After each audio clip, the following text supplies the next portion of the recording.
I gave to him. With today's date? Yes.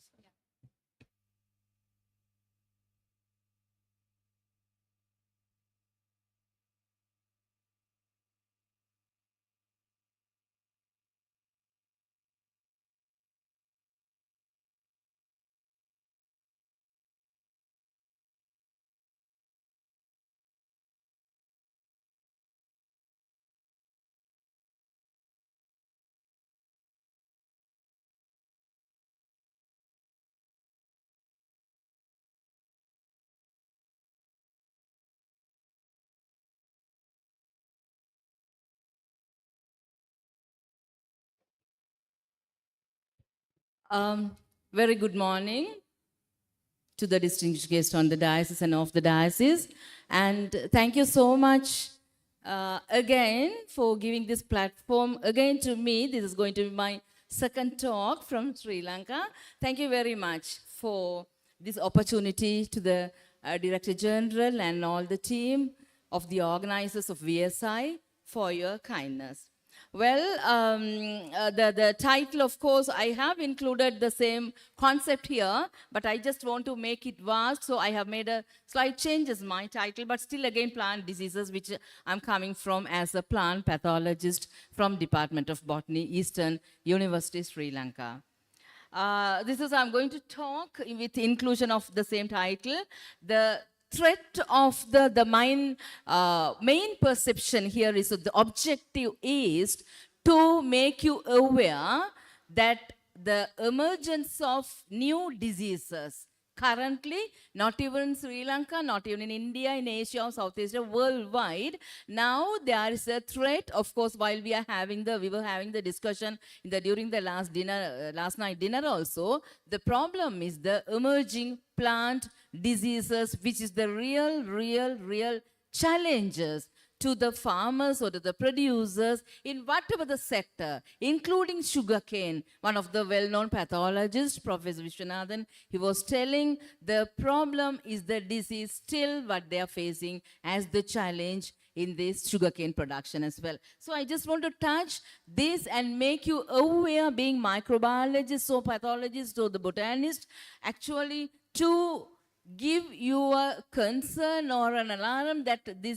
we put all our energy, labor, money, everything towards the agriculture, but the threat in the loss or the yield loss is mainly because of the plant diseases also playing a major role there.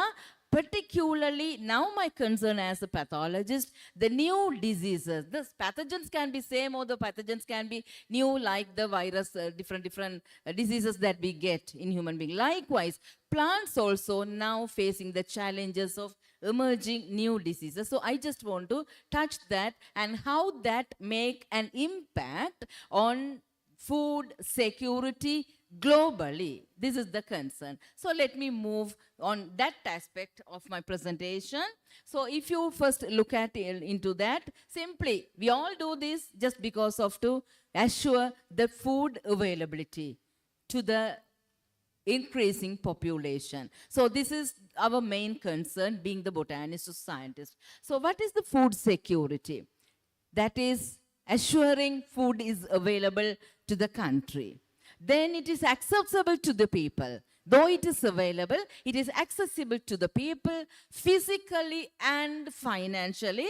Let me take one example as Sri Lanka now. We are in the economic crisis, but food supply is there. But the question is whether the people get the food, whether the people are physically, not even physically, more than financially, they are ready to buy the food. You know that there is the increasing the percentage of the people, the families, the young children, the UNICEF statistics is showing now, the children, where a huge number of percent of children and even women are going to the bed without the dinner. Instead of having 3 meals, they have 2 meals. Instead of having 2 meals, they are having 1 meal. Particularly, there is a huge percentage of children going without the dinner to the bed, not even the children. So this is now the serious problem in Sri Lanka, maybe in worldwide as well, because of this crisis. So what I'm trying to say is, food is available, but the question is whether it is financially available to the people because of all this problem. So what we could do? Then the people are healthy to absorb it, though the food is available. Then food supply. Then whether it is nutritional enough. This is another problem even in my country and everywhere. The food is available. Whether the people take nutritional enough or the availability of the food. Because again, the same thing. They can't afford for the fruits and vegetables because where the prices have gone 5 times more than the last year or 2 years back. Particularly the fruits and vegetables. So this is another big question, whether the nutritional food is available for the people. So in this case, what I'm trying to emphasize here is the plant diseases again becoming challenges in reducing the yield. So when the yield is getting reduced, the prices again and again increasing dramatically, which simply directly impacting the health concerns of the people. Particularly, I'm so much concerned about the children. The malnutrition of the children is going to be, it's a huge threat in my country and of course in many South Asian countries as well. So that evidence show that the plant diseases caused by the pathogenic microorganisms lead to an adverse effect in the food crop production. Let me show some important few examples which were in the history actually. Some of the diseases hit the economy of the countries, including Sri Lanka. Say for example, the rice disease, the coffee disease. The total economy was collapsed from the history onwards. If you look at the 1945 onwards, the plant diseases hitting a country's economy dramatically badly, which straightly giving the impact on the food supply of the population of the country, finally of that particular region itself. So I'm showing you some of the very important diseases which hit the economy of some countries, which made a huge economic unbalance of the country, including my country, the Sri Lanka. So the mosaic viruses, where all these are kind of a staple food of those countries. So when the diseases is directly interacting or directly affecting such staple food, there the problem starts, the food security of the growing population. Well, according to FAO in 1996, the food security, what is the food security? All the people, all the time, physically and having economic access to sufficient safe and nutritional food that meets their dietary needs and food preferences for an active and healthy life. This is what the food security. But again, according to the 11th Global Food Security Index, GFSI in 2022, the world's food environment was worsened for 3rd year in a row, endangering the food security, continuously 3 years, because this is the impact of the COVID as well. Of course, this is in turn with the plant diseases, it is going to make a big challenge to the food security. So this is what the current scenario, I just want to show here, this is what ultimately the situation of our young generation. This is going to be ultimately the pathetic situation of the young generation, the question marks of the food availability for this young generation, particularly in developing countries. I see that on the other hand, despite of this situation, there are countries, particularly the developed countries, the food availability is in the other way around. There is no issues at all. It is overproduction in some time as well, where one part of the world is suffering without the food, particularly the nutritional food. Why this unbalanced situation in the world? Why this situation? Why this is for the developing countries? I don't need to tell you that, because as long as with regard to the plant diseases, maybe the technologies, post-harvest handling practices, sophisticated technologies, and all these are contributing, because this is because of the financial situation or the financial economic situation of the country. So because of this, we lose huge percentage. If you take now the developing countries, almost we have reached 40%, 35 to 40% of the harvested produce are being lost. It is not reaching the diet level. Why? Because of the diseases. These diseases is because of improper or not well managed post-harvest handling practices. So we lose a huge amount, 35%, 35 to 40% in the developing countries, where it is some still remain as somewhere around 20% in the developed countries. So this make a very serious impact on the food security in the worldwide, particularly in the developing countries. So, well, recognizing the key role of plants in public health, the United Nations declared the year 2020 to be the International Year of Plant Health, because to that extent it felt the necessity of the plant health. Then again, it is estimated that food production will need to be increased by 60% in 2050. It's 60% in 2050 to feed the estimated 10 billions of the expected population on the earth. So this is going to be a big challenge for us with regard to when we are talking about the plant diseases and post-harvest management of the harvested produce. Well, the plant disease and pest influence the availability and the safety of the plants for human and animal consumption, reduce crop yield, and determinately affect simply directly the quality. Then if you just look at this, some of the few examples I have picked it up, how the loss after the harvest, percentage of loss with regard to some of the important foods that we are consuming. Then again, if you look at here, the research evidence has revealed that the annual crop yield loss caused by pathogens and pests alone is estimated at US dollars 220 billion, directly impacting the food security globally. So regional economics and other socio-economic, it's directly attacking the socio-economic and everything in terms of plant health, the health of the children or health of the women, nutritional level of the children, and also it is simply directly attacking the health of the growing population. So therefore, now I just wanted to show you the food security is timely, effective management of plant pathogens we are at very crucial point now. The crucial time now where we have to look into the plant disease very seriously, and effective management should be imposed of plant pathogen, pests and other microbes associated with plant diseases.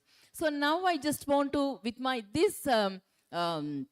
a background, actually, I just want to bring some of my current research works where this, again, what I'm talking about, the emerging plant diseases is another threat for the country. Of course, not even I have taken several records, which all I can't display here. The emerging diseases everywhere.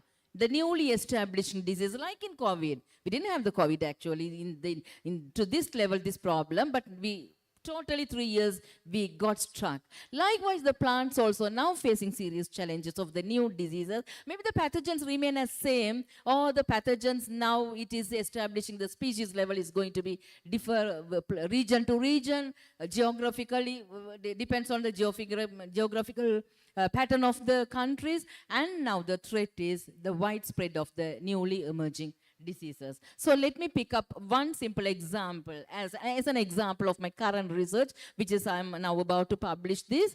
Here, you know, Sri Lanka is a beautiful country. I think you all will agree, like in India.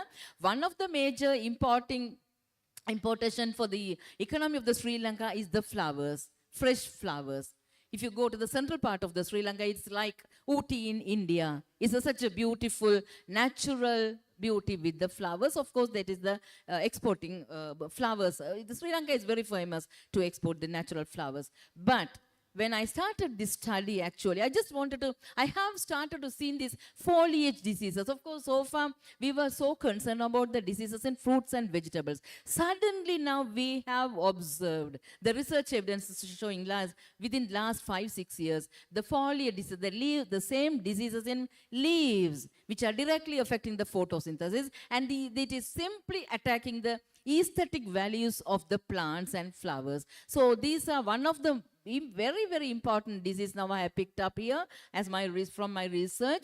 This is everyone knows this hydrangea, the flower, which is a beautiful flower, which is having 4 to 5 colors, depends on the pH of the soil. The colors are changing, like white, yellow, purple, blue, it's pink, beautiful. On the same tree itself, if you change the pH, the more you make it bit acidified, the colors of the flowers are changing next day. It's given such a natural beauty, and of course it is play a big role in the economic as well. So these plants, you can see now, the leaves of these plants have started to infected with the severe, very common disease, which is called anthracnose, which is caused by Coleotrichum species. So it's a really shocking that wherever the plants are now in Sri Lanka, these plants have started to infected with this pathogen. So it's really, as a plant pathologist, it's a real worry and real concern and real shocking to me, the way these plantations, these beautiful plants, wherever that, in that particular central part of the area, everywhere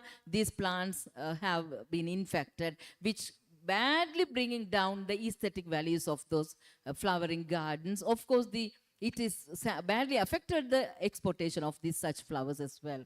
So if you look at here, yes, I just wanted to see whether this is a pathogenic disease, this is a new disease. Yes, I went through the usual research methodologies, Koch postulation, which we call. So I came up with the surprising result. Yes, one of the very common problematic pathogen, which called Coleotrichum, is the causative agent of the pathogen of this disease. And of course, I did the Koch postulation, which we call to confirm the disease severity. So that also shows this is the pathogen causing the disease. And also I went for the molecular studies as well. And it showed that Coleotrichum gliosporioides already is an existing very problematic pathogen worldwide in fruits and vegetables, where now it has started to infect the leaves also, which we call the foliage diseases of major crops. Not in Sri Lanka, you can Google it and see every country, it can be China, Vietnam, many countries are almost like monthly wise, they are reporting the disease, newly emerging diseases, first reported diseases of foliage disease of this Coleotrichum and various other pathogens. So last year again, during my research, now so far I have identified 3 diseases as an emerging or newly reported diseases in Sri Lanka of these leaf pathogens, which were not there. Very, very recently it is attacking the plants. So with that, I just want to convey the message, please look into this side as well, bit seriously, being the microbiologist, being the botanist. So please consider the challenge of the emerging plant diseases, which directly attacking the economy of the country through the challenges of food availability or food security. Thank you for your patience. Thank you for listening me. Thank you, Mr. Chairperson, for the time. Thank you, Doctor. And now the session is open for discussions. So we can dedicate 5 to 10 minutes and we can take few questions from the audience.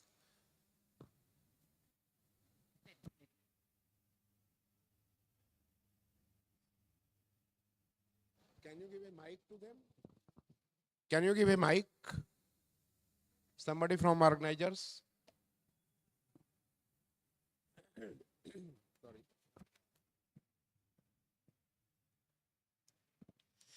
At the outset, I appreciate your lecture very much. And this is supposed to be what you told is very correct. That this is international, last year, 2020 International Year of Plant Health itself. It's very good. I appreciate your lecture, no doubt. I have a question. As far as the world agriculture is concerned, Sri Lanka and Nepal, these are the only 2 countries who has taken up the work of organic farming and natural farming. Government of India has also taken up that issue. Honorable Prime Minister has taken a preference to organic farming.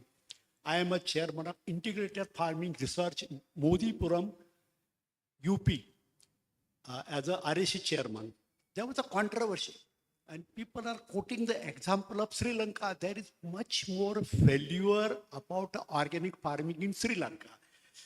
On behalf of audience, I would like to ask you, please make it clear about organic farming and natural farming. I do agree for your decisions and everything, but still we have a little bit confusion about natural farming. Please make it clear. Thank you, sir, first of all, for your wonderful appreciation. Yes, I'm happy to answer this question.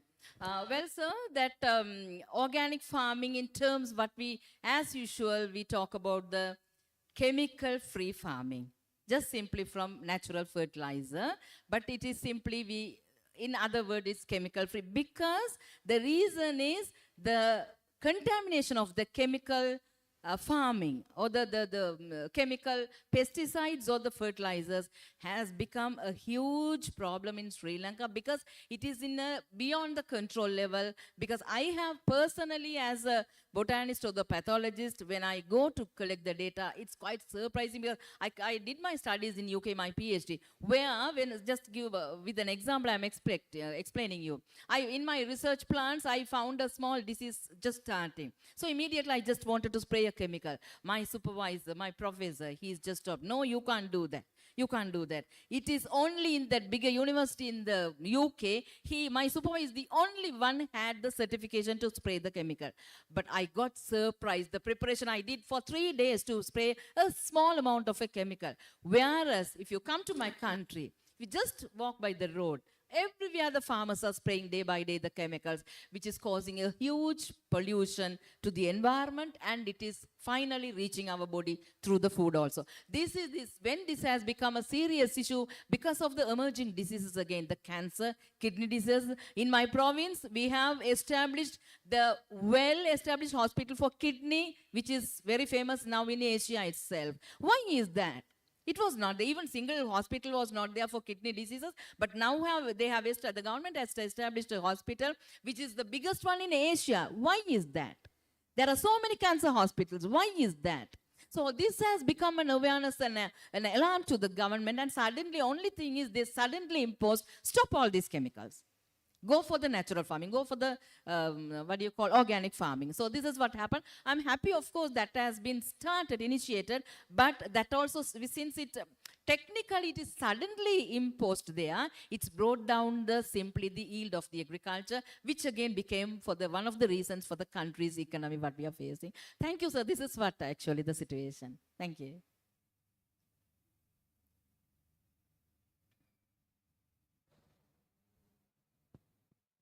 Any questions, please? Anybody else?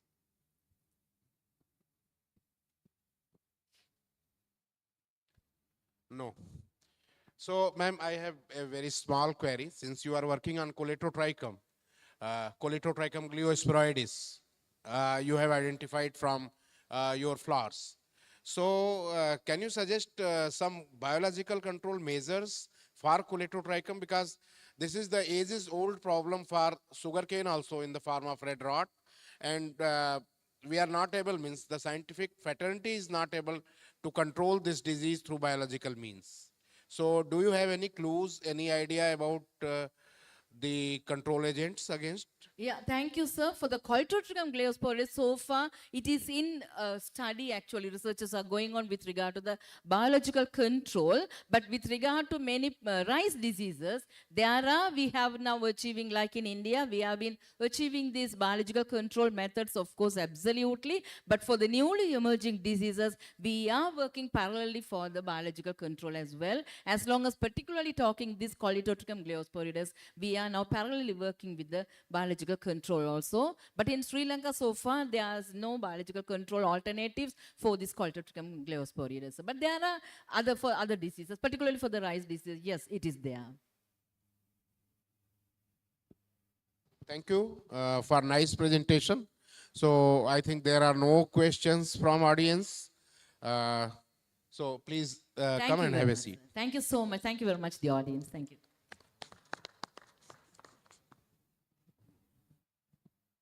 So now our second speaker is Professor Muhammad Yerima. So I request Professor to deliver his talk on sustainable sugarcane production, impact of microbes on sustainable sugarcane production.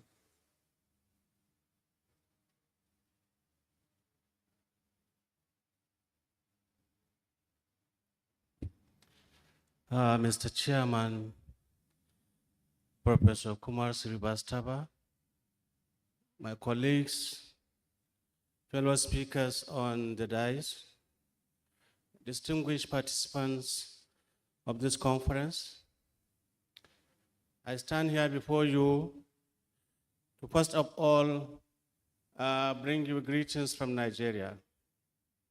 Like the chairman have said, my topic of presentation is actually impact of microorganisms on sustainable sugar production and of course the sugar industry itself.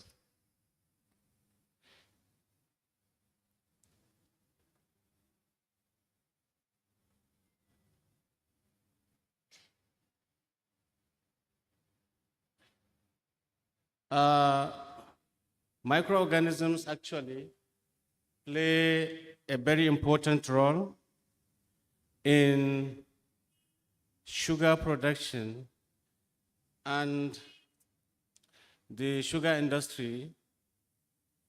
So sugarcane currently actually the economic basis of many countries and planted worldwide.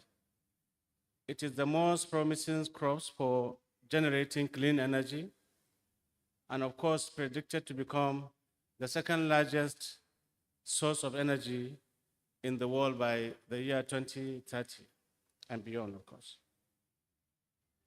The global production of this crop is on the increase, mostly because of the rising consumption of sugar and ethanol. Both crop area plantations and yields of sugarcane are occurring to meet the growing demand.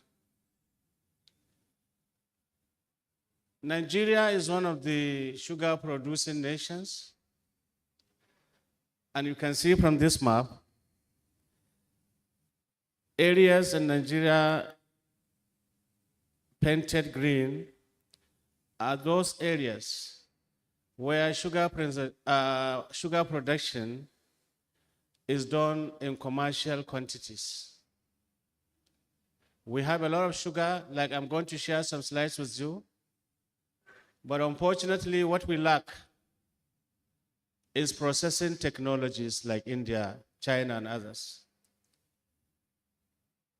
I think I'm the happiest person coming to this event in Basandada Institute because I met a lot of indigenous companies that are into the business that in Nigeria, despite the massive production of this sugarcane, we only produce it to chew, smoke, and throw away. The concept of value chain is not really being exercised because of the lack of technology and other things. So these are agronomic zones of Nigeria. Every part of Nigeria, actually, one can grow sugarcane. We are so blessed that from one extreme end of Nigeria to another, anything you plant on the soil will definitely grow. This is another map. You can see our position in Africa. We are one of the largest countries in Africa, both in terms of human population and the economy. I will share some pictures with you. This is one of the sugarcane plantations in Nigeria. When I was a small boy at secondary school level, the kind of sugarcane we used to take is different from the kind of cane that are producing now. This one with the pinkish bark and so on. We used to take the one with the greenish or yellowish bark, which is sweeter and better. But today we have this variety all over that may not necessarily be as sweet. Of course, it has a very big stock and the biomass production is far better. But unfortunately, like I said, we don't have processing technologies or companies that will go into milling the sugarcane, getting the sugar, and then, of course, ethanol. We heavily depend on importing sugar, and the large chunk of our foreign exchange actually goes on sugar imports. That is sad. That is unfortunate. This is the other variety, that is available in Nigeria, and so on and so forth. Like we have seen from our colleagues that come from China, and like we have seen in some parts of India, mechanization is key. They use a lot of mechanized farming. But unfortunately, again, in Nigeria, we still rely on traditional method of farming, where labor is used, particularly women, and so on and so forth. So this actually denies us from maximizing the value of sugarcane. We hope things will change. By the time investors from India, China, and other parts of the country get to Nigeria and invest, so that we can have that value change, we can have an opportunity to have other products derivable from sugarcane as a raw material. It is unfortunate to also share with you and say that even the ethanol that is used in laboratories, that is used in Nigeria and other parts of the economy, is actually imported from India. We don't produce as much ethanol as possible. So I'm calling on the investors to look at Nigeria as a virgin country where you can come and invest so that you make some of these commodities available. Like I told you, the best we can do with sugarcane is to use a sharp knife, peel it, chew it, smoke it, and throw away. Like I said, that is very unfortunate. This is a picture is showing you how we peel and then we chew, smoke, and then we throw away. You can see this picture also showing you what I have just said. That the best we can do with sugarcane, and it's very, very unfortunate. Nigeria is willing for anybody that will come, either as a company or an investor, so that we can also benefit from other things like that. You can see the farmers, how we load sugarcane to various markets. But it's just for chewing. How I wish that this sugarcane that is produced will be processed. How I wish that we can get ethanol from it. How I wish we can get biofuels from it. So I want investors, like I'm saying, to look at Nigeria as their destination for investment. You can see all this is only taken to local markets. They sell, they buy, they chew, they smoke, and they throw away. The Nigerian government actually have a sugarcane master plan because they realize that sugarcane is a raw material along with cassava for bioethanol production. Our one-time president, President Olusegun Obasanjo, when he visited Brazil, he came back to Nigeria and said we must have a master plan for sugarcane. And that is just on paper. This is the list of some companies in Nigeria. You can see we have only 7 companies that are trying to get the best out of sugarcane as much as they can. The leader among them is the Dangote Group. Dangote is the richest in Africa. He has a lot of investments, a biorefinery, and of course, a chemical refinery for processing. And you can see the amount of metric tons of sugarcane they produce per hectare of land and so on. So you can see a country like Nigeria, we need more investments coming from outside rather than relying on, our indigenous.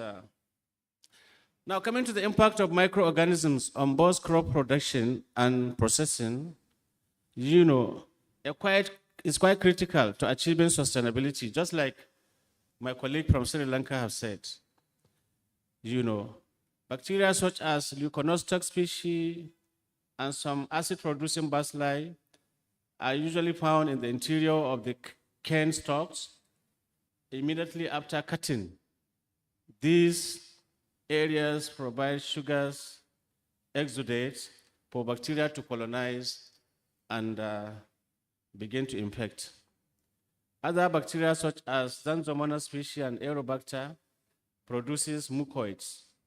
For some of us that are in microbiology, we know that there are species of bacteria that even when they grow under laboratory condition, they produce very mucoid situation. And this, to a large extent, is the mechanism they use in causing diseases. Among the fungal species, Phytophthora impestans is notable. And of course, Polyssorium actinomynium, which causes sugarcane smut. Red rot and smut diseases of sugarcane is shown in this picture. Reddish spots on the sugar. Even in Nigeria, where I told you we just chew this sugarcane, normally when you encounter a sugarcane with red smut, actually it did not taste fine. The sweetness is gone, and you have a mixture of tastes due to perhaps sugar acids and so on. So this red smut is not just limited to the surface, as we shall come to see, but it can be deep-seated. Every inch of the sugarcane can be affected. And this, to a large extent, actually reduce the quality of sucrose because the sucrose content is usually affected and so on. So formation of soluble polysaccharides in mildews, also slow crystallization and other problems are attributes of microbes that are associated with sugar processing plants. It is, however, worthy of note that microbes can play a positive role in value addition. What I have just mentioned, these are the negative roles, but if you look at the impact, they can also play a positive role. So in sugar processing industries, for example, Saccharomyces cerevisiae and Zymomonas mobilis are all known to be very active in fermentation of, carbohydrate-based substances derivable from sugarcane into biofuels. They still stand out. These two organisms still stand out in ethanol production.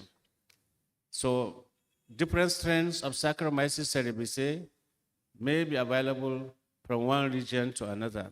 So it is left for us scientists to look and screen them so that we can get the best yeast that can withstand sugar concentration, because ethanol tolerance is one key attribute that one can look for in a candidate yeast that is involved in fermentation.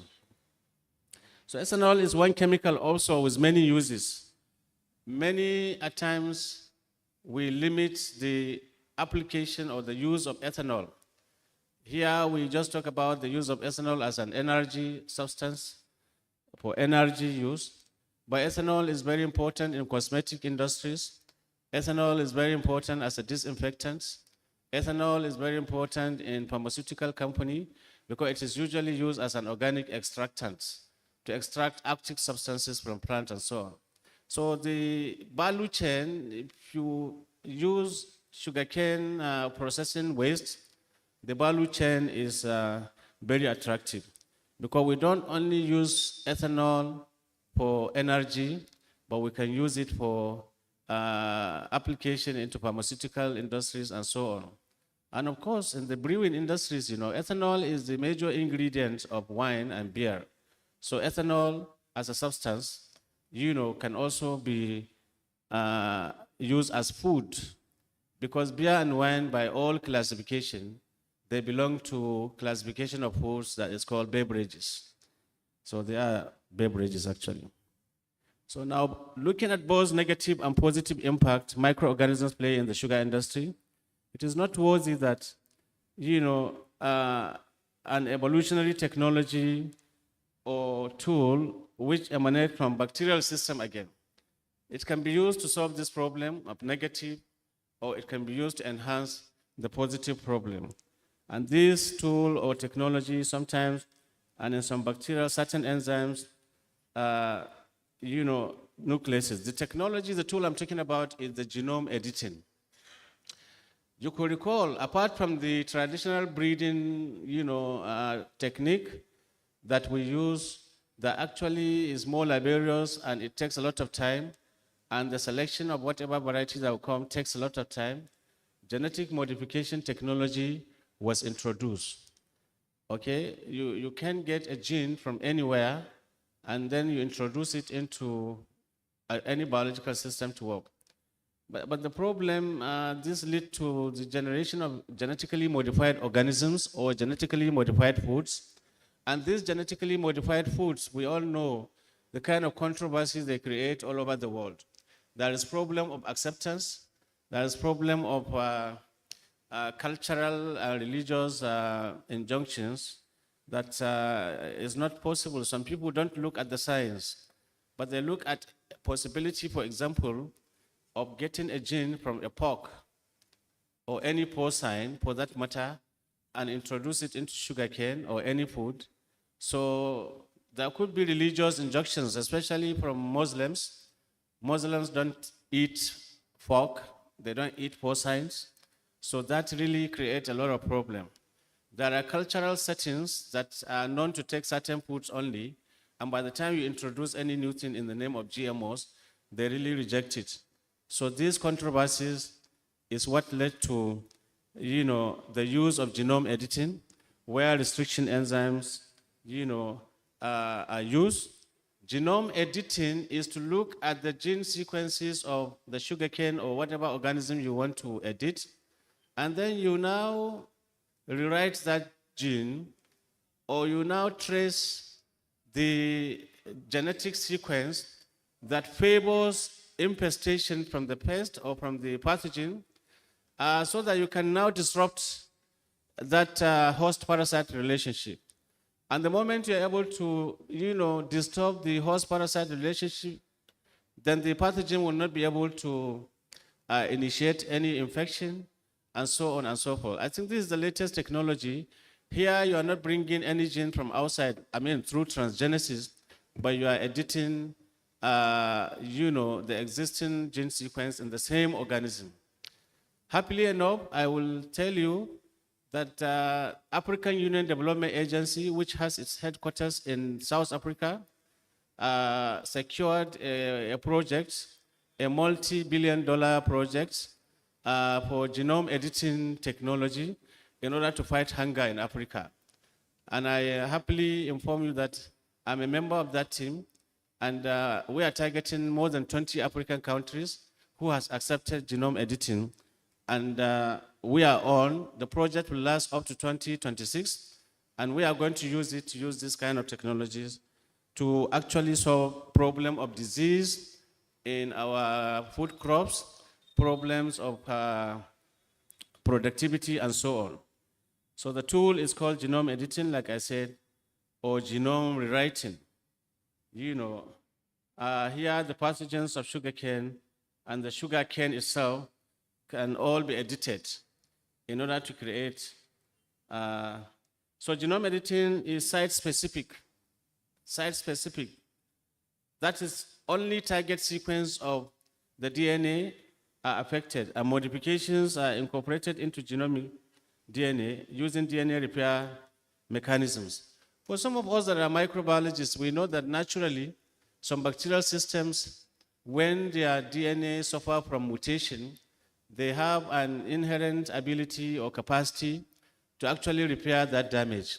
So man is taking advantage of that to now look at those enzymes that are involved in DNA repair to now use it in a positive way.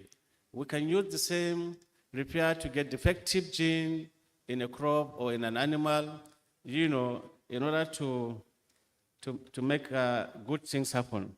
So there are so many, genome editing methods, but CRISPR-Cas9, as some of you may know, is the most commonly used because it is cheap, it is fast, and it is affordable. Genome editing could play actually a critical role of producing sugarcane varieties or cultivars that could develop resistance to pathogens as well as passing such traits through generations. This is faster, better, and as compared to traditional breeding programs that may take years. So more so, gene sequences responsible for biomass propagation, because yesterday the keynote speaker on the first day was advocating the use of biomass energy. So for biomass energy, you need substantial amount of biomass. So it depends on what you want as a sugar person. If I want to produce ethanol from sugarcane, then I will actually favor the genes responsible for production of biomass. And if I want to use sugarcane as food, maybe sucrose content is what I look for. So everything, right from disease to growth on an organism, they are all genetic, in nature. You can trace all these activities to genetic level. So it is left for us scientists to sit down and look at how we can make this possible. Science is wonderful, science is possible, and so on. So this can lead to value addition and promote value chain in the sugar industry. Mr. Speaker, Yes? may I request to conclude, please? Okay, I'm concluding by showing the slides. This is the African Union Development Agency, the project I told you we are working on. And this is some of the concept on molecular genetics. And this is the genome editing. Whatever gene you want, you have to construct it. You have your construct, and then you actually clone it. And even cloning, you should know, is done in microorganisms. They provide a platform for cloning and so on. Then you deliver it into either sugarcane or whatever crop you want to. And then, of course, you screen. And that variety can continue to hand over such properties. So conclusion, it is very clear that the sustainable sugar production and survival of sugar industry, modern approach of pathogen control and genetic enhancement of sugarcane cultivars should be an option. I'm saying genetic enhancement. I want you to note, not genetic manipulation. Many of us are saying genetic manipulation. Manipulation, I consider it as a negative word, so we should try to say genetic enhancement. So I actually give insights that there is a need for this gathering to form a team of experts that will look into these modern technologies because we are moving again with time. I want to sincerely thank you for listening and for your attention. Thank you.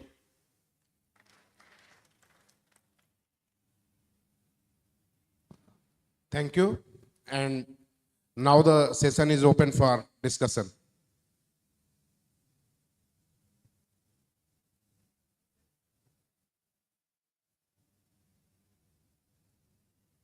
So from audience, if you have any question.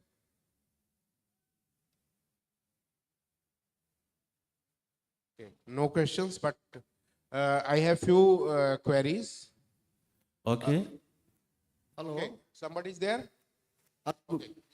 Good morning. As compared to India, why is your country's sugarcane yield is low? What is the main reasons? Sir, can you come again, please? Sorry.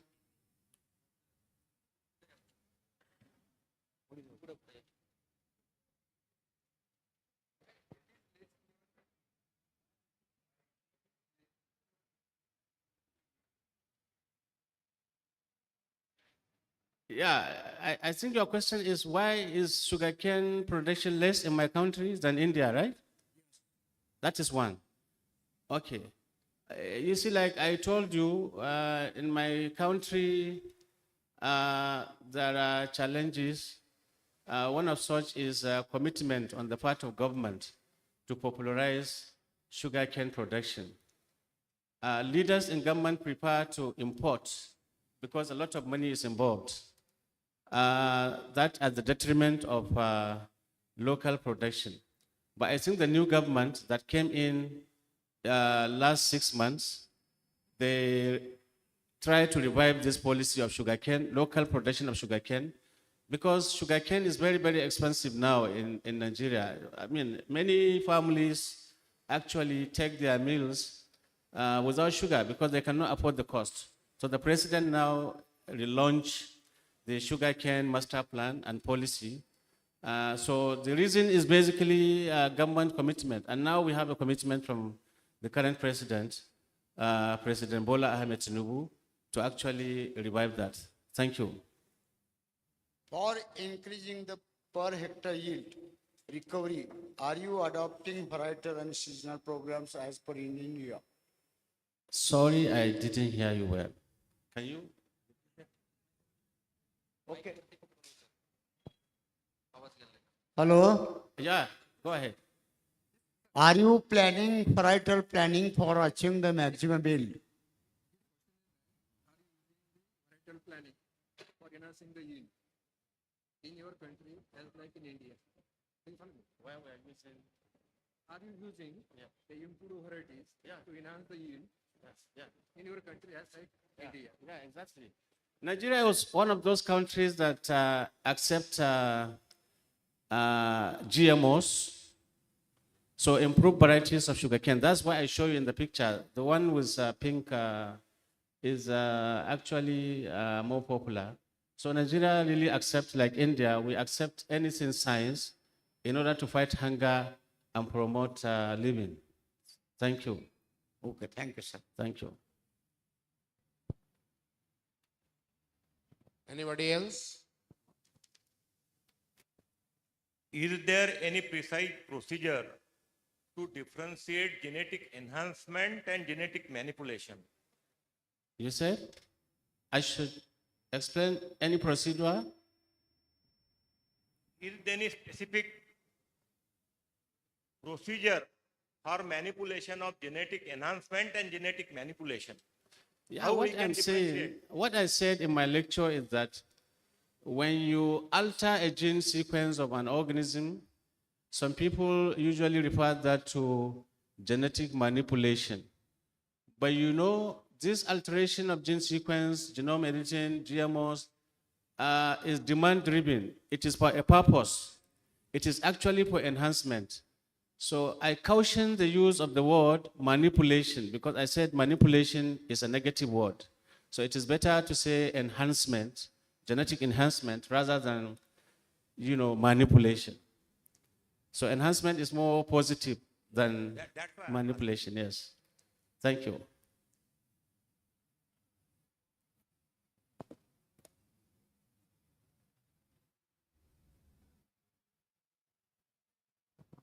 So, thank you, sir. Just two small queries. Okay. Since the session is on microbes, so just I wanted to know that whether in Nigeria, the sugar mills and sugar producers organizations are promoting some microbial products and formulations to the farmers for better yield or for better management, post-harvest management? Yeah, I think there is a program in Nigeria, Microbial Culture Collection Center. It has been established. So all microorganisms that has useful applications in crop production are actually stored and they are used. And there are a lot of Indian companies like Contech Agro. They have presence in Nigeria right now, producing biofertilizers from microorganisms. And I think they are making a lot of impact in Nigeria. So Nigeria has accepted that. Okay. Yeah. Second thing is related to this. Do you have any regulation, government regulation for the biopesticides as well as for the genetically modified organisms? Yeah. So two parts are there. One is the regulation for biopesticides. Yeah. Second one is the regulation for genetically modified organisms or crops. Yeah, that's very good question. Nigeria actually, through the parliament, through acts of parliament, established a regulatory agency to look into applications of biopesticides, and that is National Biosafety Management Agency, to look into the safety and security of those microbes that are used in agricultural applications. So we have that in place, sir. Thank you. So thank you, sir. Please have a seat. Okay, thank you.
So, very good morning to the audience.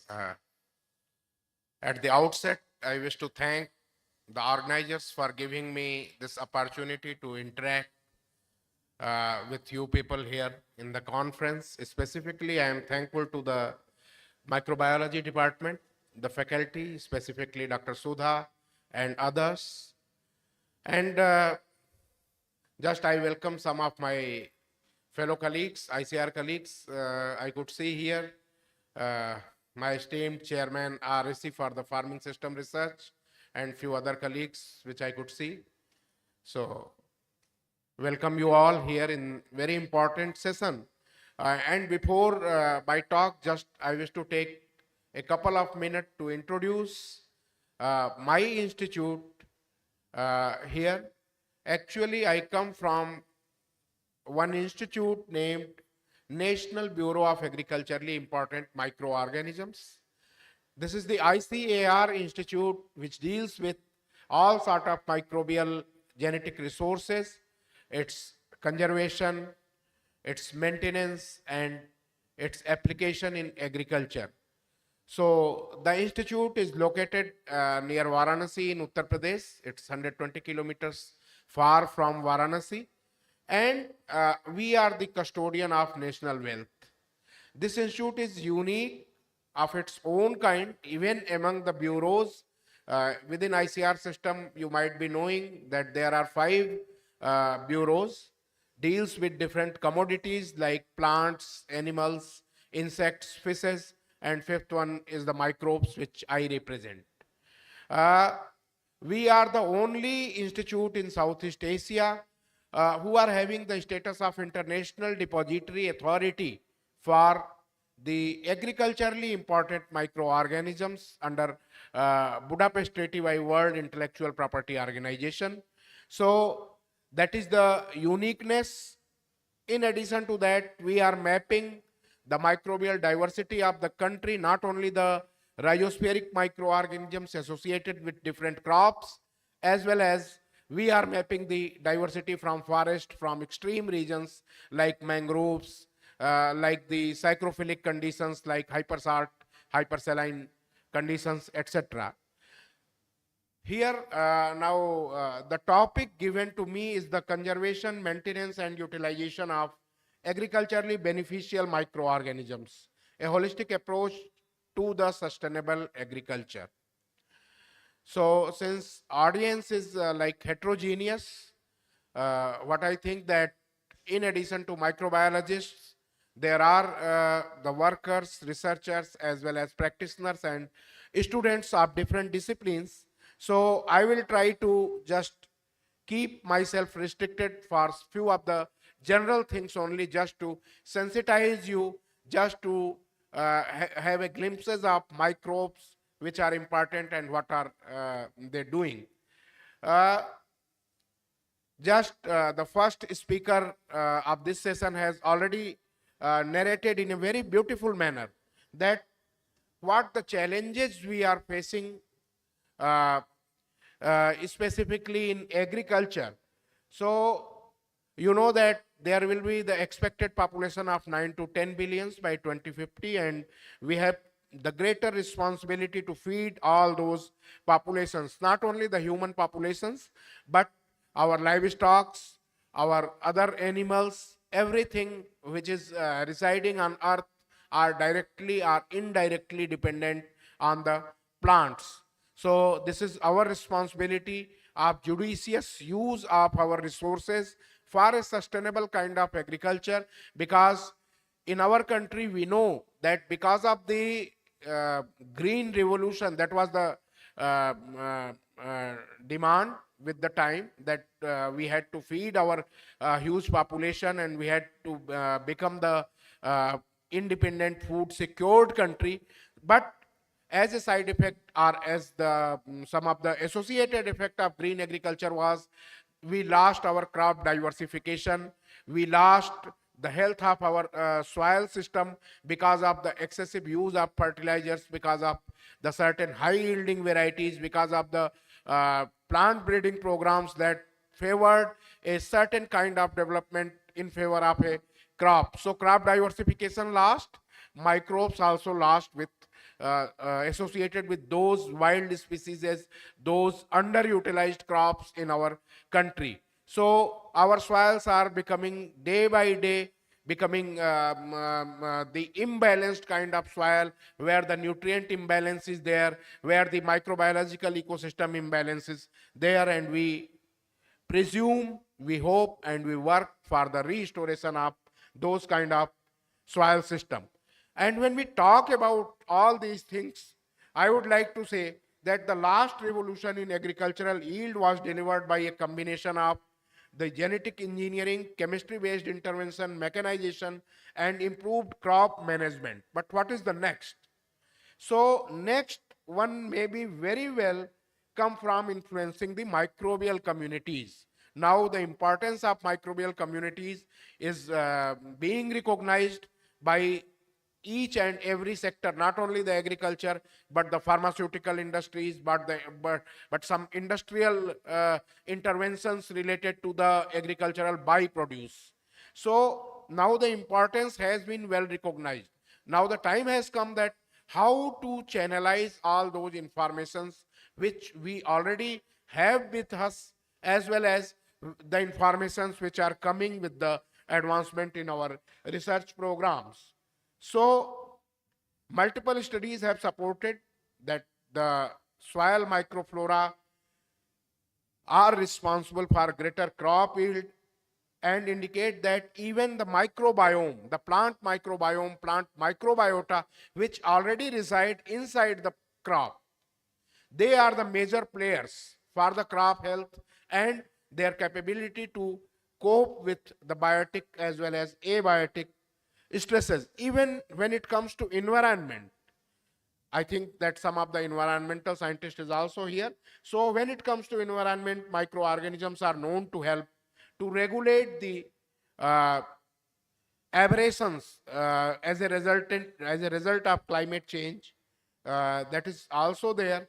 So the present days science is facing dual challenges. One is the raising global food demand, as well as the another one is the environmental impact. So we have to design our research, we have to design our strategy for the crop production, of course, including sugarcane and means cash crops, as well as other cereal pulses and other crops. In every sector, we need a balance. However, there is ample scope in cash crops like sugarcane and others, because in sugarcane, I think that microbiology is in a nascent stage. Very little work has been done on sugarcane microorganisms. However, in general, if you see, then if you see the publications, because the research publications are good indicator, good indicative of the things, of the work which is being done globally. And I tried to see it since 2029, 2019 till today, means in past 5 years there are more than 17,000 publications on this aspect. If you Google it, you will find that there are more than 17,000 results which shows the research publications. It is not the articles and other publications or newspaper articles or other things, but if you see the research publications, they deal with the biotic and abiotic stress management through microorganisms in the crops for better yield. And most of the publications are coming in good impact journals, having good citation and good coverage across the continents, across the countries. So this itself shows that our scientific fraternity are working in this direction. And uh, if we think that what are the key factors for the sustainable agriculture, what should be our goal, how we can achieve the sustainable agriculture, our aim should be reduce the chemical inputs. We should use ecological strategies for the management of pests and diseases.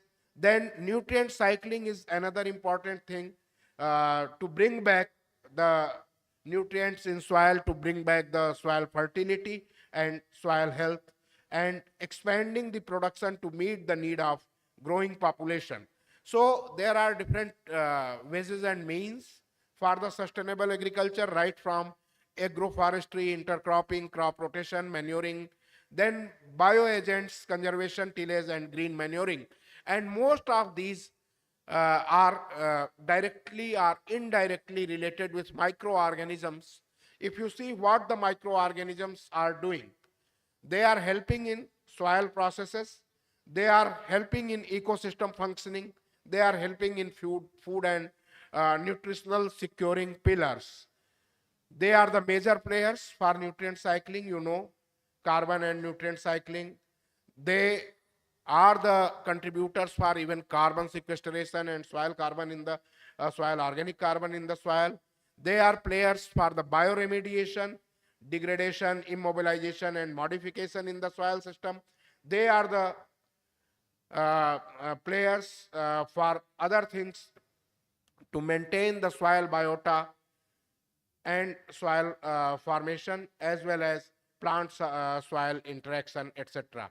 So they are the, in nutshell, they are the players for availability of nutrients to the plant, its access, its utilization, and its stability in the soil system. All are governed by the microorganisms, and this hidden world of microorganisms contribute towards more than 90% for the plant growth, either through the better nutrient availability, or through altering the root architecture, or providing the plant a kind of immunization against the abiotic stresses, or providing the immunity against certain diseases, against minor pathogens. It was very well said by the first speaker that there are certain emerging diseases, like she took one example of Coletotrichum gliosporoides in flowers.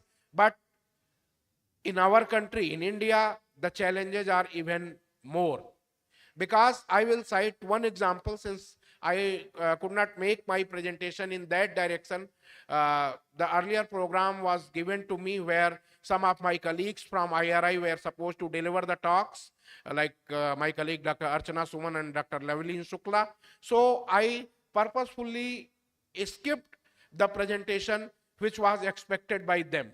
So those slides are not here, but I wish to tell something about that also. But just I wish to bring it to your attention, your notice, that in our country, some of the minor diseases, which were considered as minor from our college days, like leaf spots in case of wheat, maize, and other cereal crops, bipolaris species, Carvularia, etc. They were supposed to be the saprophyte and minor diseases in case of these cereal crops, but now they are becoming the major disease and becoming the part of the leaf blight complex, which was supposed to be caused by some major pathogen. But now we have published from our institute 2 to 3 first report regarding those pathogens. Similarly, we have seen that blast in Bangladesh, wheat blast, that was supposed to be the disease of rice by Pericularia oryzae. That is the major problem in case of wheat, and we should, however, we should manage in our country, and that disease is not here. Similarly, a few other diseases are also there which used to be considered as minor but becoming major. Why? Because of the imbalanced use of fertilizers as well as the breeding resistance breeding program favored certain gene pyramiding that gave an opportunity to those minor pathogens to become major, because we could not take on board that aspect in our breeding program. So just I will go very quickly because the time is less and I need not to narrate these things, but you know that the biological nitrogen fixation is one of the important aspect even for sugarcane crop also, and I will show you a couple of this published articles also on this aspect. But just I wish to highlight that 200 million tons of nitrogen is estimated to be fixed annually by the nitrogen fixing microorganisms, and you are better than me in calculating the economics of this thing, because these microbes, they don't take anything from you and they fix such a huge quantity of nitrogen. If you try to produce it chemically, it will be a Herculean task in terms of finances as well as in terms of the capacity building of the industries. So all those cyanobacteria, azotobacter, clostridium, some azola like cyanobacteria association with pteridophytes, cyanobacteria association with gymnosperms and bryophytes, etc. All those fix atmospheric nitrogen. Then you know that nodulating microorganisms in legume crops also contribute a lot. Same thing is true for the phosphorus solubilization. Consistently, we are adding the phosphorus fertilizers, inorganic fertilizers in soil system, and we know that 80% of those fertilizers become non-available to the crops because of its inherent chemistry to bind with the soil particles. So what the microorganisms do, they solubilize those phosphorus which is already available in the system and make it available to the plant roots, including mycorrhiza and other some of the bacteria and fungi. They contribute a lot for this kind of activities. So PSBs are the major players for the phosphate solubilization, and I request to stop or to minimize using these fertilizers, because our country is paying a huge amount on these fertilizers, and use the microbiologicals developed by our institute or the institutes under ICR system. There are several institutes who are working on it. So why it's not moving?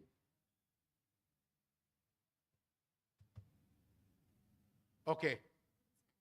Yeah, arrow is there, but somehow it got stuck. So the same thing is true for potash. Same thing is true for zinc. For potash also, we know that the structural potassium is not available. It is available in the form of mica, feldspar, biotite, etc. So these non-exchangeable potassium is being mineralized by the microorganisms and make it available to the plants. Zinc, now the scientific community has realized the importance of zinc, and in addition to giving the elemental zinc, now microbes are there that can give you a better uptake of zinc as well as iron, and to the crop plants and that can be utilized to meet the demand. So this I wish to just wanted to show you from our institute this work we have done in wheat and some other crops. We have shown the localization of even those endophytic microorganisms which are associated with crops, and they contribute very much for the zinc and iron fortification, and even they increase the availability of iron and zinc in seeds, sweet seeds. So a proper sink is there. Biofortified crops can be developed using these kind of microorganisms. Then they also work for the hormone production, IAA, gibberellic acid, etc. We know since ages, but certain volatile organic compounds produced by these microorganisms also take a very important role. Then certain signaling molecules like AHLs, etc. also plays very important role in the plant well-being, crop well-being. Other attributes are like the biopesticides I told, uh, then the remediation from heavy metal like arsenic and cadmium also. The plant can provide certain kind of protection to roots and to reduce the uptake of these harmful heavy metals in our crops, which ultimately leads to our export increase. Because if you remember 6 to 7 years back, Iran has just refused our basmati rice because of the traces of some of the heavy metals like arsenic and other things. Biocomposting is another thing. Your sugar industry and other industries are also trying to promote the composting and fortification with trichoderma. I will discuss later on if time will permit. Then just I wanted to sensitize you about certain novel mechanisms which might not be known to most of you, that these microorganisms alters the root architecture and they improve the rooting of these plants for better absorption, and when root area, root volume, and this branches in roots, when it is enhanced, it gives you a better absorption for these things. So in nutshell, this is the mechanism for biotic and abiotic stress amelioration. This is little technical, so I will skip this slide here because it will take much time if I will try to explain all those mechanisms, but they contribute, they induce the systemic resistance, they induce the defense mechanism in the plant, they mitigate the abiotic stresses for against the various kind of challenges the crop is facing. Now, since this meeting, this international conference is on sugarcane, I wish to bring to your notice about a recent publication from my own research group, one of my student who is working currently in China in BMC plant biology. They have done a very good work in China, and I wish that this kind of work should be done in our country, because we are also a major grower for the sugarcane. Diversity of nitrogen fixing rhizobacteria associated with sugarcane they have encountered. They did a comprehensive study of plant microbe interaction for growth enhancement of the sacrum, means the sugarcane there, and this kind of work can be initiated, which could be a better alternative along with other strategies being followed. Similarly, there is one publication regarding the commercial microbial biostimulants on soil and root, microbial community and sugarcane yield, where this group of workers compared commercially available products. As my friend from Nigeria said that Indian companies are working in his country also for this kind of strategy. So perhaps this study is from somewhere, I don't remember exactly the place, maybe USA or somewhere, where they compared the commercial formulations, and they came to conclusion that 25% reduction in the fertilizers are possible without compromising with yield, without compromising with the quality of crop and its sugar percentage, etc. So this kind of strategy should be followed here, and what should be the possible approaches for the sugarcane crop. I have just tried to jot it down here in this slide, that one should isolate the effective microflora from sugarcane. Then, uh, selection is there. After selection and after a series of the trials under greenhouse as well as the microplot and small field experiments, one can develop the potential bioinoculant, uh, which can be tested at field level. And in our country, since the fertilizer control order is there, and biopesticide central insecticide board regulation is there, biostimulant regulation is also there. So after doing all these codal formalities, the specific formulations for sugarcane also can be developed. However, it needs the long-term field evaluation and certain characterization of microorganisms. I always used to say that one should not go directly to the field without properly characterizing those microorganisms. Very casually, we used to say that since they are the members from soil, they will not be harmful to the crops. This is true also, but at the same time, we have the examples that entire world is faced a major threat and challenge because of only one virus. Our all this plan and everything was at stake 2 years back in the form of COVID. So we should not forget all those kind of threat. If we are manipulating, if we are playing with microorganisms, if we are selectively increasing the population of certain kind of microorganism in the soil system. So just I will take only 2 to 3 minutes. I understand that my time is over, but just to tell you the activities which is being done by my institute, we have two priority, that to conserve the microbial communities involved in global scale, as well as microbial communities might possess intermediate potential uses. We are holding more than 8,000 microbial accessions cultures in our institute. All those are well characterized and characterized for the different potentials in agriculture in the form of biofertilizers, biostimulants, and other activities, including biopesticides also. We maintain the functional group of microorganisms like more than 200 nitrogen fixers.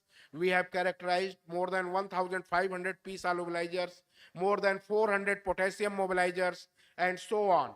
So we are maintaining a core of microbiota. If you are interested, anybody of the audience, there is a mechanism. You can take the microorganisms from our institute, which is the outcome of a well-planned research, and you can proceed for the development of formulations.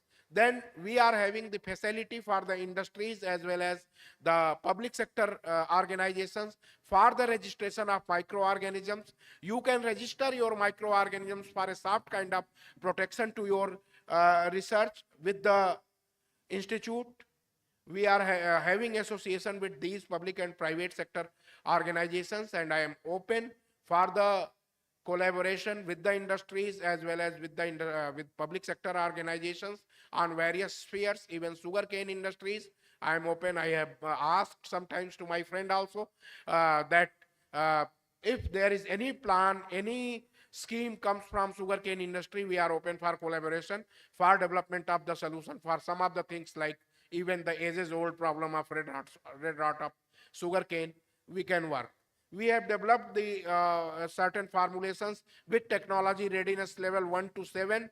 Just I will go very quickly. You can see the list from TRL3 to TRL7, several products.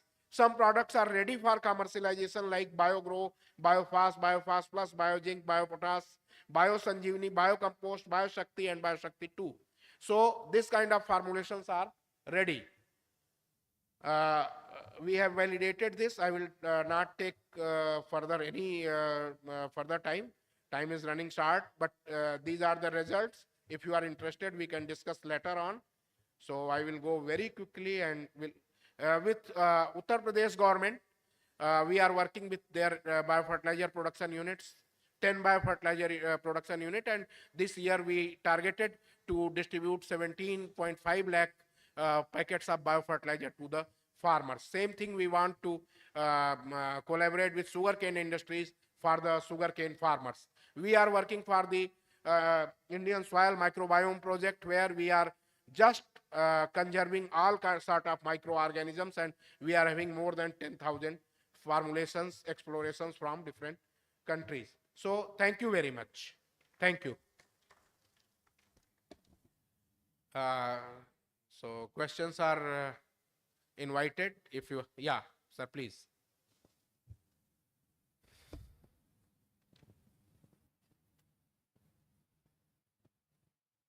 Hello, myself is Dr. J.R. Kadam, ex-associate director of research, dry farming research in Solapur. Okay. Dr. Alok Kumar Srivastava sir, director NBIM UP, you have given a very important information about the conservation, maintenance and utilization of agriculture beneficial microorganisms. But my question is that what is the effect of acetobacter on yield of especially sugarcane? Because VSI is also work on this, right? Yeah. At Solapur, I have also worked on, and there is a saving of some nitrogen. So, what is your vast experience on this acetobacter? Actually, this is the very prospective microorganisms. Yes. Our Sugarcane Institute, Lucknow, VSI, and you told that yourself. Solapur. You all are working on this. The only thing is that when we are going for commercialization of this kind of formulations, specifically for nitrogen economy, we should consider 2-3 things. Our formulation should be smart enough. Now we are working for the development of smart formulation. That is a strategy. That slide was there, but since time constraint, I did not speak on that. But we are working for synthetic microbials for the agriculture restoration and transformation. What this concept is, that when you are adding any microorganisms including acetobacter in the system, then what it is doing, it is developing its own community in the system. What we call is as a synthetic community in the system, synthetic microbiota. We are manipulating the natural microbiota of the system. So you should work for the complementarity of this particular bacteria in the system, or you should develop a consortium based on molecular approaches. If not molecular, even the classical approaches, you should mix it with 2-3 other complementary microorganisms which will act as a helper microorganism and support its establishment in that particular environment, particular ecosystem. So this is a very prospective microorganism, and I'm sure that in coming time it will be one of the major players for nitrogen economy in sugarcane. At Solapur, we have conducted a number of trials on use of acetobacter on sorghum, and we Okay. have observed that there is a saving of nitrogen up to 40 to 50%. Okay, that's good. Thank you, Good. sir. Thank you. So Okay. you can continue, and certain, if you know the scientific backstopping is required, you can write to us and we will give you some advanced kind of strategy for that.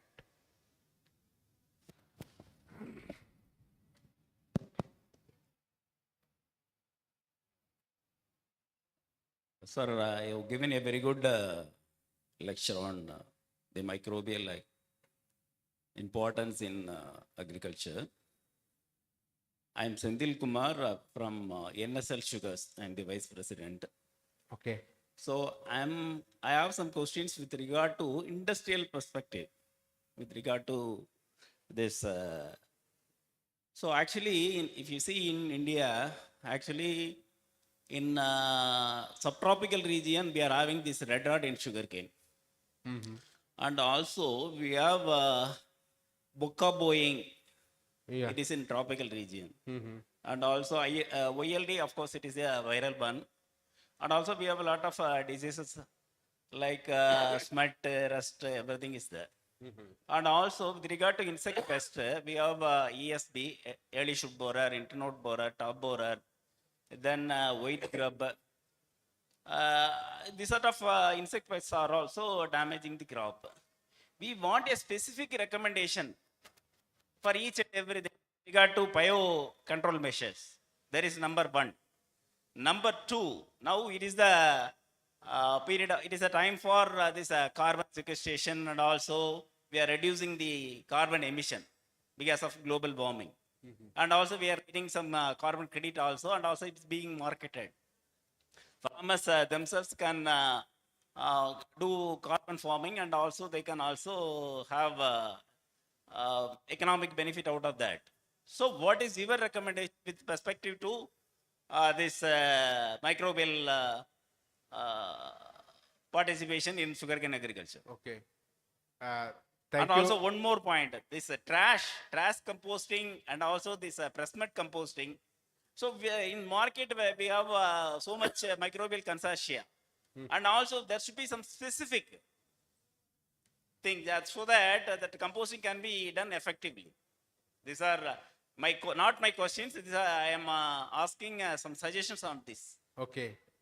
So, thank you, doctor. And actually, I will not use the word recommendation, but what I feel that I can share with you regarding disease management. It's a bit difficult thing in case of sugarcane specifically.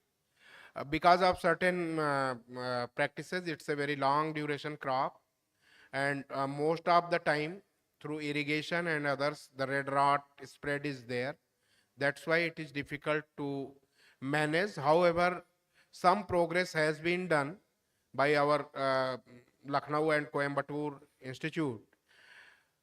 The industries are also using trichoderma, effective strain of trichoderma for the management and providing a sort of protection to the crop at the time of sowing. So these strategies are already in practice. The need is that we should develop a system for the early detection of disease. So that part is also very important, that how we are planning the things. I admit that we are poor in that aspect. Not much work has been done. However, some of the institutes are trying to develop a specific kind of biopesticides which can be utilized for the sugarcane. But as of now, the solution is trichoderma for nitrogen economy, acetobacter, and some other bacterial formulations are there. But yes, the need is there.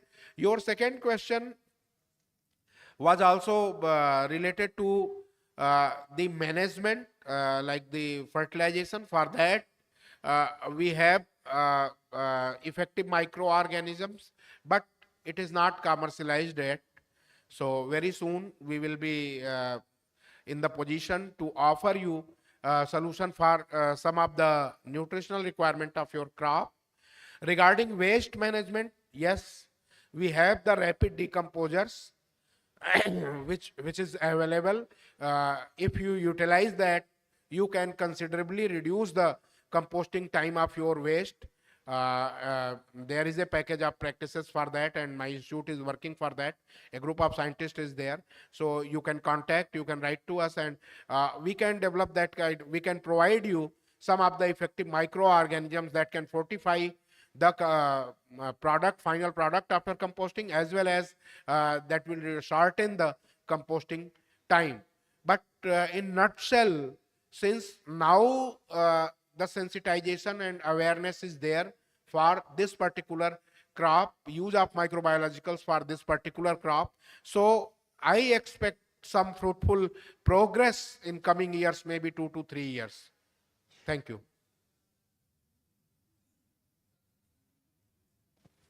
Yeah. Sorry? Hello. Okay, I'm coming. Hello. Yes, please. Hello. Hi. Sir, Okay, just he is asking one question. So 1 minute, ma'am. 1 minute. myself Dr. M.K. Gaur. Yeah. I want that what is the better product developed in the institute? How could it scale up for the industrial purpose for perspective of that at that area of the soil health, microbial health? Because the So real competition will carry on in that place. So how the dose will decide and how it will be beneficial to the industry. Uh, Thank you, Mr. Gaur, Manogiji. In fact, for that, there are two ways. One, our products are available in Agri Innovate site. That is the site of a company, ICR company, who used to commercialize these things through licensing. But directly also, I welcome the industries to give us a letter of intent. In response, we will offer you the collaboration. A collaborative kind of research program is one. Second thing is that we can offer you the license of our technologies where everything will be given, like what will be the dose, how it has to be applied, and what are the technology behind that. So the companies can just popularize it on their own or even in collaborative mode with the institute. Thank you very much. Since one of my colleague has to leave, so I will take also a leave from DAS and will be sitting there. Thank you very much. Thank you.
So to continue with, the next speaker is Ms. Retuza More.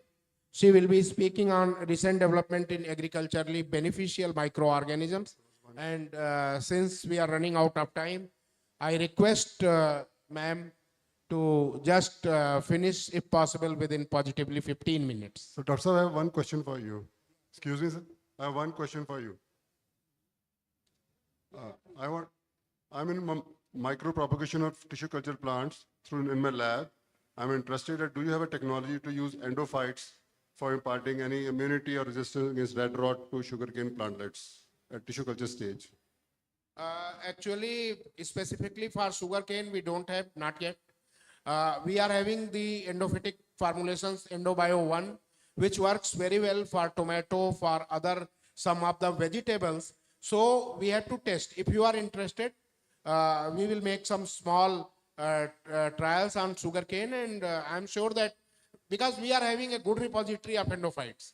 But commercially, for sugarcane specifically, as of now, we don't have. If you are interested, you can write to us, and we will definitely will help you for the tissue culture of sugar. Thank you, sir. Thank you.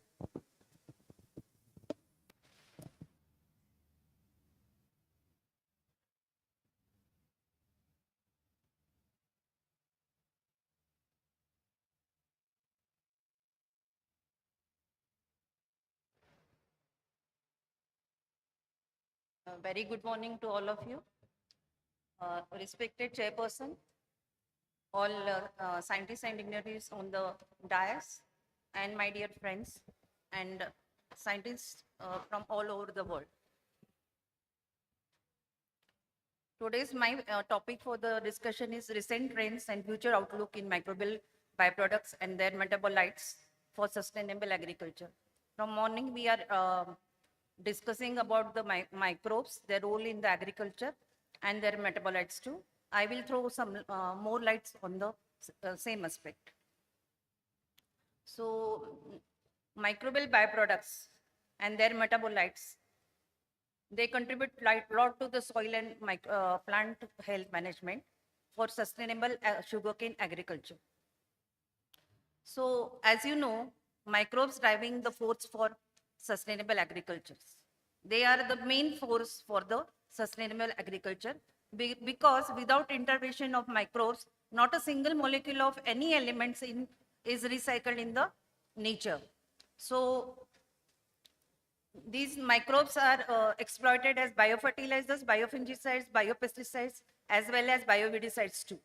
And their metabolites also play a very important role in the agriculture, including enzymes, PGPRs, hydrophores, toxins, and uh, they are a part of integrated nutrient pest management, weed management, and they are real, they play a very vital role in the organic agriculture. So, soil fertility deterioration, you know the reasons why soil fertility is deteriorated throughout the world. Side effects of the excess use of chemicals we have observed, from improper soil and crop management to the reduction in soil fertility and crop productivity. So why we are emphasizing on the soil and plant health? So as you know, healthy soil gives the healthy product. That is your crop. So sustainable soil health management is very necessary, and to recycle these elements, we need microbes in the form of biofertilizers, biopesticides, or other things. They contribute in higher yields, and they have a great potential to enhance plant growth by nutrient transformation. So living microorganisms, you know, consist of bacteria, active aminoacids, fungi, and other algae, protozoas, and viruses. So these are the four types of, actually 5 types of microorganisms are present in the soil. So agriculture biologicals for sustainable agriculture. So my main topic is today, how agriculture biologicals play a role for the sustainable agriculture. So they are the indispensable part of the agriculture, and throughout the world these biologicals are used in IPM as well as in your means it is used as a part of organic inputs too. So biofertilizer, biopesticide, and biostimulants. So what are these? You are well known about the biofertilizer, biopesticides, as well as biostimulants also. So these three categories are the these three categories of microorganisms are present, and they play a vital role in the agriculture. I'm sorry, I'm short in time, so I'm running down. So as you know, the agriculture biological market, it is growing at the rate of 7%, and microbials are the main inputs which play important role in the agriculture biological market. So when we observe, by 2030, the agriculture biological market will be US dollars 6 billion. So by various methods, these biofertilizers or these biological inputs are applied. So biological agriculture inputs include biofertilizer, biopesticide, biofungicide, nematicides, then effective entomopathogenic fungi and entomopathogenic nematodes. Special products, institutes like agriculture universities and VSI has developed. It includes soil and plant microbial consortiums. Secondary metabolites are produced like biotonic, biotox, EPS, and hydrophores.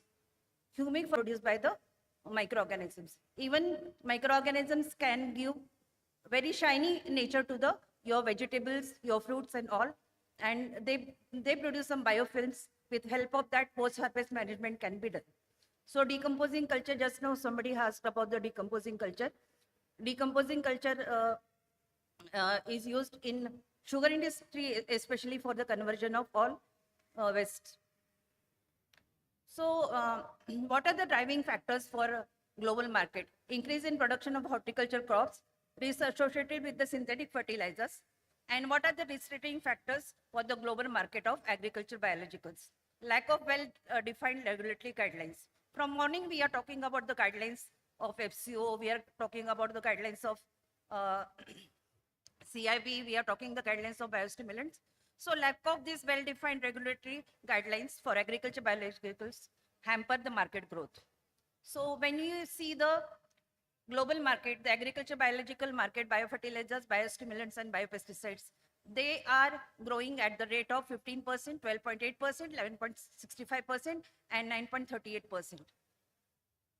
So who are the players, key players in the agriculture biologicals? These are the BASF, Syngenta, Bayer, Novozymes, Agrogen, Certis, etc. You will wonder, Bayer is doing a very crucial work on the biowidicides. So we are astonished to see that Bayer-like company, which is in chemical fertilizers, now coming with the biowidicides and all. So what the Indian market is saying, the Indian market is growing at the rate of 14.06 for the agriculture biologicals, biofertilizer 12.02, biostimulant 15.68, 9.33 biopesticides. So this market is studied by the type of the microorganisms. So biostimulants acquire the major role, or they counterparts the major part, followed by the biofertilizers, and last is the biopesticide. So who are the key role players in Indian market? These are Coromandel to Ajay Biotech, Can Biosis to Tropical Agro, Agriland, then T-Stains also. So in India, as well as in world, biofertilizer, biopesticides are not new. Last 2 decades, we are using this in our agriculture due to efforts of scientists. So intense research has led to various products of agrobiological companies. So as discussed, the biofertilizers which are sold globally are divided into nitrogen fixers, phosphate solubilizer, PSB, PGPRs. The crop which covers are fruits, cereals, oilseeds, and other crops like cash crop, sugarcane, cotton, fiber, forage crops, and application methods are soil, seed, and foliar, as well as set treatment for the sugarcane. So, you know the role of biofertilizers. Global market, what it is seeing, we have already seen. So biofertilizers, why biofertilizers now are adapted not in only your career base, they are adapted in liquid form also due to ease of application, more shelf life. Now the capsulations are also coming in the biofertilizers, but there are no recommendations from the agriculture universities at it. So they are also coming in the powder form by the lyophilized techniques and everything. So biofertilizers common, you know. So we'll talk about the FCO. Right now, under the FCO, you can see Rhizobium 2, mycorrhiza, phosphate solubilizing fungal biofertilizers, and now one new category has come, mixed bioinoculant carrier-based consortia as well as liquid consortia. Which are the biofertilizers are not in the FCO? These are iron solubilizing, silicate solubilizing, sulfur oxidizing pseudomonas, producing PGPS and EM solutions. Now they are in the committee yet to be registered under the FCO. So you know the last amendment of the FCO, which is origin in the 1985. Now the last amendment has been done in, on the 1st March 2023. So VAM, you know, they play a major role. Carrier-based biofertilizers and liquid biofertilizers, what are the advantages and disadvantages, we know. So that's where liquid biofertilizers are getting popularity.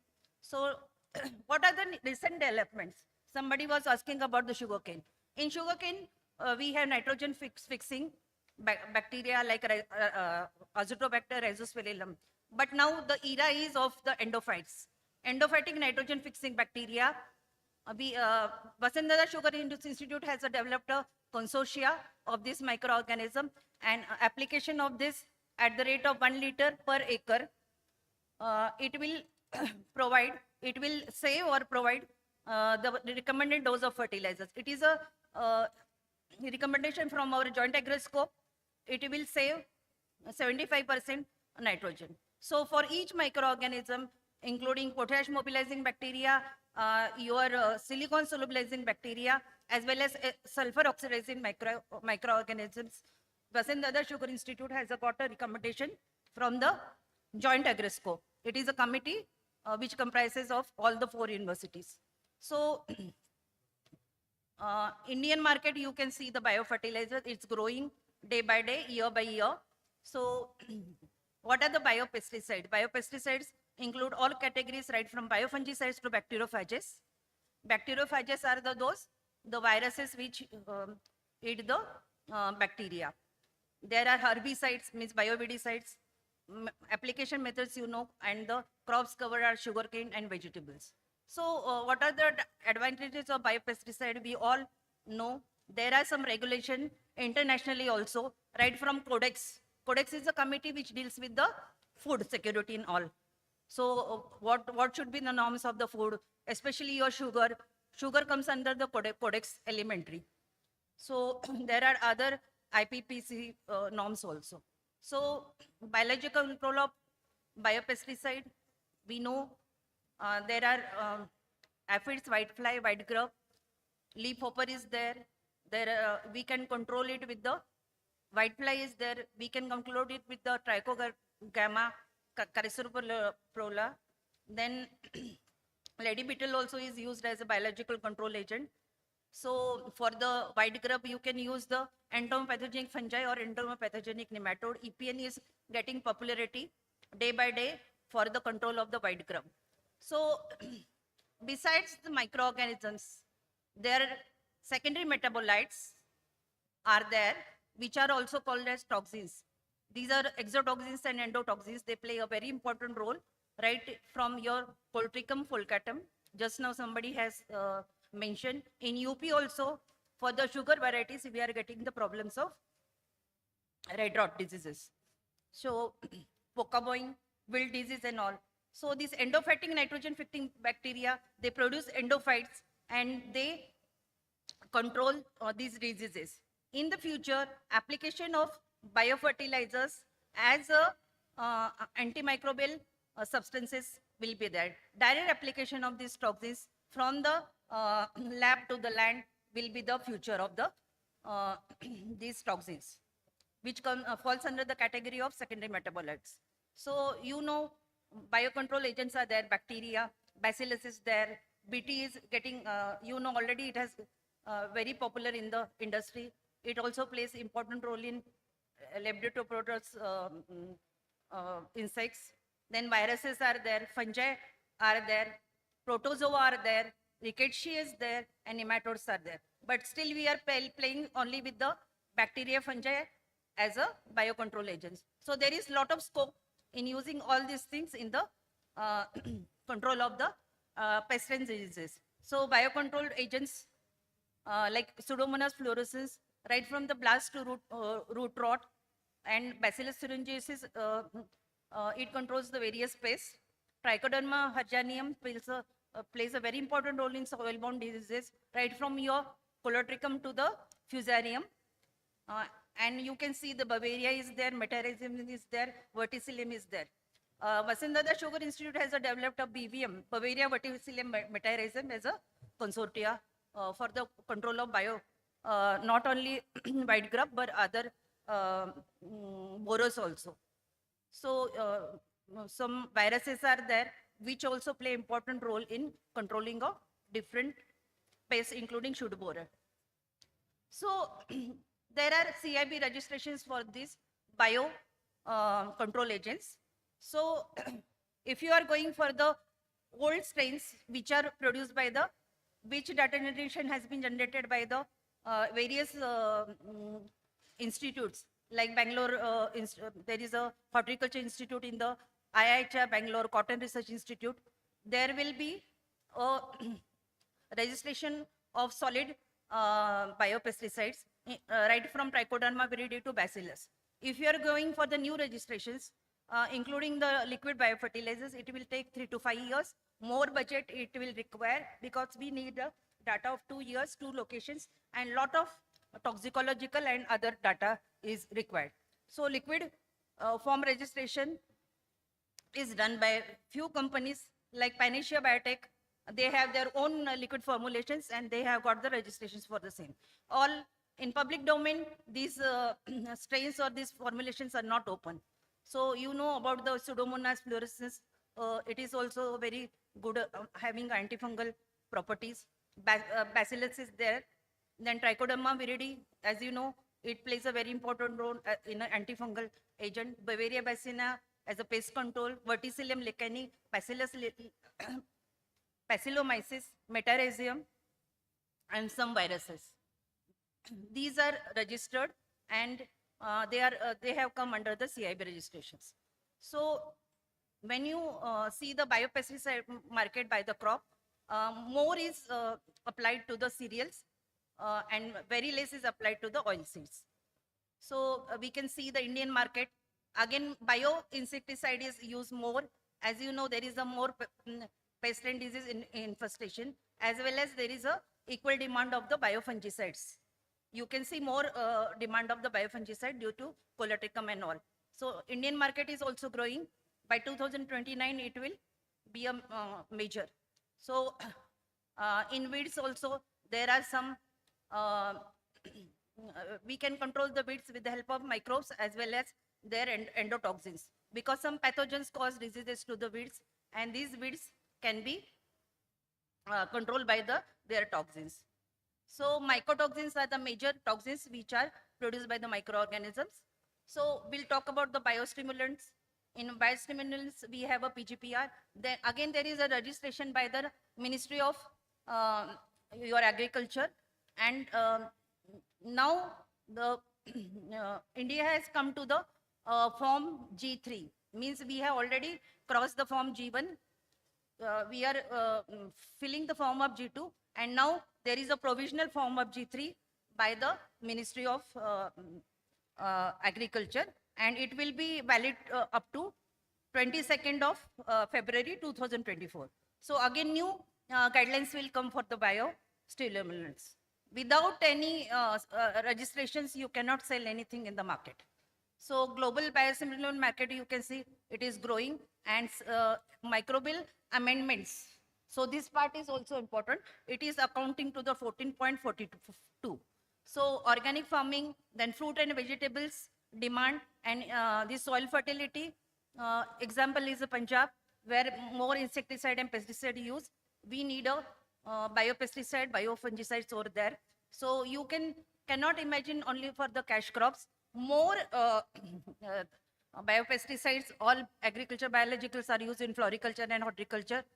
This production of this agriculture biological is a state of art. So everything should be GMP, means good manufacturing practices. So small units, they don't follow the good manufacturing practices. So standards are not maintained. So there should not be certification. Any infrastructure of a manufacturing unit should be like, it should have a R&D laboratory, quality control laboratory, culture banks. Just now, Dr.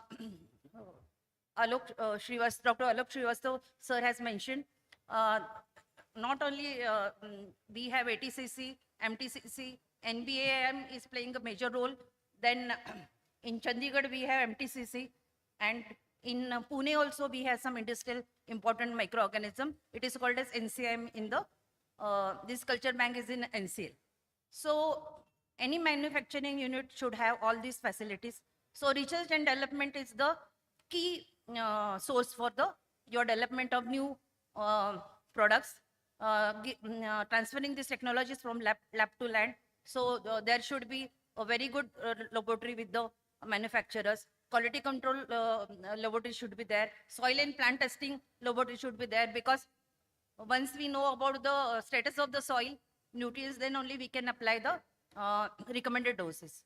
So this is called as SBT, soil-based testing, application of fertilizers.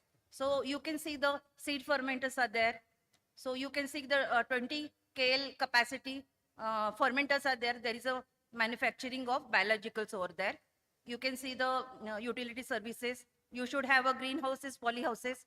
Manufacturing of biocontrol agents is also important. Not only we rely on the microbes, we can rely on the some good pest and friendly pest also. So there is a development of for,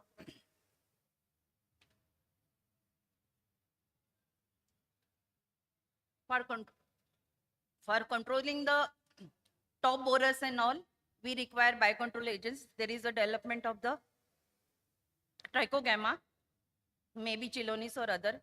So now the points comes for the audience. They have asked for the recommendations.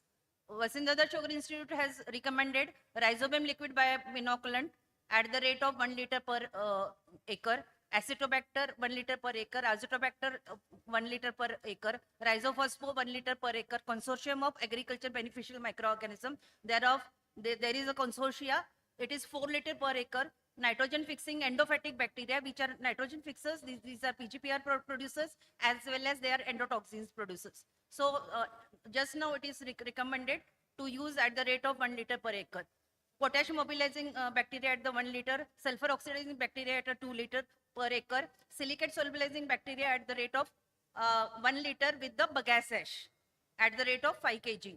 Iron and zinc solubilizing microorganisms at the rate of 1 liter, and decomposing culture at the rate of 1 liter. So mass production, you can see there is a mother culture production, mass scale production. So inputs which we use for the biofertilizers or other kits, it costs less. So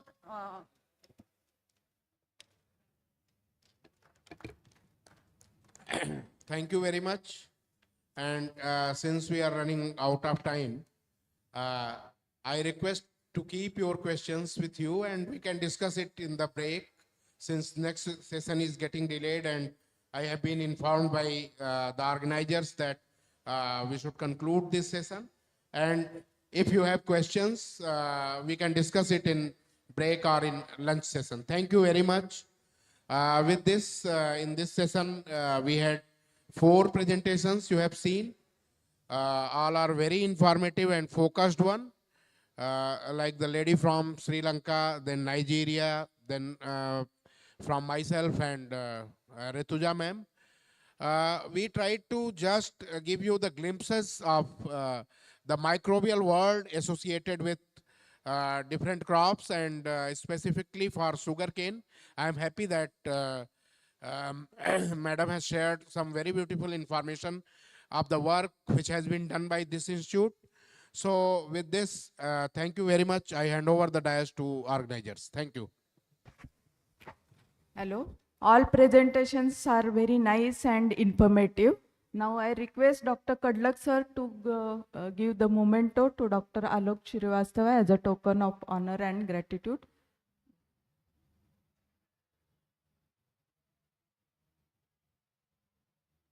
But fast.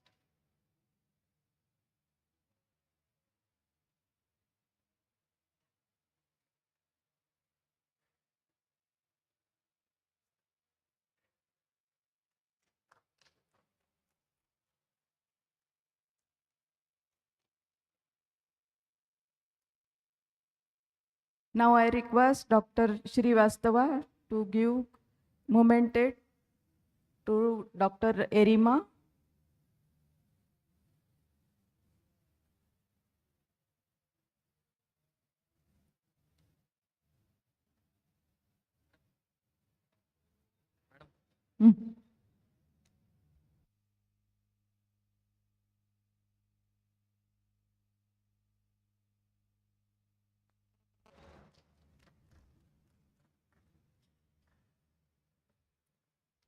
Again, I request Dr. Shrivastava to give memento to Dr. Rutuja More ma'am.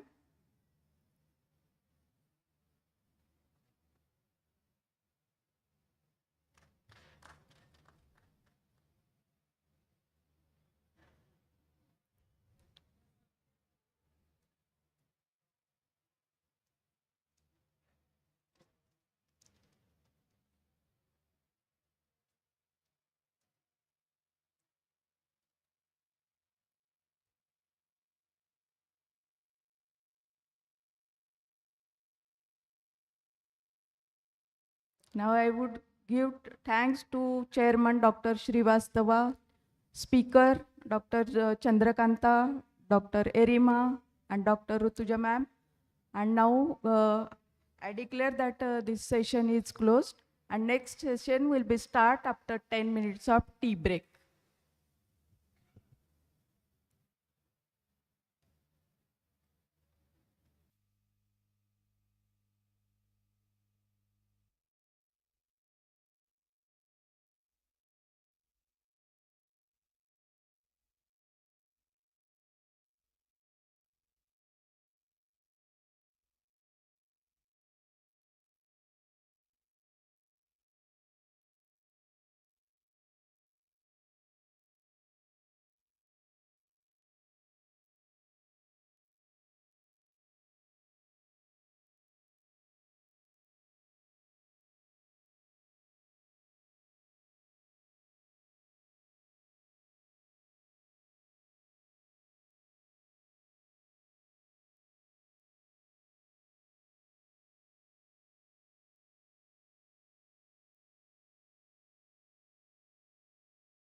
Hello.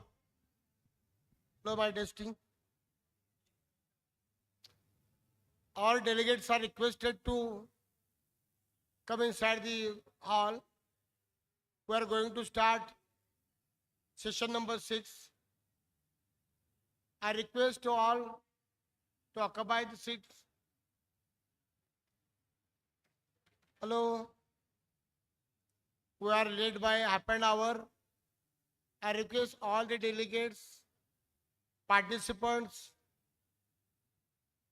to come inside the hall to attend this new session on pest in sugarcane, facts and management approach.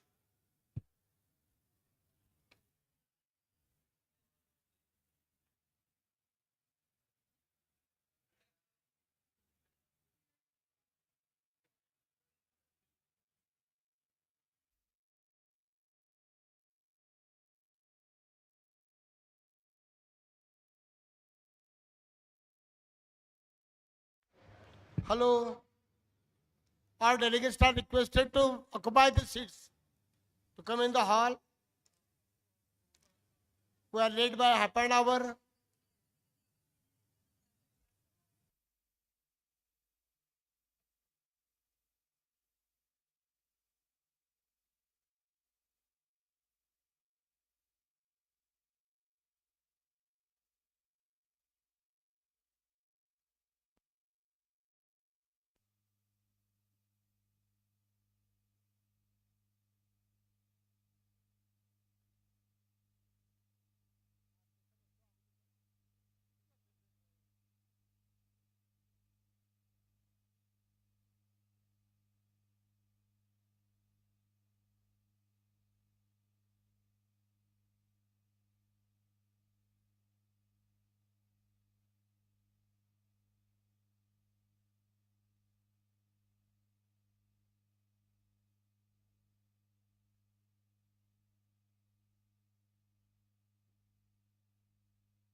Hello. All the delegates or participants are requested.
All are requested to come inside the hall. We are late by half an hour, 40 minutes almost.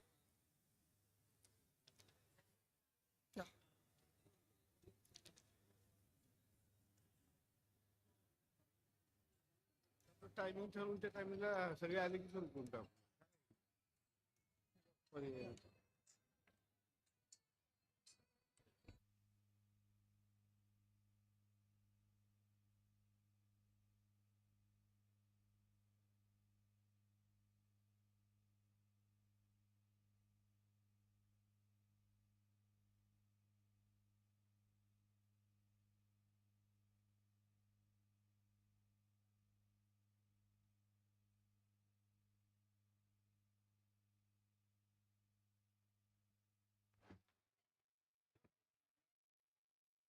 Hello.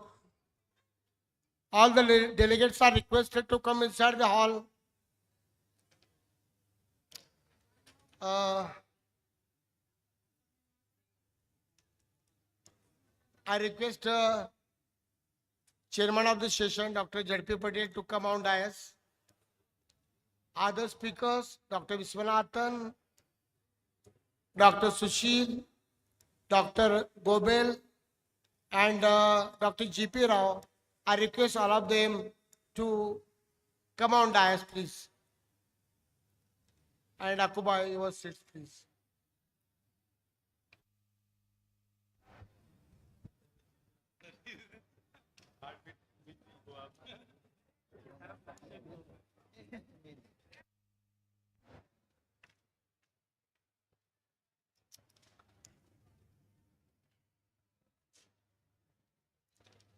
Good afternoon to everyone. Now we'll start agriculture session number 6. Pest in sugarcane facts and management approach. For this session, we are very lucky to have great scientists who are on the dais. Dr. Z.P. Patel is chairing the session, and there are 4 speakers in the session. I request my co-coordinator, Professor R.G. Yadav, to introduce them to all. I also request Dr. Kadlak to come on dais, please. Dr. Kadlak, sir.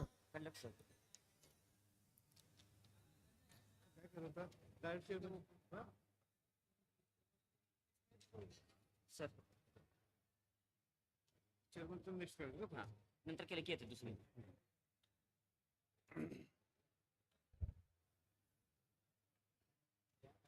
Now, for this session, Dr. Z.P. Patel, Vice Chancellor, Navsari Agriculture University, Navsari, Gujarat. His field of specialization is integrated management of biocontrol and pesticide residue. He has started in sugarcane only, and you all know in Gujarat there was pyrela incidence was severe incidence was there, and at that time pyrela was controlled by Ipircania. 99% control was there, and now Ipircania is established in nature, and therefore it is under control.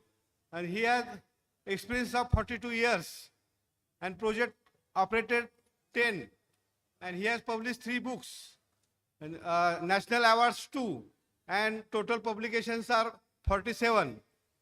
And he has guided 17 students.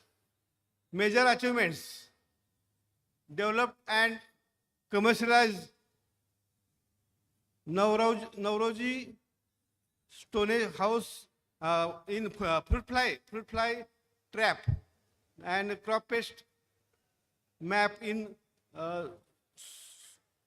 Sapota. Biocontrol of sugarcane pyrela in Gujarat. Successfully, pyrela was controlled under his guidance previously, therefore it is now under control.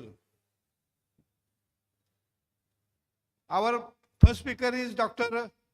Rasappa Vishwanathan, Director, ICR, IISR Lucknow. His field of specialization is basic and applied research area in sugarcane varietal development and new diseases management strategies, molecular basis of red rot resistance, and establishing molecular plant lab. He is having 32 years experience, and 23 projects were operated under him. National and international events 8, national and international awards 8, and 292 publications. And he has guided 10 PhD students. Now today's topic of presentation is global challenge in disease dynamics in sugarcane and way to address them for the sustainable cultivation. Our second speaker, Dr. G.P. Rao, and he eminent scientist at IISR Research, New Delhi. And field of specialization, identification, characterization, epidemiology, and management of sugarcane viruses and phytoplasma diseases. He is having 36 years experience, and he was editor-in-chief of SugarTech Journal, which is famous in sugarcane crop, and 30 countries he have visited, and publication 200 more than 200 publications, and 2 books were written by him. Then our today's presentation theme is phytoplasma disease causing various losses to sugarcane crop in Asia, a recent updates. And our third lecture will be by Dr. S.N. Sushil, Director, NBIR, Bengaluru.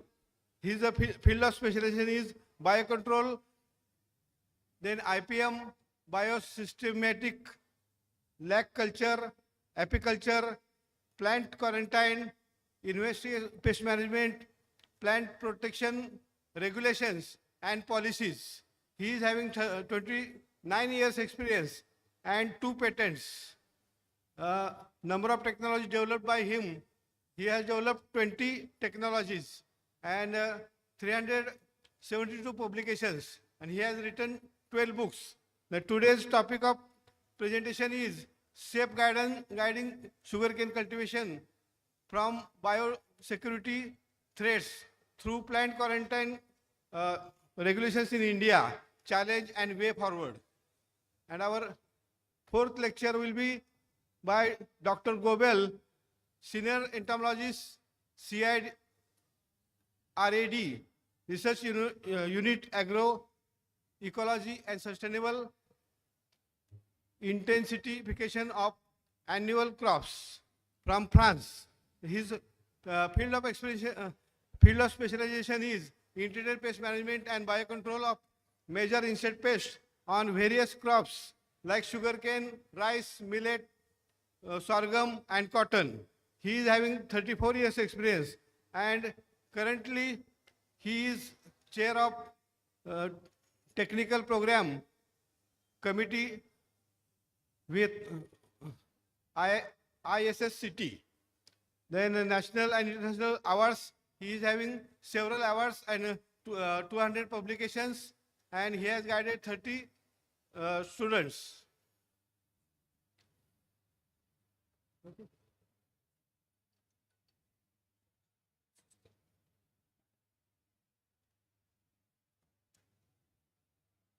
I cordially invited to Dr. J.P. Patel sir to chair this session and introductory remarks. Right, J.P. Rao sir? And please chair to J.P. Rao sir.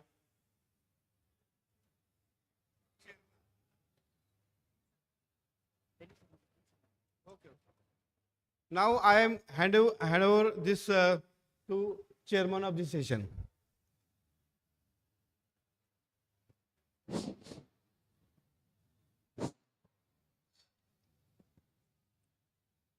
Good noon, you all.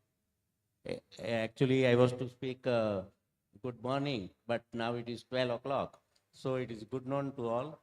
And the session, we are going to start session 4th, and that is pest management, pest in sugarcane, facts and management approaches. Actually, we are, the 30 minutes have been cut, so now we'll get only 90 minutes. And in these 90 minutes, we have a very good 4 speakers. That is Dr. Viswanathan, Dr. Rao, Dr. Sushil, and Dr. Kobe. So they will highlight almost the good things, I think. So what they have experienced. So I request to all the speakers that you will get almost 15 minutes each. So in 15 minutes, you have to justify. 1 or 2 minutes more I will give at my leisure. So, and the questions will be invited at the last. So otherwise, if I will invite the question in between, just after the speaker, then it will kill the time. So to avoid that, first of all, we'll hear all the speakers patiently. So that will be a good, and if any questions in your mind, then you can raise that question at the last when I will give you the time. So keeping in mind the 15 minutes you have, the speakers are requested to highlight the important things to the audience so that we can just strengthen our knowledge in sugarcane. All are almost very learned and concerned scientists of solely on sugarcane and biocontrol and all these things. It will be very nice to hear them. And now, as Dr. Viswanathan is first, but I request Dr. Rao to present his lecture first. Dr. Rao, please.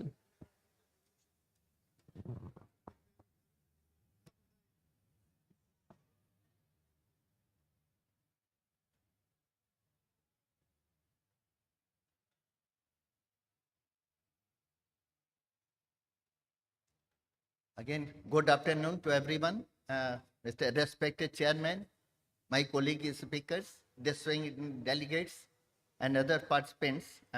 First, I would like to thank the organizers to invite me for this very important conference and the session. I'm working at Indian Agricultural Research Institutes, and I have a vast experience working with sugarcane diseases. But my major specialization is on sugarcane viruses and phytoplasma. And today I'm going to highlight very important disease of Asian countries caused by phytoplasma, that is sugarcane white leaf and sugarcane grassy shoot.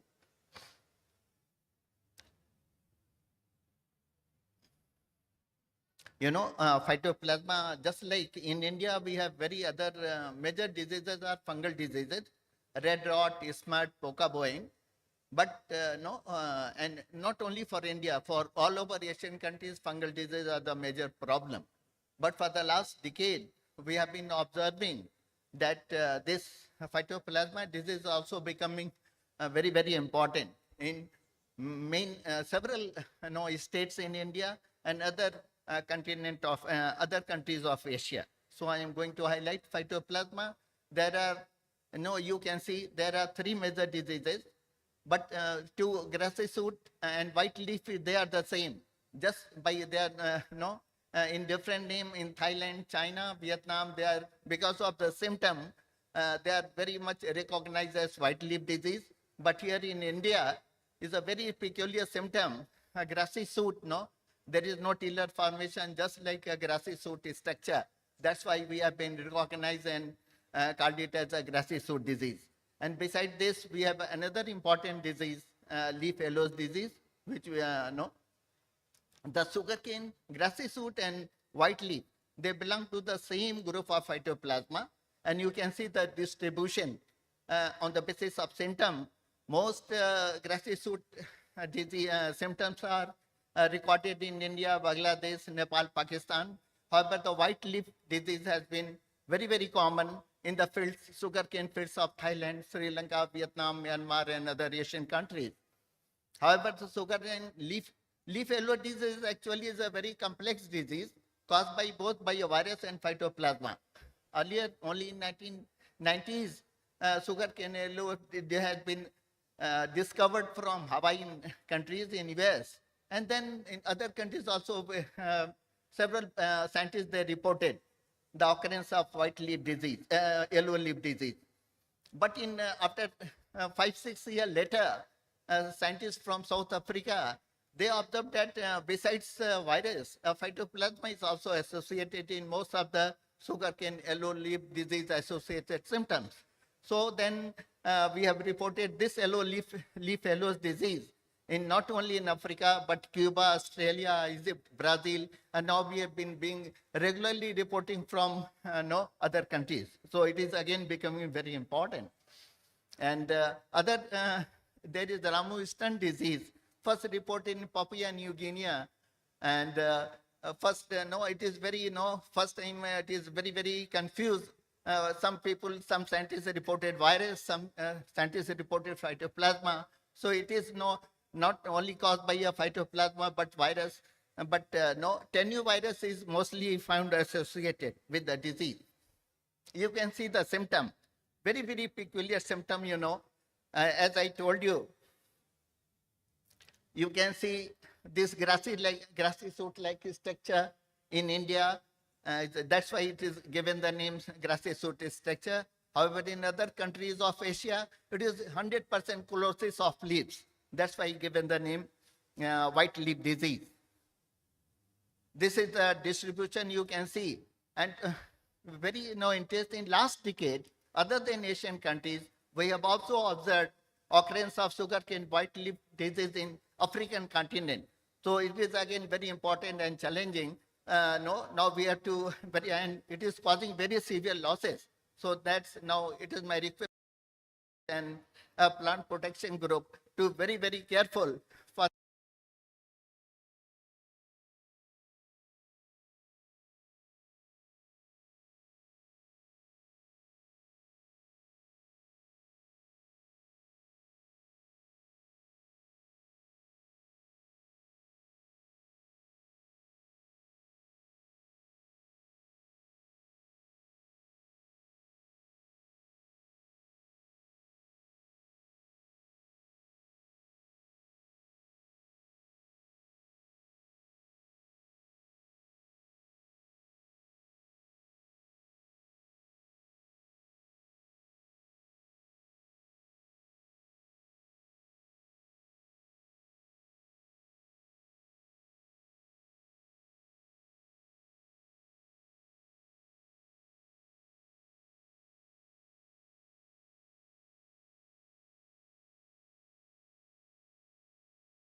so far, phytoplasm is very, very peculiar. We are not yet culture phytoplasma. That is the more important in the case of phytoplasma. Although it is a bacterial member, but we can't culture this. Yeah. But PCR molecular based methods are quite authentic and diseases on the basis of primers of different region of genome of phytoplasmas. And once we have sequence available, we can identify the group and subgroup level. Recently, we have developed LAMP assays for very quick and authentic identification of phytoplasma. Symptomology, again, I told, very clear symptoms you can see in the fields in different form, closes of spindle leaves, excess still ring, proliferation of buds, and white leaf, and sometimes both, you can see both grassy shoot and leaf closes in a single affected clump. But as I told you, it is a very, very important disease of ratoon crops. You can see mostly more than 60% losses were recorded in most of the Asian countries. This is a picture of Thailand, of Udan Thani, very severely affected phytoplasma field with in sugarcane commercial variety in Udan Thani. There are some techniques available for identification. by a simple compound microscope, by electron microscopy. I told you, once we have facility, we can cut ultra thin section and observe very clear pleomorphic bodies of phytoplasma in infected cell. Serological, because phytoplasma, they don't have cell wall.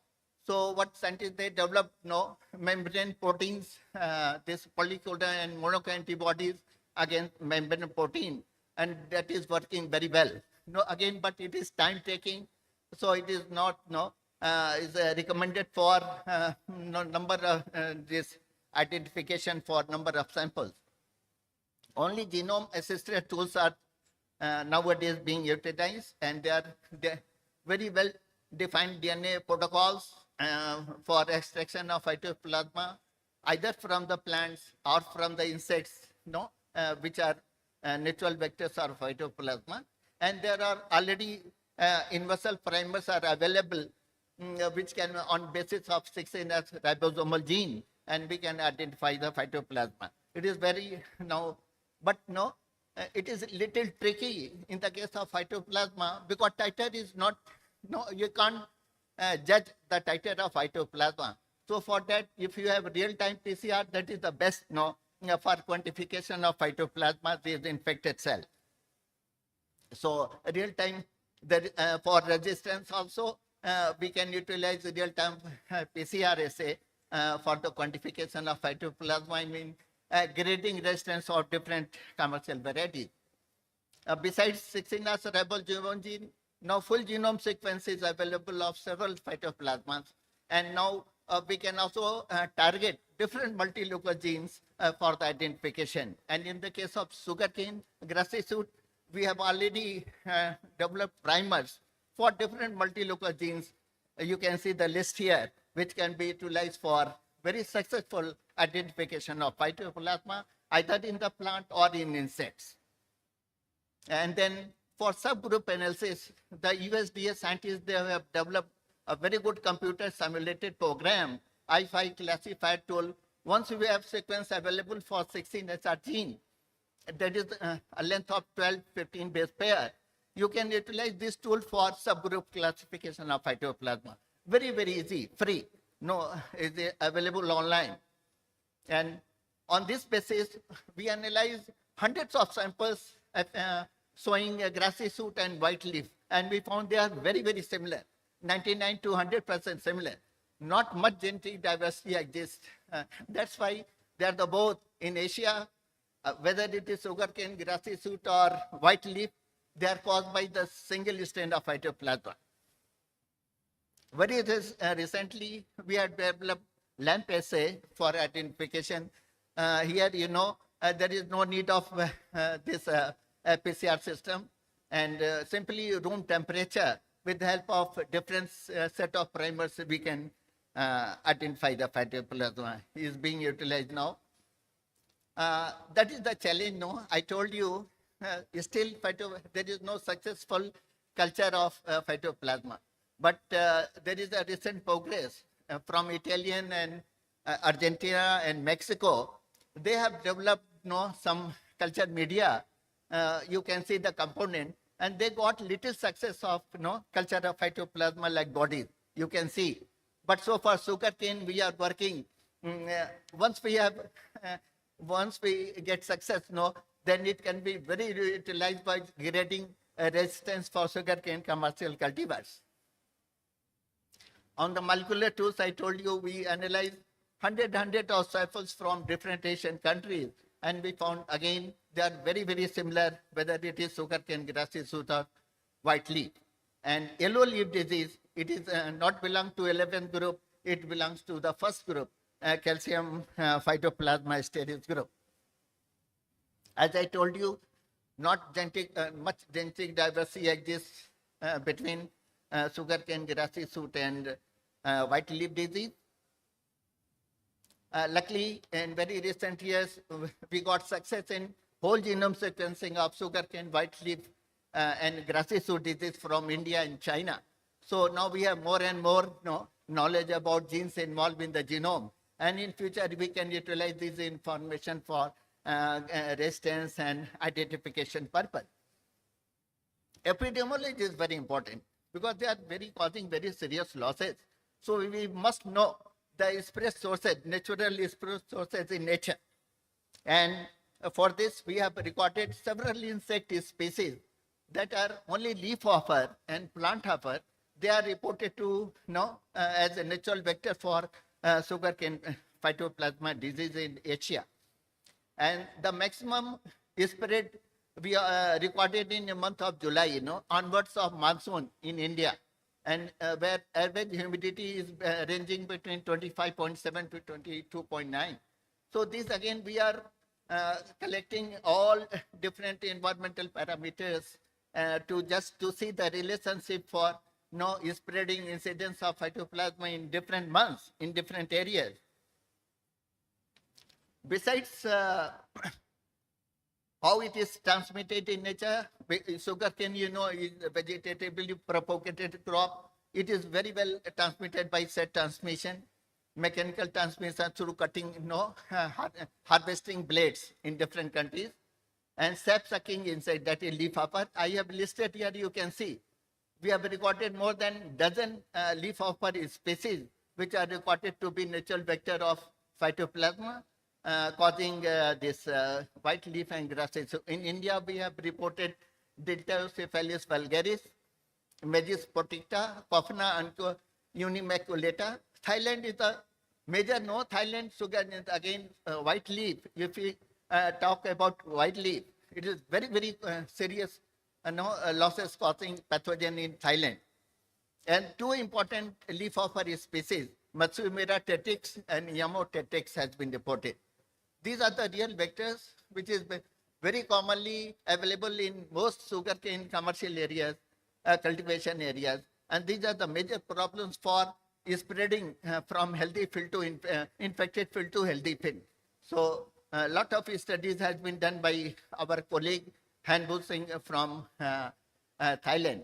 In China, very recently, they have reported two vectors, Tetragoniella and Clavia qualifana, from Yunnan Sugarcane Institute.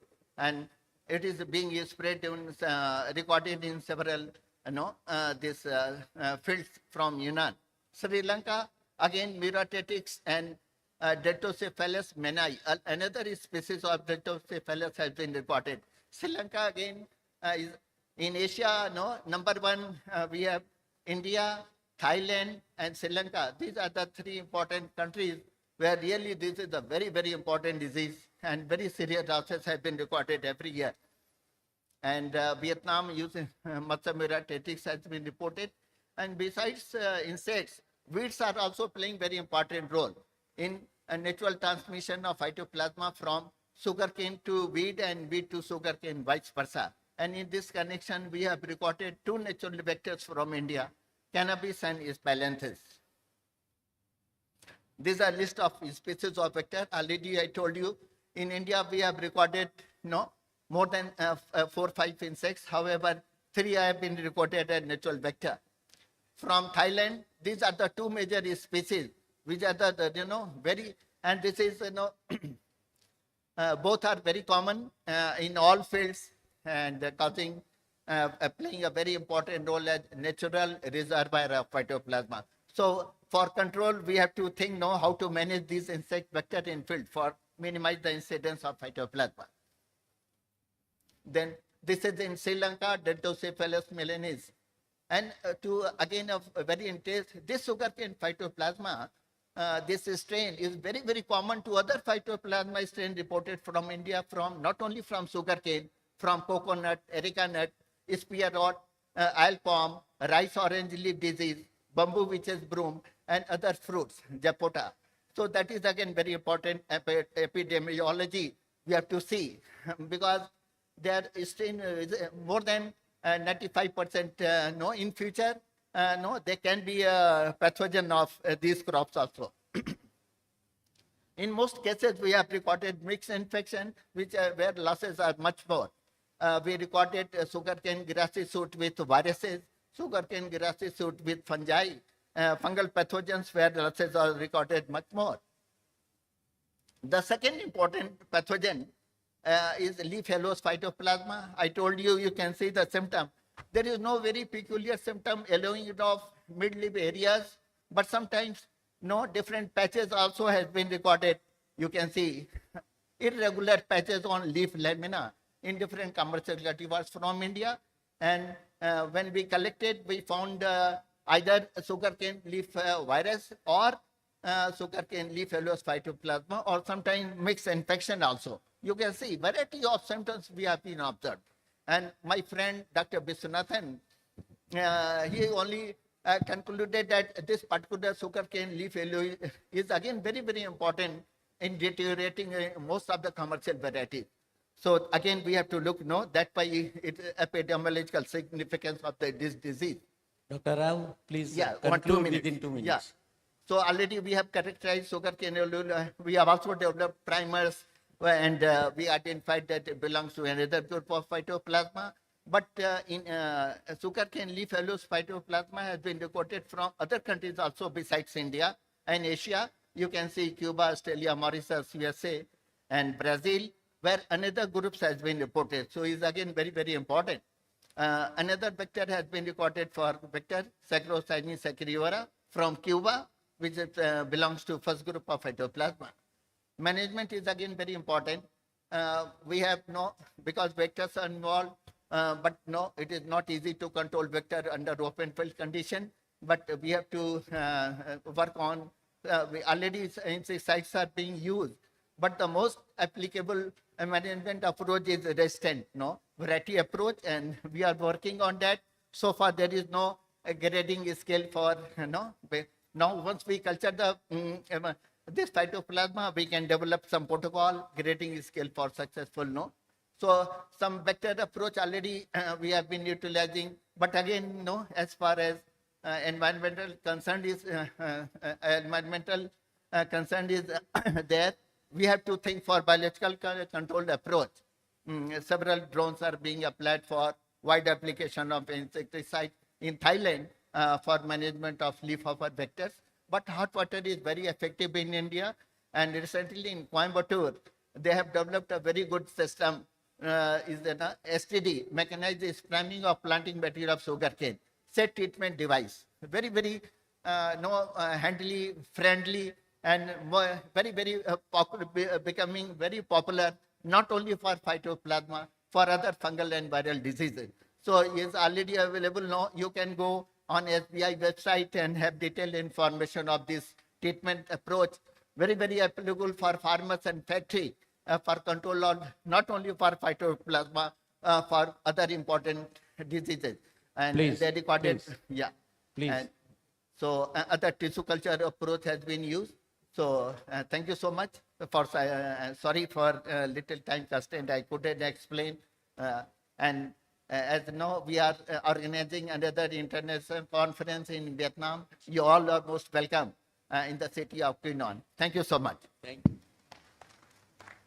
Thank you, Dr. Rao, for a nice presentation on a very new disease like grassy diseases or in sugarcane.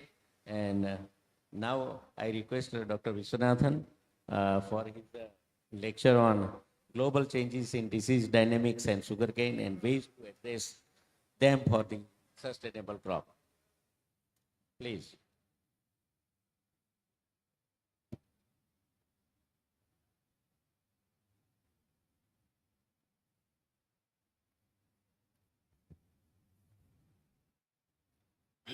Good afternoon to all, respected chairperson and colleagues for speakers. And first of all, good afternoon to all. First of all, I thank VSI management for inviting me to briefly discuss about this area. That is one of the major area sugarcane to be addressed. That is the disease problems. So I will be covering mostly on this global disease scenario, and also recent approaches to manage the disease. And coming to the disease impact, why this diseases are causing impact in sugarcane, as in many other vegetatively propagated crops. Sugarcane also, it is almost we get all kinds of pathogens, maybe fungal, bacterial, and viruses. So this vegetative propagation and also on the long duration plus going for multiple ratoons, they are the favorable factors for a disease buildup and also on the monoculture. And in overall, we can sum up the impact as varietal degeneration, mostly caused by fungal pathogens due to the emergence of new races of the pathogens, and also on the varietal degeneration caused by systemic accumulation of non-fungal pathogens. Coming to the disease scenario of major fungal diseases, we have see that at least red rot, smut and wilt and rust are the major fungal diseases, and smut is distributed throughout the world, and whereas red rot is confined to South Asia, similarly wilt also, whereas rust is mostly confined to Americas and also in other countries where the situation is conducive, including Australia. Coming to smut, it is one of the major fungal disease causing impact, especially in ratoon crops across the globe. And whereas in the rust also, this is a recent phenomena that is in the globally, if you see, and after 2020, we have seen emergence of this rust, particularly this is spread from particularly brown rust, first was reported, and later orange rust. So now overall what we found now, this after a new occurrence of the diseases, so now the focused breeding programs were initiated to develop rust resistant breeding program, and then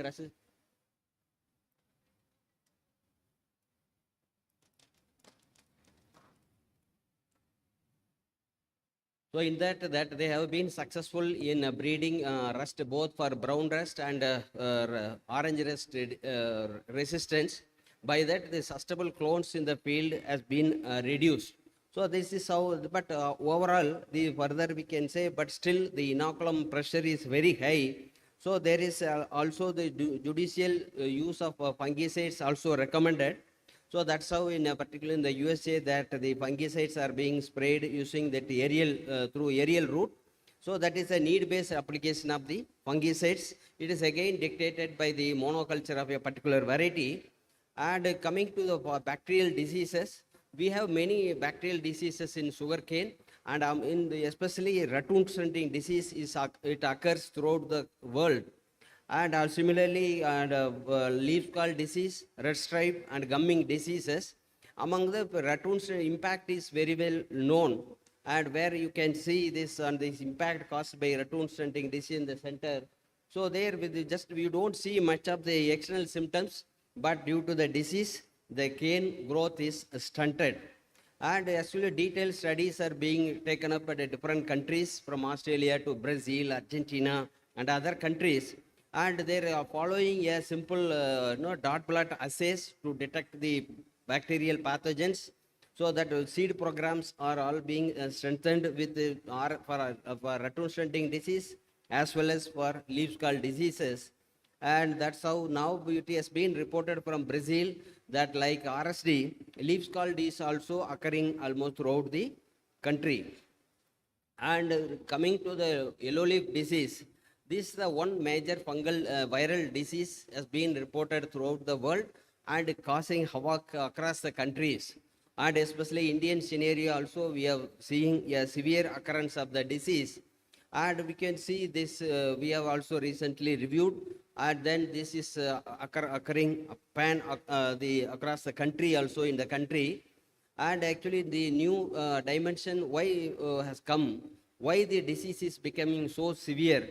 And in Florida also it has been reported, and the same virus is being infecting sorghum and also the wild sorghum also, like sorghum almum. So like that, so this inoculum is persisting in this environment in the collateral host, and then vector, that Melanophis saccari, and that's how this disease is recurring in these endemic areas. And our country's conditions also, India, we have studied in detail, and the possible sources of vector, at least collateral host, in that we found mostly the sorghum. Sorghum is grown for a forage purpose or grain purpose across the country, and where we found not only the viruses of sugarcane yellow leaf virus and also viruses causing mosaic was also we found. Again, this Melanophis sakari, that aphid is the root cause for the transmission. And coming to mosaic, this is also another universally present virus disease, and it is causing almost caused by 3 different viruses, either alone or together. And in that, not only that it is causing the SCM, sugarcane mosaic virus, causing damage in sugarcane, it is also reported to cause very severe disease of maize, lethal necrosis in association with maize chlorotic mottle virus. So coming to the country-specific reports also, in China we have seen almost recording all kinds of diseases, probably except red rot and wilt. And coming to this, particularly this disease and downy mildew, this is the one disease confined to few countries like Philippines and New Guinea. And otherwise, this disease, though it is a very serious disease, fortunately it has not been reported elsewhere. So there is a need for a stringent quarantine. And also on the chlorotic streak also, this virus disease was reported long back, more than 100 years back, but only recently the cause of the disease was been identified as a Phytocercomonas, so that lower fungi, and it is confined to Australia. Coming to scenario in the India, so where I will speak rest of my lecture on this scenario in India, and where this red rot is been for a major issue for the several decades, and presently also we have disease across the country, and especially Indo-Gangetic plains, we have a severe occurrence of the disease after the epidemic breakdown of 0238. And similarly, other fungal diseases like smut, wilt, and twisted top, that is pokobong, is also reported. We are seeing disease. All these diseases are occurring in almost all the places with varying severity, and especially the pokobong, that is our twisted top. This is the one that's emerged as a new diseases or a new major disease from a minor disease status, and we have characterized this pathogen, associate pathogen, and also its interrelation with wilt causing pathogen. So finally we found the same Fusarium sakari is causing wilt and pokobong together in a crop. Coming to other non-fungal diseases, especially yellow leaf and grass shoot occurring throughout the country. And coming to the specific work which we have done on red rot after the epidemic breakdown or the varietal breakdown of 0238, we have done a detailed work on the characterizing the new pathotype, and then we have characterized the new pathotype as a CF13, that is Coltotrichum falcatum 13. So that is found as a highly virulent, and it has evolved after this introduction of the variety, and also the variety, another phenomena we used to say vertifolia effect. So that means we have gone the variety almost uniform cultivation of this particular variety. This monoculture led to evolution of new pathotype that is highly virulent, and it is able to knock down many of the host varieties. So now we shifted our focus to screen the varieties that are resistant to CF13, that is a new virulent pathotype. Coming to the next part of the my talk on disease management, and where that main focus is on developing red rot resistant varieties, and in that we have been successful across the zones where we are releasing different commercial varieties, and every year we notify at least maybe 5 to 6 or even up to 10 varieties per annum. So that's how we are able to manage. In addition, basic work also in All India Coordinated Research Project. Our idea is to identify red rot resistant varieties across the locations. So here it is will be the mostly genetic stocks have been screened, and then we have identified disease resistance in intraspecific and intrageneric clones, and then we have identified the clones parental likely to be parental clones with broad-based resistance across the zone. And coming to wilt red rot, and overall, though we have the disease was recorded more than 100 years ago, we are still unable to manage the disease. And of course, recently I have reviewed what was the causes and also impact. And in that, what we found almost the disease, when disease was reported in India for the first time, and we found the same disease was occurring almost throughout the world, from USA to Argentina to West Indies. But what happened, after 1930s, the disease severity has come down across the country except India or South Asian countries. So that but still we are fighting with this disease or pathogen. And one major cause I found that we are unable to eliminate the sustainable varieties at a given point of time. So you have seen, at least taken efforts to eliminate this inoculum from the field. So there are very less chances for the breakdown effect.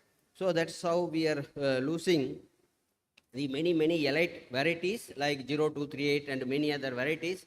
And coming to wilt, actually now this disease was mostly confined to Gangetic, Indo-Gangetic plains and East Coast region.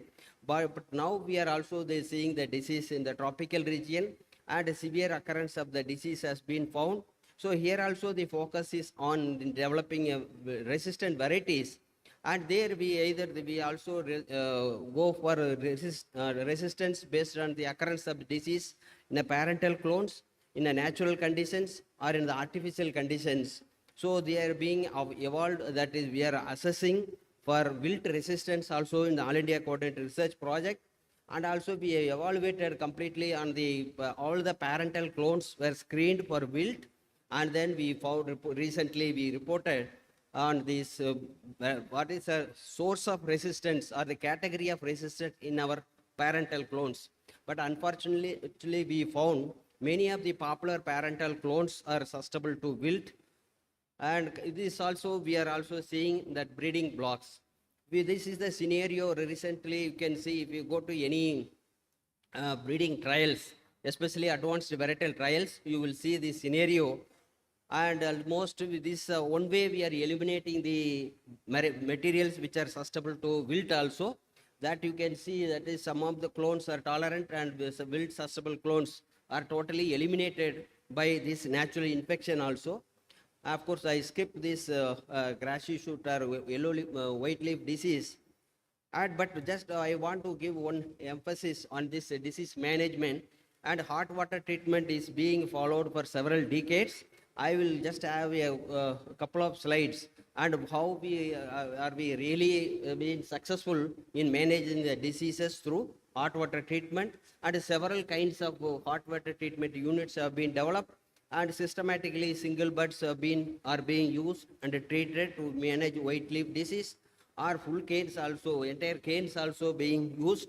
Here you have to see this amount involvement of the man and machineries to treat.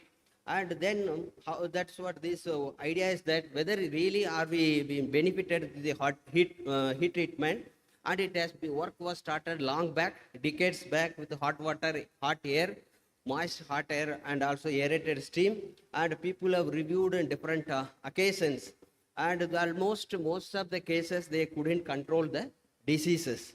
Either there is an impact on the germination, or there will be a recurrence of the disease in ratoons. And India also we have two popular the units like aerated steam therapy and also moist air therapy being recommended. But if you see, even in Brazil, that recent work also suggests, and it is only partially inactivate the pathogen, not eradicate or eliminate the pathogen. So even in this PCR based assays also very clearly found, if the titer is high, 2 hours hot water treatment is comparatively better, and whereas 50 to 30 minutes at 52 degrees centigrade is not completely effective.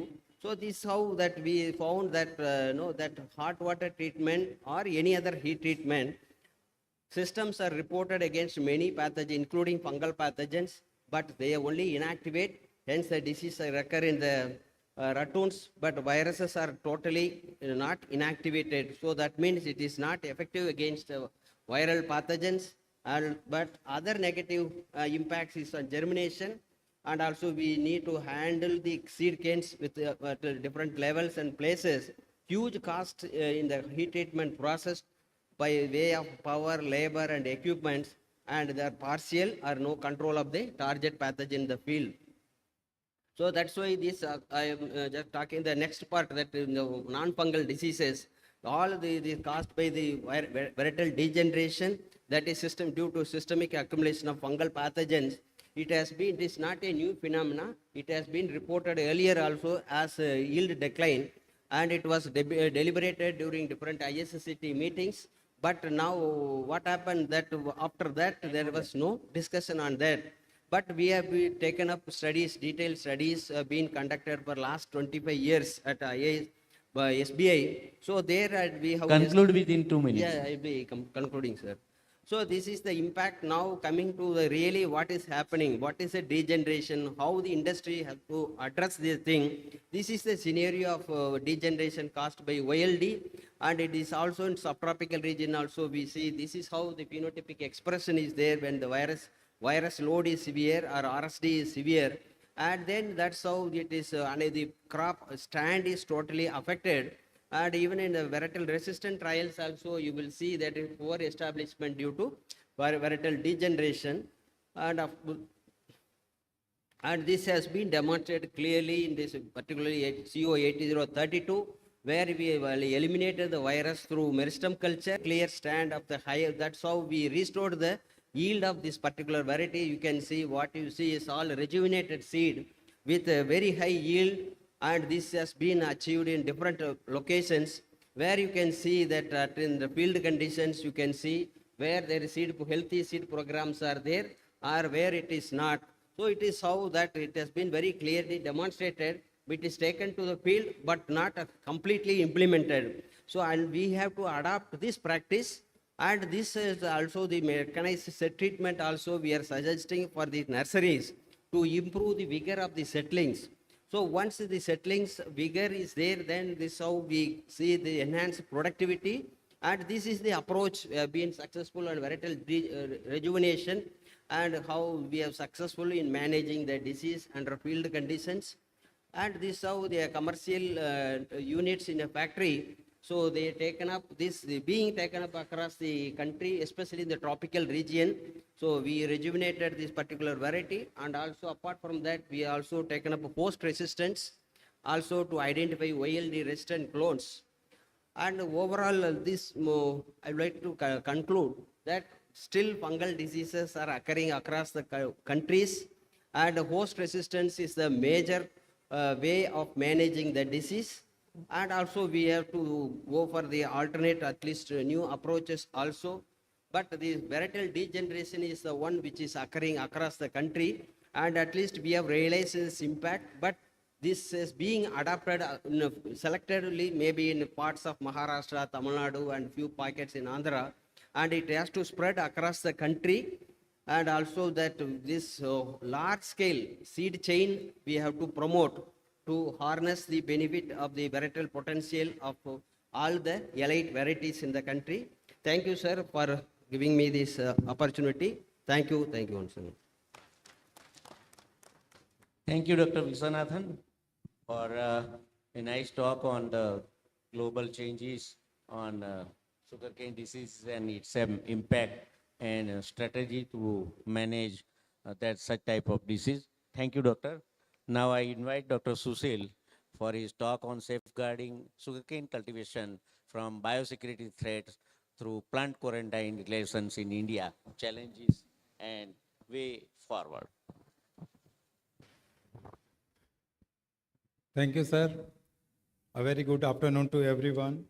Most respected chairperson and all the distinguished speakers and the distinguished delegates, friends.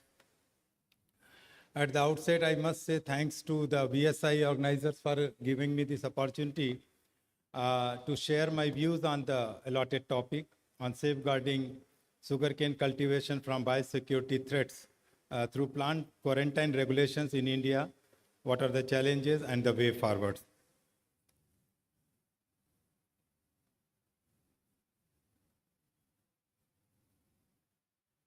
Not moving. Okay. Next. Here, from here. Okay, okay, that way. Friends, the biosecurity, when we talk of, is the management of the risk that is there on the economy, on the environment, and also on the community. From the any pest wintering and establishing or spreading in the area. That is how the biosecurity goes, and it also It is a shared responsibility of of everyone, and definitely it is of a national priority. And also it involves the government actions at the border, pre-border work in other countries, and the regional and the interstate restrictions, emergency responses for new pests, as well as the measures on the farm. So if you look at the entire the biosecurity in totality, the invasive alien species, among all the biological entities, the animals, especially insects, are causing 62% economic loss, and followed by plants 26%, and the fungi and bacteria 12%.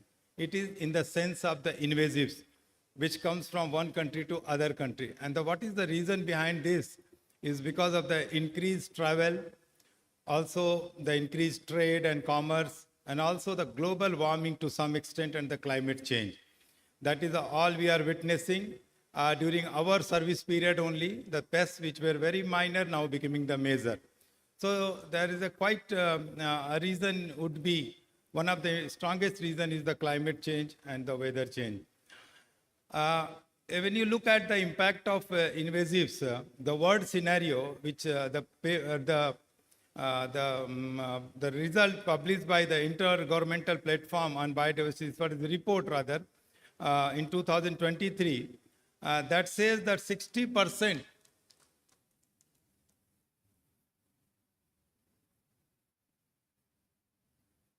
Okay. 60% of the total global extinction, the reason behind that is the invasives. And the 4 times in every decade, it actually impacts on the economic cost. And the 85% of the quality of life is also impacted by the invasive pests. In India, see, 1889, when we reported apple woolly aphid, from then onwards, you can see up to 1900 to 2000, in 100 years, hardly we could report 16 insect pests. But now, last 23 years, 21 invasive pests we are reporting from India. So that means you can, because of, it is nothing but because of the more travel, more commerce, more international movement of the people. And the fact when we talk of the sugarcane, there are already 400 pests. That includes 288 insect species and also 125 diseases reported, out of which 24 of the insects are important, very, very important, and 1 of the diseases are very important. Pooling together, they are causing 10 to 30% of the losses. Now coming to the invasives, you all may recall in 1958, although we reported sugarcane woolly aphid, but suddenly in 2002 it flared up. 2002, followed by that 2007, you all may recall. And there, the Incarcia, one of the species, and also Typha ephebora and Micromus, these 2 predators were found to be very, very effective. That means whenever there is a problem of invasives, we are developing, we are equipping our farmers, and we are, at the institute level, we are developing the technology, and somehow we are managing. Similarly, the fall armyworm, which came to India in 2018, initially it was reported from maize, but now it is from 182 species of the plant species it is impacting. So in sugarcane is not untouched from fall armyworm. It is reported by one of our center, Anakapalli, and also from SBI Coimbatore. And many other centers, now they are reporting that it is becoming a very, very major problem in some of the areas. So for that, the NBIR, National Bureau of Agriculture and Insect Resources, they have developed a lot of technology from the institute from where I am coming from. So we have a Betty, Bacillus thuringiensis, specific to fall armyworm. We have NPV, we have Metarhizium anisopli. We have also one EPN, very effective, and also some of other parasitoid, regular parasitoid like Trichogramma chilonis, and also one of the EPN I said. So these pooling all together, it is working very well, and we are controlling it effectively. Rugose sparling whitefly, another invasive pest which came to India 2016, which is creating problem especially in coconut and also the areca nut. Now it is also being reported from sugarcane. So here we have a technology, one of the very potent this Encarsia guadalupe, which is a native parasitoid, and also this Iceria, that is also very effective here, which for reverse sparling whitefly, Iceria famosa. You can see in the maybe next slide, the reverse sparling whitefly, which is there in the coconut and areca nut, but now adjacent to coconut, wherever the sugarcane is grown, they are really creating problem now. So for this, in Quercia guadalupe, we need to conserve. And also one of the entomopathogen, that is the Iceria famosa, which is very, very effective. Now we have developed a technology, it is available with NBAIR. And also we have developed a drone technology, how to really spray and go to the, especially the coconut ecosystem, it was very difficult. But sugarcane, of course, we can use it and it is working very well. This is another sugarcane red bug, which was reported by one of the centers under AICRP Thiruvala, which is coming up. It was just a pest, not reported from India. It was from Malaysia and some other country. It was reported not from India. But so far it is not creating problem, but some of the field, it is really a problem. All the plants are yellowing, and that is the first time the AICRP is reporting. The point which I wanted to make here, that you can see here under the surveillance program in AICRP, the report you can see, some of the pests are pan-India, like termite, early shoot borer, internode borer, root borer, pyrilla, scale insects. They are pan-India. But some are localized, like white grub. In certain area only you will find the white grub problem. Or stalk borer, or per se Gurdaspur borer, only in western UP, Haryana and Punjab. Similarly, Plasi borer, only eastern part of the country it is a problem, not in other part. Similarly, diseases, as Dr. Vishnathan sir was also mentioning, some of the diseases are there pan-India, but some are like red rot, wilt, smut, GSD, RSD, YLD, pineapple disease, all are pan-India, but some of them are very localized. So what strategy we should be having? This is one of the very important slides. You can see here India, that like sugarcane downy mildew. It is very much there in Nepal, in China, in Thailand. Similarly, Aldana, Saccharina, which is very, very problematic in African continent. But it is now in Saudi Arabia also. Asian part, it has already come. Gamosis in Mauritius, similarly Fiji virus in Thailand, it's just neighboring countries. So anytime it may hit to India. All these pests which are in the cloud, these are actually looming threats on India. So what is important is the awareness by everyone. Wherever you see any new disease flaring up or any insect flaring up, please report to us so that we can immediately act upon it. So for these, we have a management options. We have IPM. Basically, we are promoting IPM, where in the cultural, mechanical, biological, chemical control we are promoting. And for the invasive pests, we have a system of pre-entry quarantine, and post-entry quarantine system. We have 7 regional stations on plant quarantine. Also, we are promoting agro-ecosystem analysis-based IPM, wherein more focus on the plant health at different stages is given, built-in compensation ability of the plant is given emphasis, pest and defender population is given emphasis. Not just by seeing the ETL and go for the spraying. Let us work on this way. Let us see that what is the pest and defender ratio, whether actually we need to apply the pesticide or not. And also what is the soil condition, what is the climatic condition. All these things should be taken in. Even the farmer's past experiences also is very important in any pest decision, any kind of pest protection measure. Once you must take into all these into consideration. The overall pesticide, as usual, is 2% of the total pesticide goes in the sugarcane.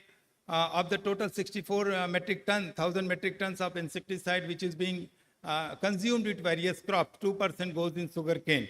That is roughly around 1,000 plus metric tons of technical grade I am talking. And in India, we have a regulation So without label claim, it is not recommended to use any pesticide in any commodity. Same way in sugarcane as well. So in insecticide wise, 17 pesticides are recommended in sugarcane, 3 in combination. And the total fungicide, only 1 is there, and herbicide, 20 are there, and 8 are in combination. And surprisingly, there is no label claim of any biopesticide. So some of the industries are sitting here. Many other crop you all have taken label claim. Please take label claim in sugarcane as well. There are a number of biopesticides which are effective in sugarcane. Please take label claim so that they can also use officially. This is one of the schemes in India, which is very big scheme, strengthening and modernization of plant quarantine facilities in India. So DIP Act, Destructive Insect Pest Act, which came into force in 1914, and also plant quarantine order. This is the regulation which is prevailing in India. And in that order, if you see, there are the 15 commodities listed which are completely restricted to import in India. I will let you know later what is how it is connected to sugarcane. And there are 17 are there which are in Schedule 5. That means commodities allowed under highly restricted condition. Then there are 700 commodities listed in Schedule 6 which are allowed with the additional declaration, and least risky commodities are there, 519, which are allowed to import, that is listed. And also 57 weeds are there which are notified as a quarantine weed. We have 183 entry points, which includes the seaports, airports, all that. We have 60 plant quarantine stations and 7 regional plant quarantine stations from where the growing material you can bring. Now coming to the sugarcane part, why it is important. In Schedule 4, if you see, sugarcane is completely banned to import in India from Fiji, Papua New Guinea, Australia, Philippines, and Indonesia. That means it is why? Because of the Fiji virus. So Fiji virus is there in these 5 countries. So please, for the God's sake, never bring sugarcane, cuts, or anything. Ignorantly, you may bring Fiji virus and introduce. Now we are talking of the red rot. We may be talking someday on the Fiji virus. This is very, very dangerous disease which is there in some of the countries. You can see the Fiji virus, how deadly disease it is. But when we are reviewing, what we are seeing, it is already 5 countries India has completely banned to bring any part of sugarcane.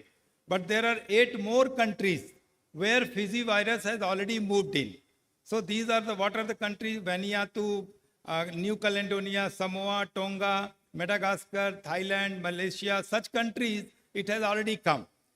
But then regulation has to be further modified. That has not been modified. I think Government of India will be modifying it. Please take always a note, never bring sugarcane, cuts, sets, or anything whenever you are traveling abroad. Maybe ignorantly you may bring some disease. And similarly, restricted entry is there. Other countries from where it is not banned, it is restricted entry is there. Through SBI Coimbatore, you can bring it, keep it in the quarantine system. There is a certain time you have to keep, and then the material will be released. You are always allowed to bring, but please follow the regulation. Otherwise, without regulation, probably you may introduce some of the very, very important diseases which we don't want in India. Already we have 400 insect pests and diseases. So do we really need a native, for the native pests, some kind of domestic quarantine? In India, we have a system wherein we have a domestic quarantine for 9 pests. From within the region, movement is checked. Here you can see, just left side in the map, I am just trying to put some of the insect pests are there, are diseases which are restricted to certain part of the country. So can we think of a kind of regulation like 9 pests we are already having? Can we think of a regulation so that the commodity movement is not there, so that pest is also not moving? Otherwise, one day the Gurdaspur borer you will see in the Assam, and the Sisamia, the Plasi borer you may see in the maybe Punjab and Haryana. So can we think of the restriction on the movement of the commodities? Here is an experience of Australia. I'm just giving you an idea. Like in Australia, Fiji virus. As I said, from Australia, India, you cannot bring a single bud or anything of sugarcane. It is completely banned as per the regulation. Now, 95% of the sugarcane in Australia is grown in Queensland. So here, what they have done in the Queensland, they have divided the entire Queensland into the 6, 7, 8 plant quarantine areas. So from 4, 5, 6 area, the 4, 5, 6, this is the Fiji virus area. So the seed is not allowed to move from this part to the quarantine area A, 1, 2, 3, all those areas it is not allowed. Because certain area they have Fiji virus, certain area they don't have, they don't allow. Even from 6, PQA 6, it is not allowed to 4 and 5. 4 and 5 area, they reported some 15 years back Fiji virus, but still they are not allowing. So that is what my point here is, can we think of some kind of restriction, so of movement of the commodity, the sugarcane, so that we can check the movement of the pest and also the diseases. So now, since time is short, I'm little bit hurried. So what are the issues? So lack of effective monitoring and pest surveillance system, that is the pest surveillance system at national level is very important. Pest identification is another challenge, which is very important. Now we are really running dearth of the taxonomies, but at NBIR Bangalore, we have 24 entomologists. And roughly 17, 18 are working on the taxonomy, whether it is the molecular or morphological. So please send us if you find any like uncommon kind of pest or you are not able to identify, please send us to the Bangalore NBIR. We'll definitely identify for you. And lack of dynamic pest risk analysis, that is important. Someday we decided that 5 countries we are not going to import sugarcane, but then now because of certain pests, now the same pest has moved to other areas, but we are not modifying our regulations. So let us make it a dynamic one so that you keep on modifying our regulation.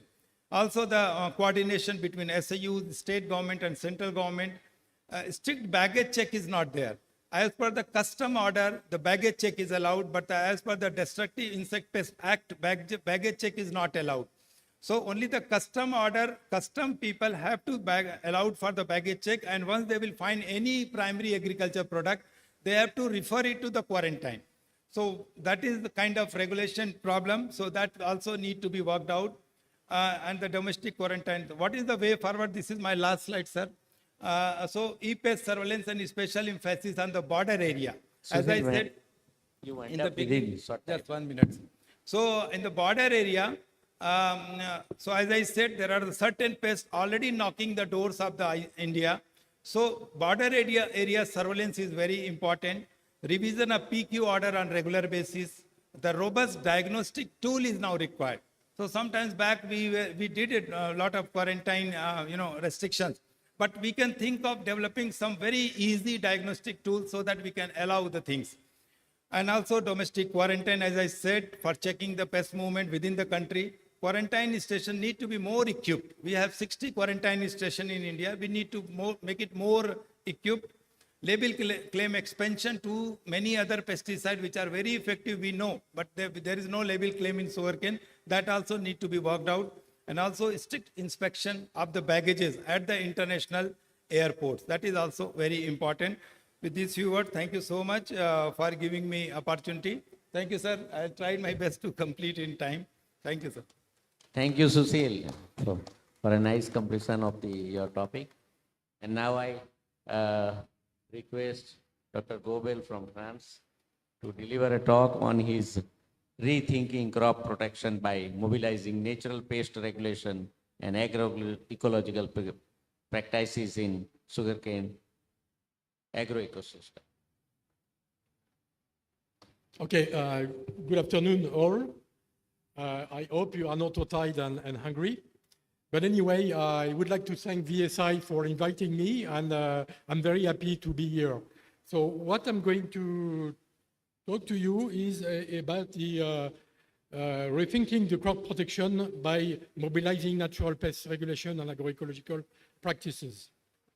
But first of all, as a general context, the cane burning at harvest decrease, but still a common practice in a number of southern countries, for example, Africa, and there are the huge impact on soil warming and biodiversity. The chemical treatments remain widely used with adverse effect, as you know, on the humans and biodiversity. Fertilizer remain chemically based. Nitrogen doses are often over-applied. I will tell you about that in several countries, and this changes the pest pressure. The water usage in silent countries is also a big issue with intensive pumping for irrigation, dries off water streams and affect biodiversity. And the last is the recycling of byproducts, and agricultural wastes are slowly progressing in developing countries. Also, the general context of the pest status, world trade, climate change, simplification and intensification cropping systems increase the risk for pest and disease, incursion and outbreaks. There is no exception with sugarcane. It's grown in many countries worldwide and hosts more than 1,500 insects and 80 diseases. This emphasizes the vital role, as we explained just now, of biosecurity in pest management.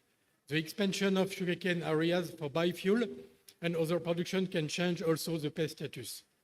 Also, there is a true fact for agronomy practices. If it's not applied properly, this can drive to a shift in pest pressure and dynamics. This is the main pest of sugarcane, as you know, and so we have on the left side the stem borer, like Kylo, Sesamia, Sciapophaga. Armyworms, we talked about Spodoptera, Metimna. The white grubs, it's also a big problem in certain countries. Sap-sucking insects, we talked about Perkensiella saccharicida, which is a transmitter of the Fiji disease. Aphids, some aphids like Menelaphis saccari and Sipha flava, and also the scale insects. What about the stem borers? We know that, for example, Kylo, Eldana, Diatura in Brazil, the damage losses are reducing the cane growth. They reduce the stem diameter at point of entry, shorten the internodes, and we can get the lower damage with economic losses, like economic losses in terms of biomass, sucrose quality, etc. Another example in Africa, just recently, is the invasion of the yellow sugarcane aphid, Sipha flava, which is a key pest now in Africa, particularly in Tanzania, as it is shown here, and it causes a lot of problem with high-level colony. Integrated pest management can really be a solution, but it has to be with questioning what leads to damage and crop losses. For example, we can detect the pest problems, apply technology, for example, a solution to control the problem. So you apply insecticide, GMO, resistant varieties, biopesticide, SIT, or there is another way is to detect the pest problem and investigate the cause of infestation. This is very complicated because you need to come back to the agricultural practices, soils, ecosystem services, biotic stresses, and finally redesign your cropping system. This is to show you different agronomic practices that are likely to change the pest pressure. For example, you have the use of susceptible varieties, over application of nitrogen. We're going to talk about that. The silicon deficiency in terms of soils, the monoculture and vegetation clearance lead to biodiversity loss as well, lack of beneficials. Water stress, for example, is another factor. Misuse or overuse of pesticides, I told you. And there is another factor, which is the burning of fields at harvest. Practices that are able to favor the impact of nitrogen. I have to insist on that because, for example, fertilizers are over-applied in many countries. This is true for nitrogen, 150 to 250 sometimes in certain African countries. For example, in South Africa, there is a positive correlation between nitrogen inputs and the infestation by borer, Eldana saccharina. Small-scale farmers that reduce the nitrogen application because of the cost of nitrogen have seen significant decrease in terms of damage and loss. We found also a critical threshold of 100 kilogram of nitrogen, for example, in Cuba with Diatria saccharilis, and also in Ivory Coast with Eldana saccharina. And there is a trade-off between fertilizer inputs to increase productivity and associated increased losses of pests. This is just quickly an example of the infestation and level we can get, and you can see the different classes of nitrogen applied, and you see the increase in terms of stalk damage by Eldana saccharina, and you have a threshold between 100 and 120. So there is a possible threshold, and the nitrogen applied was significantly higher in commercial growers that applied more nitrogen than small-scale growers.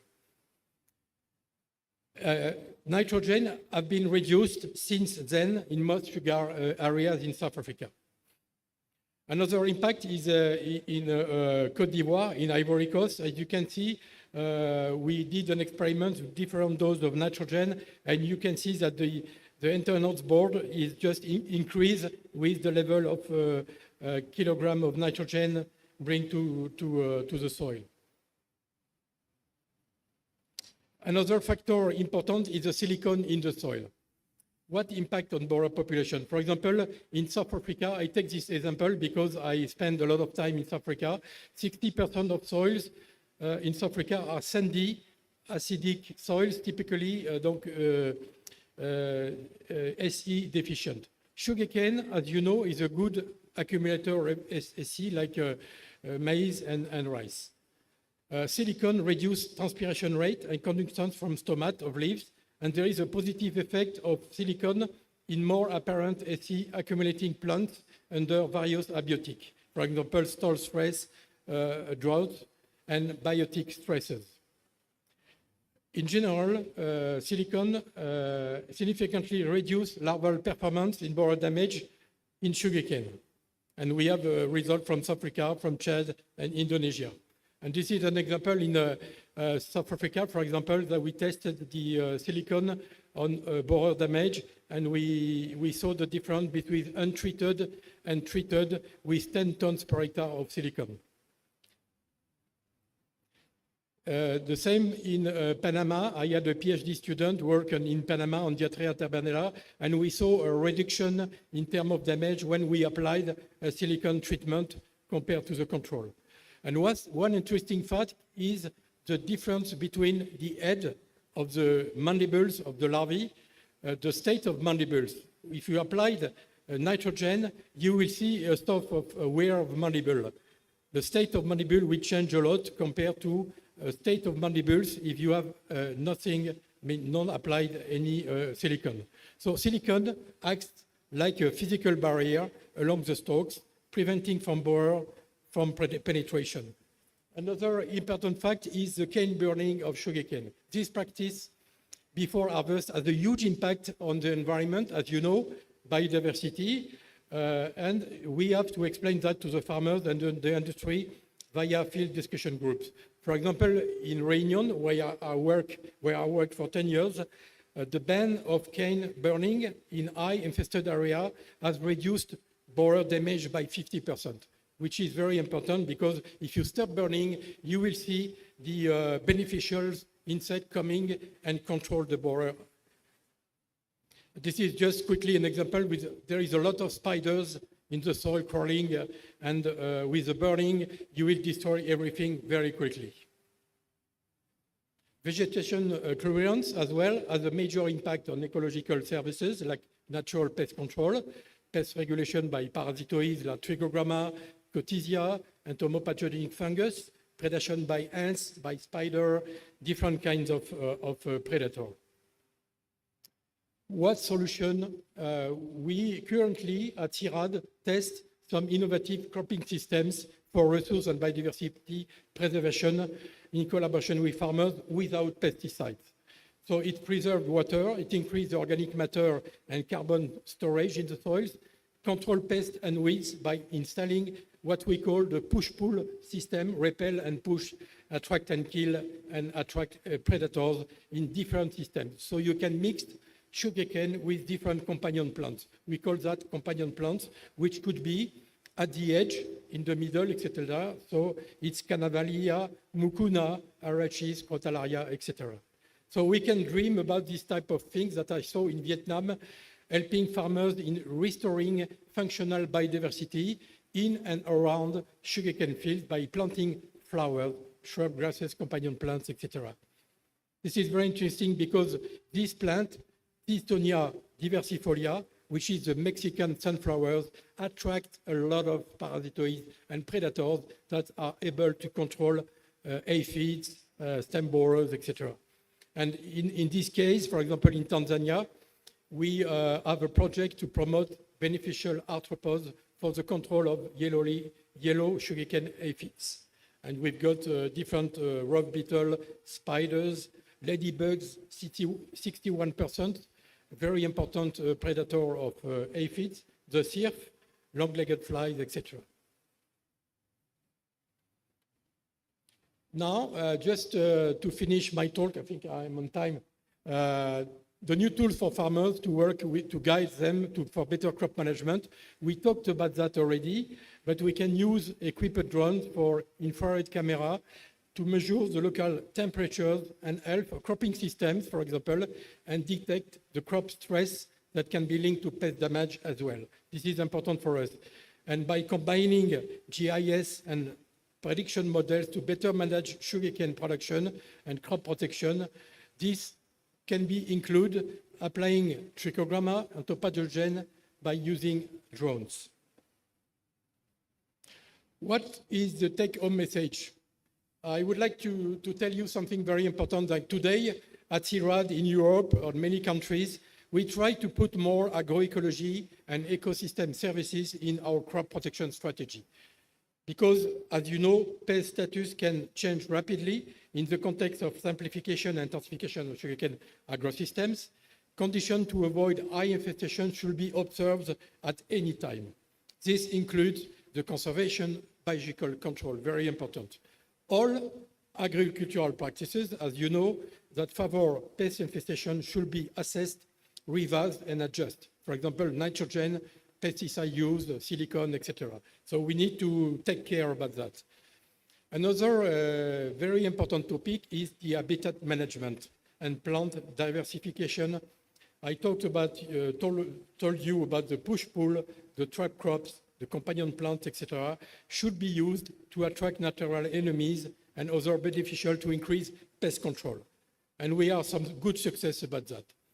Agroecological practices should be conducted in full collaboration with farmers, sure, of course, and all stakeholders, which includes training, demonstration plots, practical field schools.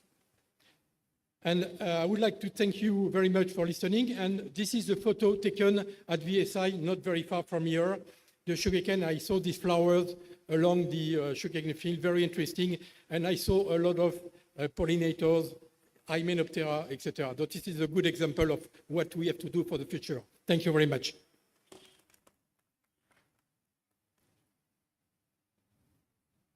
Thank you, Gobel, for and congratulations for the early the subject.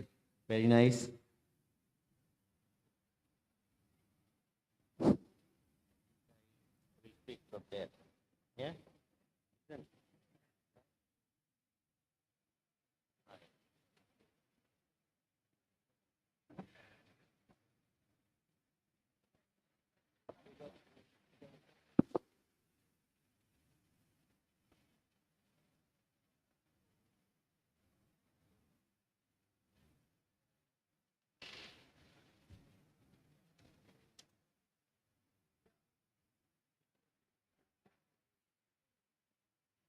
Good afternoon, everybody. I think we have completed this session for well in time, and I think the time is approaching lunch, so I think we are hurry for the lunch also. But anyway, we have 4 lectures during these sessions, and that is very nice because Dr. Rao has presented the grassy root disease in sugarcane, and that is really we have to consider it as a very seriously, because it causes up to 3% to 100% damage in the sugarcane crop. Sometimes the crop is completely fail due to this grassy root disease. So it is very, he has very elaborately diagnosis, characters he has mentioned, and real-time PCRs, how we can check this on the real-time PCRs, symptoms and all, genetic diversity and epidemiology, and the management approaches also he has mentioned during his lecture. So this is about the grassy root disease presented by Dr. G.P. Rao. Then Dr. Viswanathan, he has also how rust is very sensitive to the sugarcane crop, and it is very sensitive to the environment also. So that is also need to be taken care in that. And he also mentioned the indigenous technique to approach for the various diseases of sugarcane, like wilt. Wilt also is very epidemic, and he has also mentioned. So this is all about, he mentioned, Dr. Susil.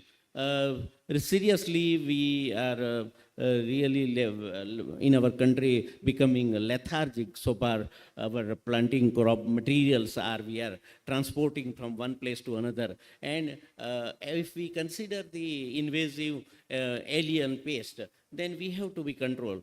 We have to keep them in a restricted area. So for that, various measures are suggested, and he has also quoted examples of the rugose, whiteflies, and red bugs, and all these things. And lastly, he also mentioned that we have to work for the label claim insecticide for the management of various pests and diseases in the sugarcane.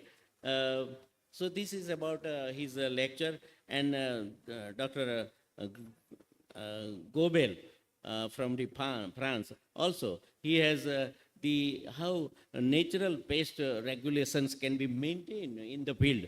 That is also need, and our agronomical practices should be such that it should not be disturb much more our soil health, microclimate, and detrimental to our soil health and other environment also. And the agronomical agriculture practices also which is to be coincide with the coincide to be with the ecosystems. And the change in pest stressors is coming due to all these things.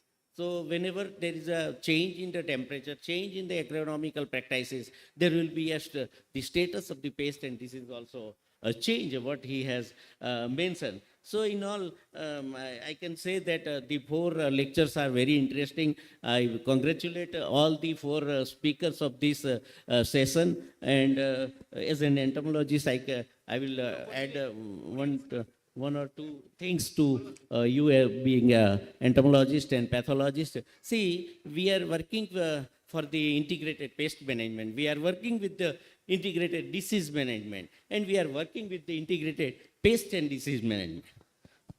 That we are collaborating the all type of control measures in a one harmonious manner. But one IPM I will add, that is, if we advocate this integrated practices to our farmers, then at that time, the integration of the people is also very much necessary. So at village level, or when your crop, sugarcane is there, then IPM, I can make it sense like integrated people management. So integrated people management is there, then automatically integrated pest management will be there, integrated disease management will be also there. Another thing is, whenever you are having one strategy for integrated pest management, then if it is found very effective, then you have to go for area-wide IPM.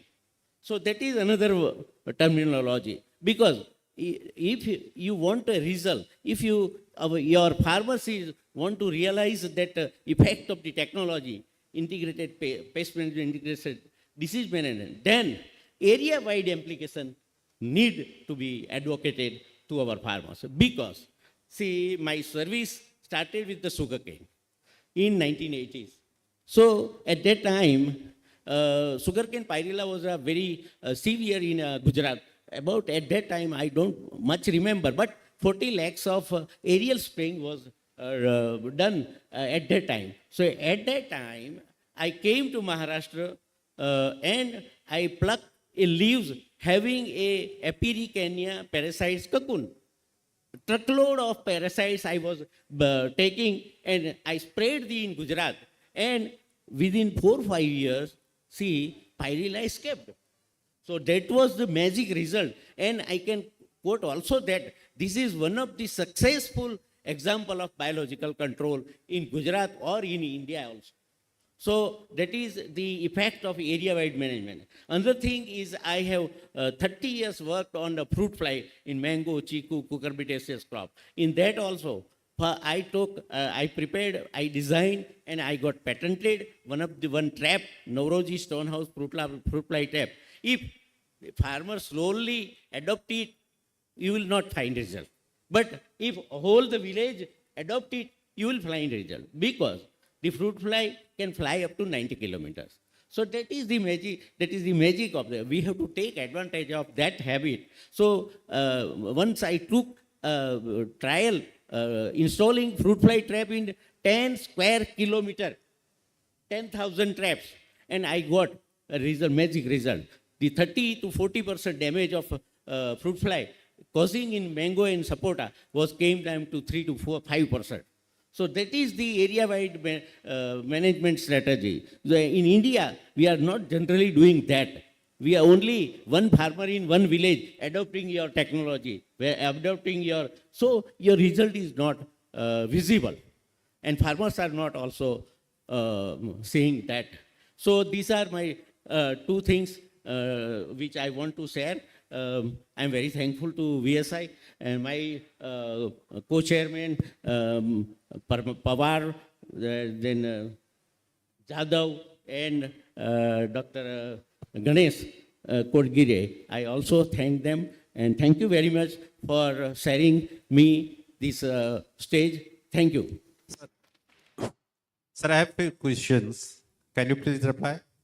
Now, yeah. Somebody was interested to ask questions. Yeah, please, to whom I ask? Yes, sir, only two questions, sir. I'm from UP, sir, and from last 4 or 5 years, I am saying that the rust is increasing year after year. And GST has been reduced from last 4 or 5 years. So just I would like to know what are the reasons behind it? Is there any agronomical practice affected or anything else? Second one is, which trap crop is good for the control of top borer?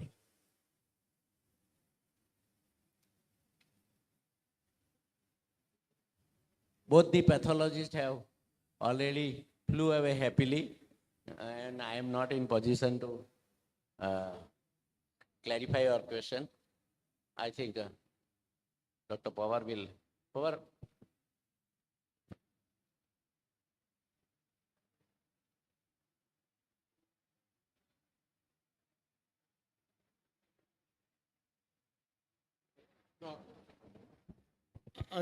Unfortunately, both the speakers who are pathologists are already left. This is the right person, Dr. Viswanathan. You may ask question to him. I will give you a contact number of him. Okay. One question is from an apologist. Which trap crop is good for the control of top borer? Yeah, okay. Trap crop. Which trap crop is good for the control of top borer? As the last speaker said. Yeah, Dr. Gopal will answer. Yeah, please. Trap crop. Yeah, trap crop. Because only this is the borer which affect much more to the sugar crop in UP. That's why I want to know. There are many trap crops of different pests. For example, Erianthus. I don't know if you know Erianthus. For top borer. Right, top borer. Yeah. It could be Erianthus, it could be Melanus, it could be a lot of species. But first of all, you need to test the trap crops before selecting them.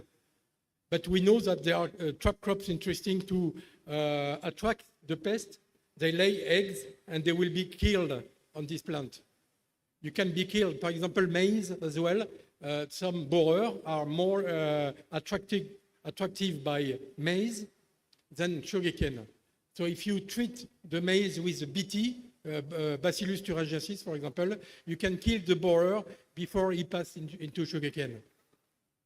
There are different crops like this here. So yeah, it's interesting. But the most interesting thing here is the plant that's able to attract the parasitoids and predators to kill the pest. Exactly. And we have a list of species. I can send you the list of the species, definitely. Thank you. Okay, it is now time for honoring the speaker. I request Mr. Chairman, Dr. Z.P. Patel, sir, to honor our two speakers with offering memento to them. First of all, I would love to honor Dr. Sushil, who is a director in BR, and another speaker, Dr. Gobel. Dr. Gobel is here for last 3-4 days, and he has taken much interest in all the sessions. I personally watched the fact.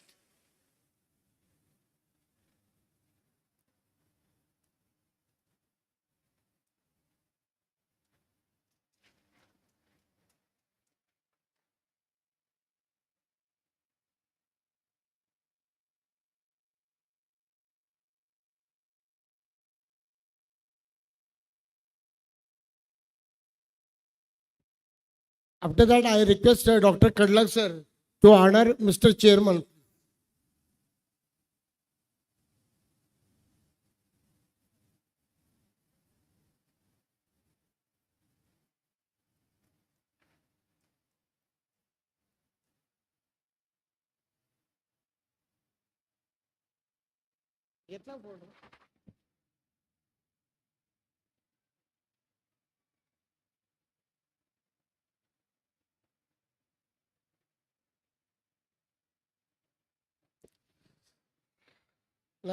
I would like to say thanks to all.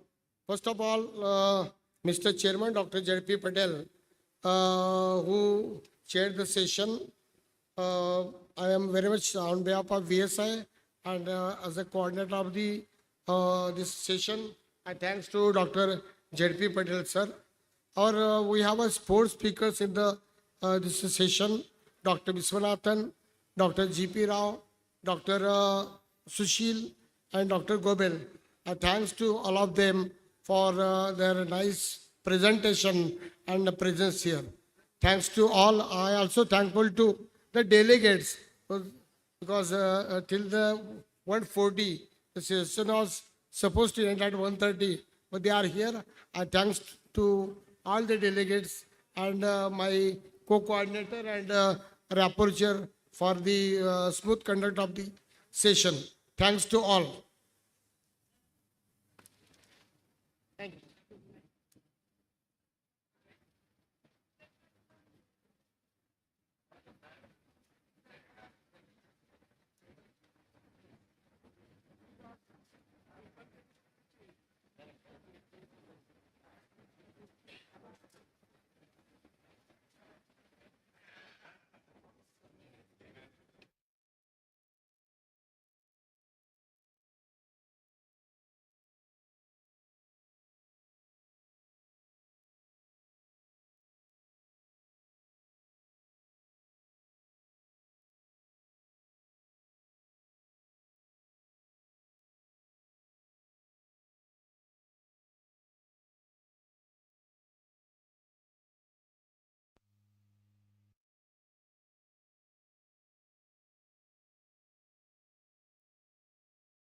Request to all distinguished delegates, please sit in pandal. Our session will be start within 5 minutes.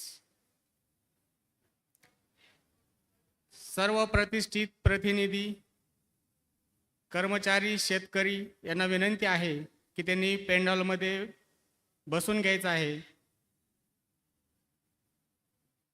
Hey session काही वेळातच सुरू होणार आहे.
Request to all distinguished delegates, please sit in pandal. Our session will be start within 5 minutes.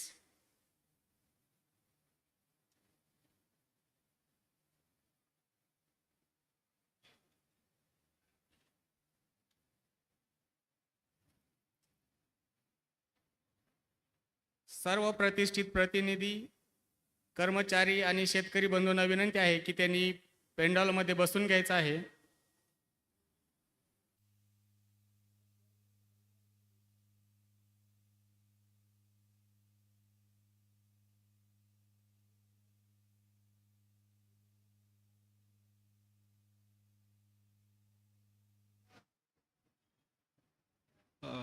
I would like to request Dr.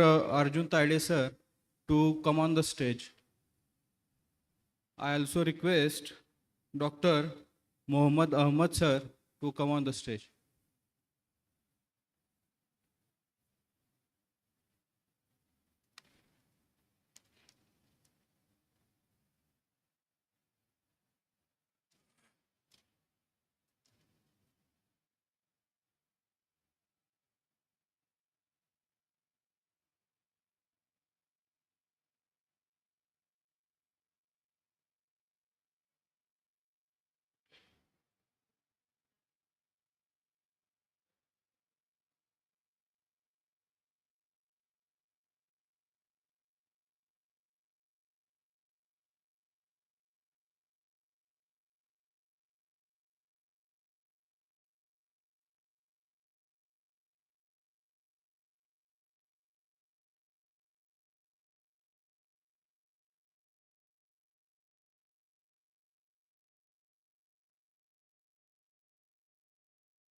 Good afternoon and warm welcome to all the dignitaries on the dais of the dais in the session on sustainable sugarcane production and management practices within our prestigious third international conference and exhibition on challenges and opportunities in global sugar industries.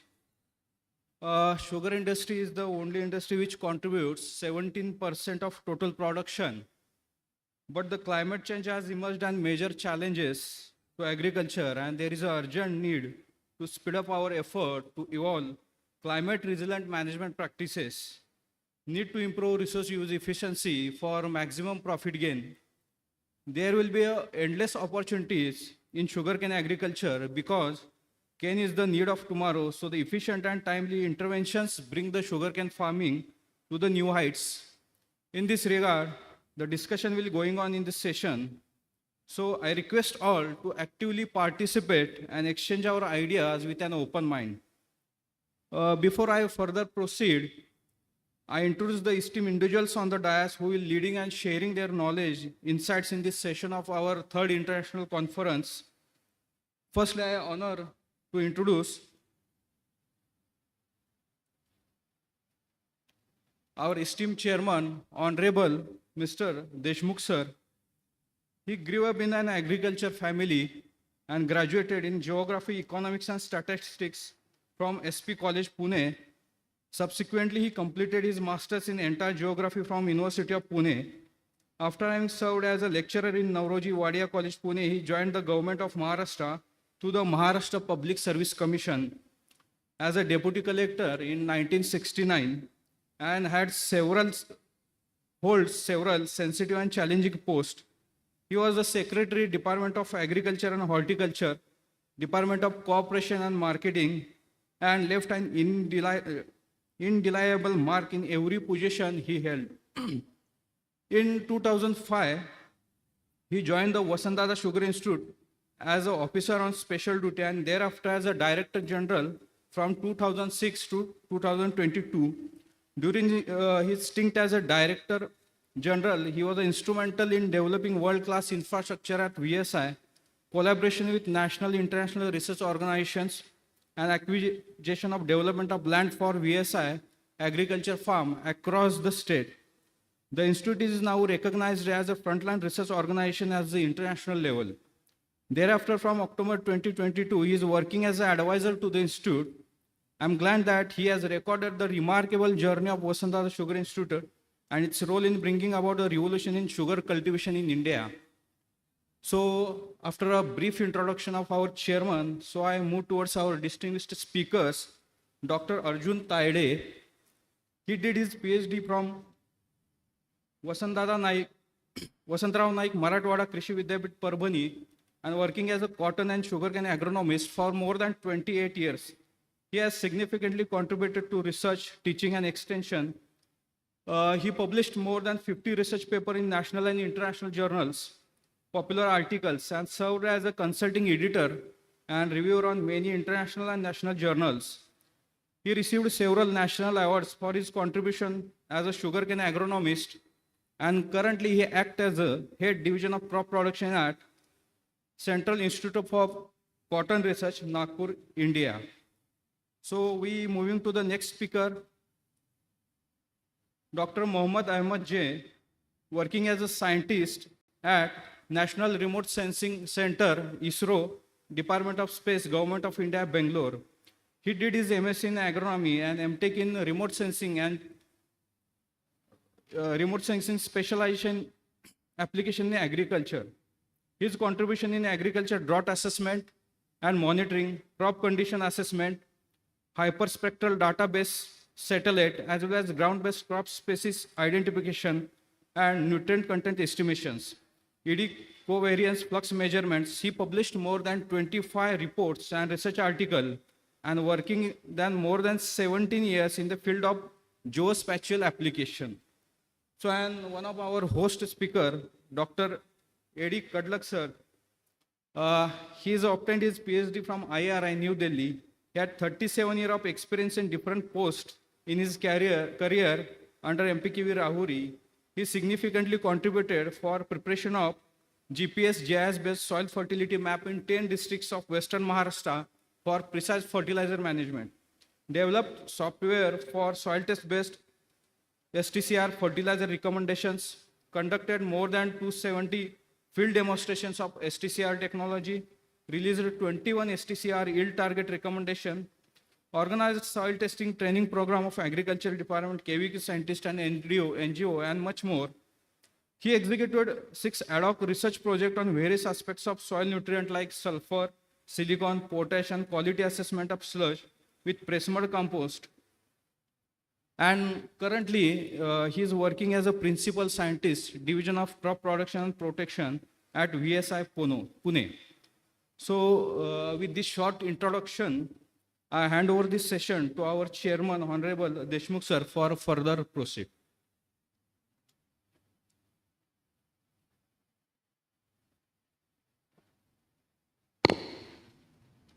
Thank you, Dr. Patil.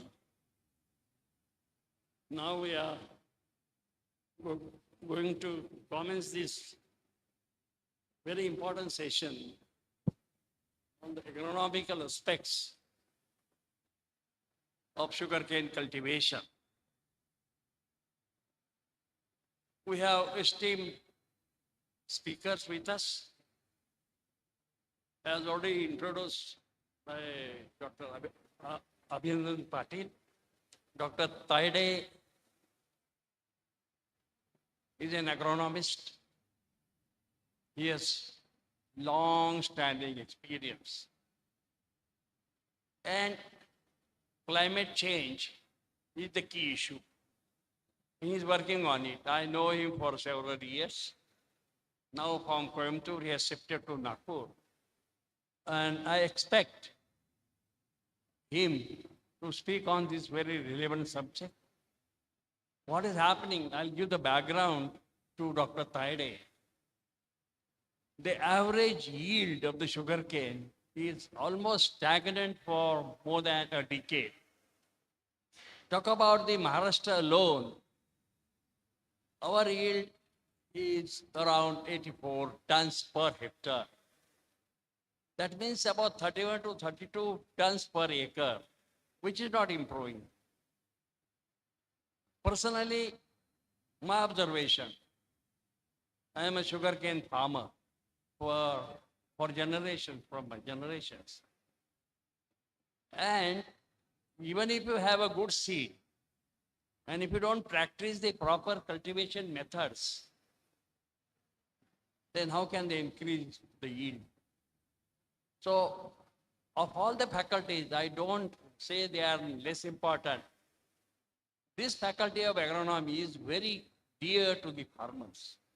So I will request Dr. Taide to throw some light on this. Dr. Taide.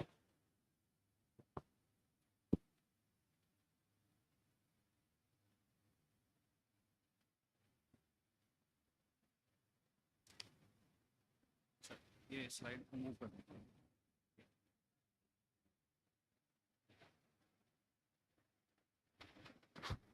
Most respected Chairman, Dr. Shivaji Rao Deshmukh ji, IAS and former DG of this institute.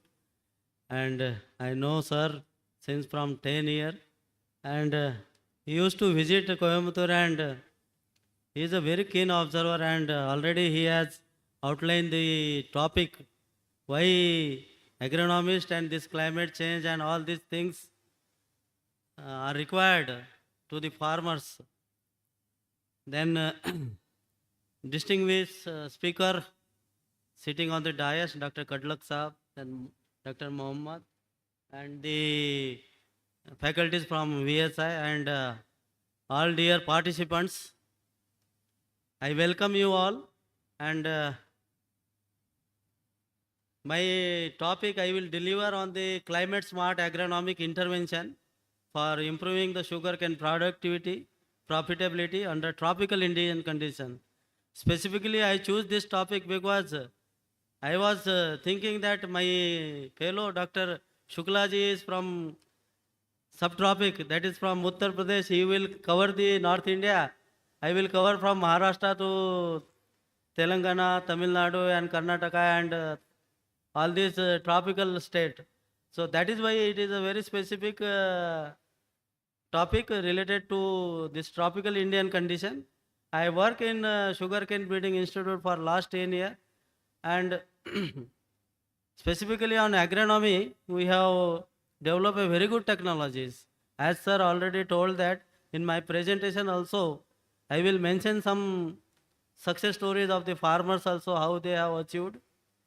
So sugarcane is very important crop, and it is a commercial crop, and our national productivity, as sir already told, it is stagnating, almost stagnating for decades, around 79, 80, like that. Our national productivity is less. And if you compare it with North India, again it will be very low. So what our state are contributing, only Maharashtra, Tamil Nadu and Karnataka, they are having very good productivity compared to North Indian because of the climate. Climate in North India is very different, and in our situation it is very different. And climate plays a very important role. Nowadays, almost all the crops yield, we are finding very new pests, new diseases, all of sudden decrease in temperature, within a one day 200 of rainfall. So these are the situations, and under this situation, how crop will manage?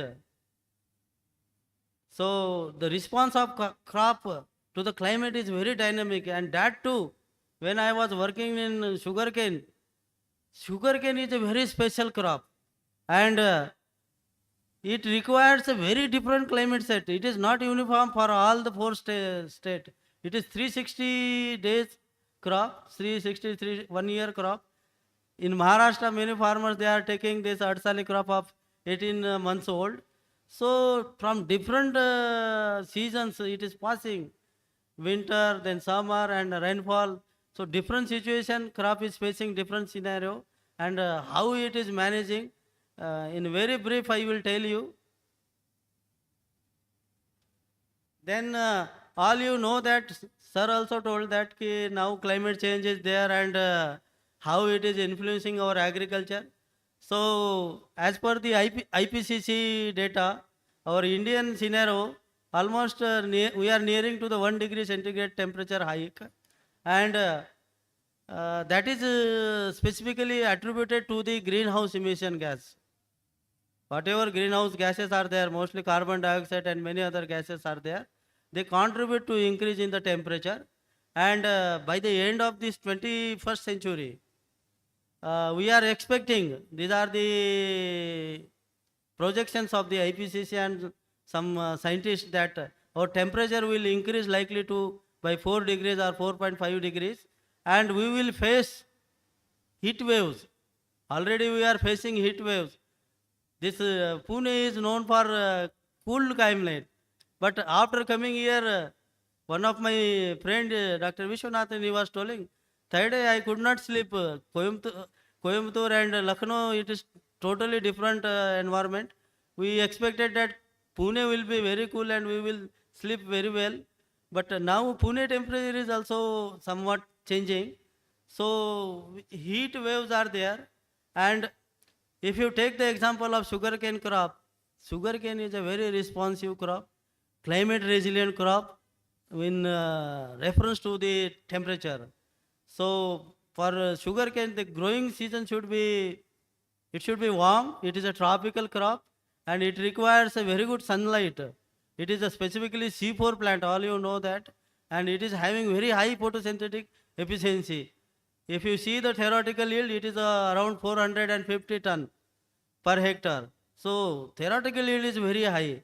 Means the crop is having very good potential, but because of the aberration in the temperature, the crop response is very poor to high. So in that manner, it is showing its interaction with the environment. And the temperature, if you see in our India, it's ranging from 15 degree to 45 degrees. But as far as growth is concerned, temperature below 20 and above 36, the crop growth will be very less. So optimum temperature for the sugarcane is 30 degree, and The crop, already I told, it passes through the 4 distinct phases. We have to know all these phases. First one is the germination phase, and for germination, the aerial temperature, why North India they are facing the problem of germination? Because of the temperature.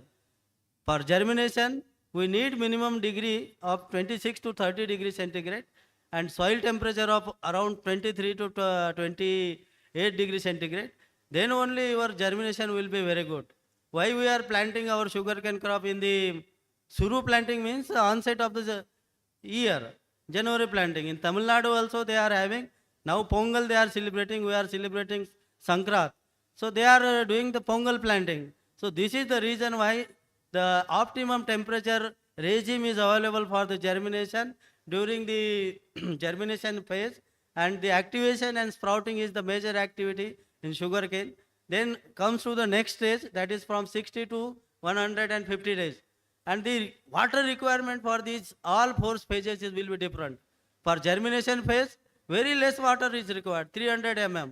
But when we move on, shift on to this formative phase, around 600 mm water is required. And here one factor is very important, that is light. If you want a very good cane or number of millable cane, then your base of that cane crop should reach the sufficient amount of the light, then tillering will be there. So tillering is the main feature of this formative phase, and up to 120 days, your tillering will be very good. And after 150 to 180 days, 50% of the tillers will die and it will stabilize. And during this season, many our farmers, many scientists, they used to do for this partial earthing up. And partial earthing, some defect is there. If you put the big amount of soil to the base of the crop, then your tillering will be affected. So very sensitive crop, very management responsive crop, we have to take care.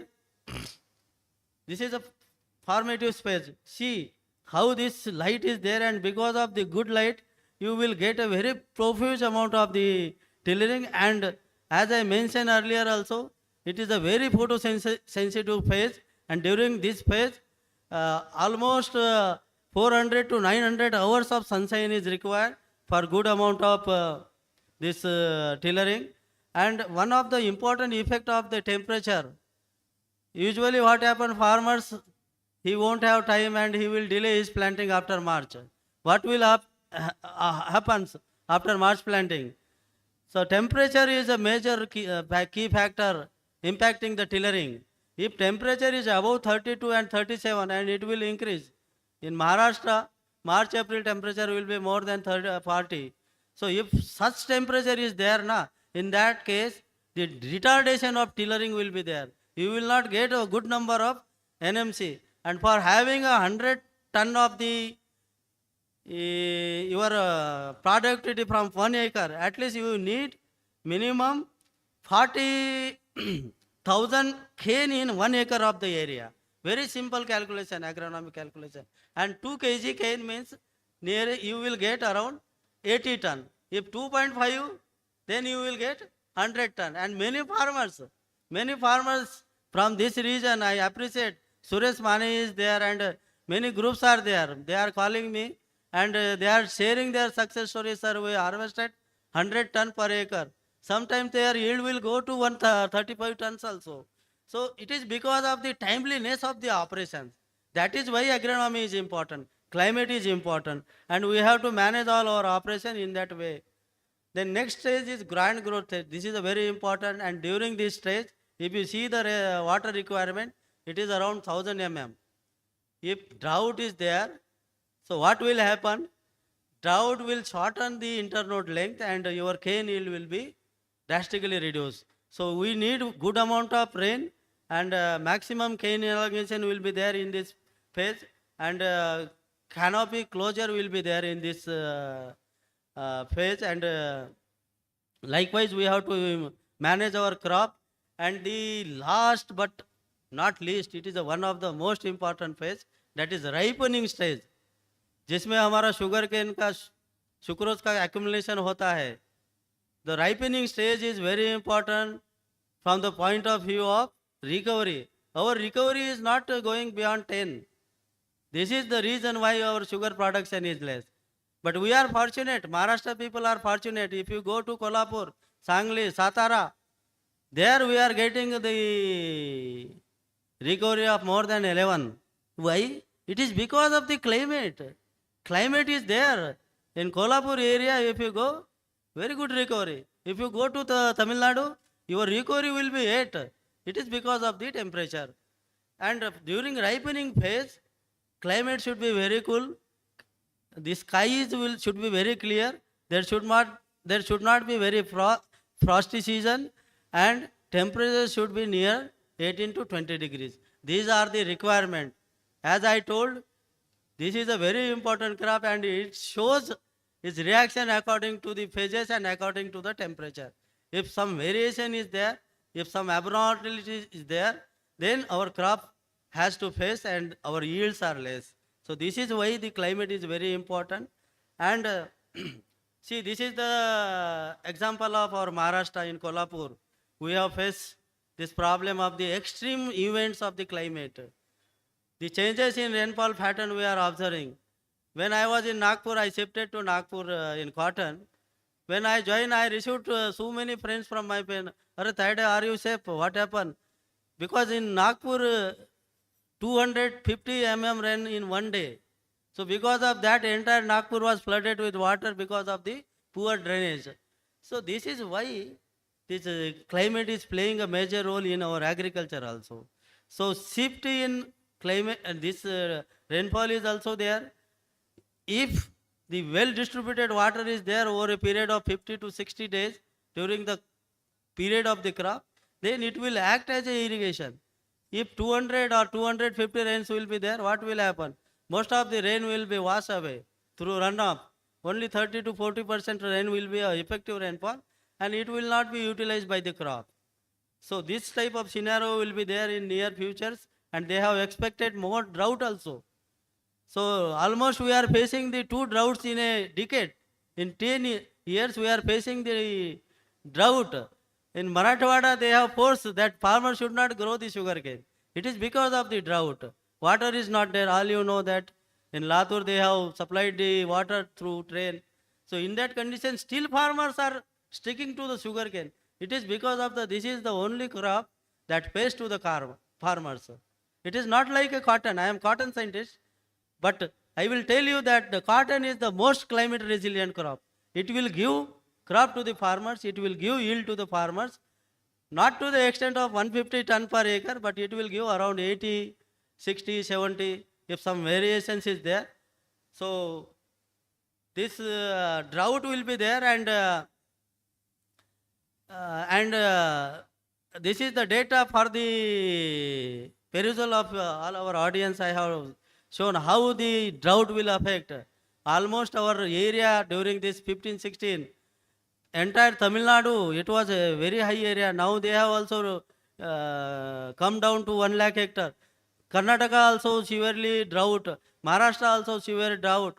So entire tropical conditions we are facing the recurrent drought, and there is a need of climate resilient varieties. These varieties can perform. So in Coimbatore, when I was working there as agronomist, I have screened all germplasm and I have given to the breeders. These are the varieties which are climate resilient and that can perform better under the drought conditions. So see, this is the effect because of the shortage of water. The shortening of the internode will be there, and you will not get a good cane yield. Minimum, if you ask the farmers, they will tell that, sir, my cane weight, single cane weight is 3 kg. But in our farm, we are getting around 1 kg to 1.5 kg because of the drought. Irrigation management plays a major role. And this emission of the greenhouse gases. So this is a major culprit because of the carbon dioxides and all these gases accumulation. We are facing the increase in the temperature, and mostly this carbon dioxide, it will be there in the environment for the 100 years. And the this concentration of this carbon dioxide, it has increased from 280 to 400. So what will be the fate of our agriculture crop? So many crops they are showing the decline trend, but fortunately this sugarcane, it has a positive effect of this increase in carbon dioxide, and the yield will not be reduced that much. So, so dear friend, so we have to have such a agronomy that should tune to the sustainable development goal. The UN has given the 17 sustainable development goal, SDGs we are calling it, and these sustainable development goals, they are for the better environment, better climate, better life on the earth. And we have all should work on this. Our all trials, our all experiments should tune to the sustainable development goals. And as a party, India has signed the agreement, and we have to reduce our green gas house emission to the 45% by 2030, and by 2070 we have a target of zero emission. So how it will be possible? Then we have to plant the crops, then we have to plant the plantations, tree cover should be there. Around 2.5 to 3 billion tons of the carbon sinks is required, and that can be taken up by the, or trapped by the crops, or taken up by the plantation crop. But if I tell you plant tree, then you will tell, sir, where is the land? Already farmer is having very less holding, and how you will go for plant? But it is a good news for you that sugarcane is a champion crop. Sugarcane is the one of the most important crop. God has given the gift to the sugarcane crop. If you are harvesting 100 ton of sugarcane from your 2.5 acre or 1 hectare, then around 15 ton of the sugarcane trash will be available. And unfortunately, many of my friends, many of my farmers, they are burning this sugarcane trash. If you return this to the soil, if you decompose it, morning Dr. Rutija More madam, she was telling that, and VSI also have a very good consortium. With the help of this consortium, if you degrade this trash, if you return the trash to the crop, soil, then this carbon dioxide emission gas problem will be less. Then we can mitigate the CO2 increase in the environment. So I have listed here many SDGs. I will not go in details, but whatever climate resilient practices are there, that will meet your sustainable development goal, and in near future we will have a very good or better earth with better economy, no hunger, zero poverty, gender equality, clean water and sanitation, climate action, life on the earth. All these SDGs, sustainable development goals, can be achieved with the help of the only sugarcane farming. And so it is a very important crop. If you see the sugarcane carbon sequestration, around 0.66 ton of the carbon dioxide is sequestered per hectare area, and this will mitigate the greenhouse gas emission. And these are the stories from the US, and in North India also. This IISR people, the Lucknow people, they have also demonstrated in sugarcane. Coimbatore, we have also demonstration. So because of the residue cycling, trash mulching, we can build up a carbon dioxide, and very good amount of the carbon dioxide sequestration will be there. So if you concentrate on the yield is not an issue in sugarcane. It is a management responsive crop, and your all management practices, you can see the crop, how this farmer is having a very long crop. This is our success story from our Solapur area, Barshi area, Sanjay Mane sir. So they have harvested around 130 ton per acre. So how they are getting? Very simple technique. Micro irrigation, wide row planting, all I will go and I will show you. And long back also in sugarcane SBI, they have also harvested a very good yield. Myself, I have harvested around 200 ton per hectare. So sugarcane is a management responsive crop. It is not like that by sitting home we will irrigate, we will apply the fertilizer. But precision is very much required. micro irrigation, timeliness. So these are the yield levels. In sugarcane Coimbatore, my yield was up to 185. Then our national productivity is fluctuating around 75 to 85.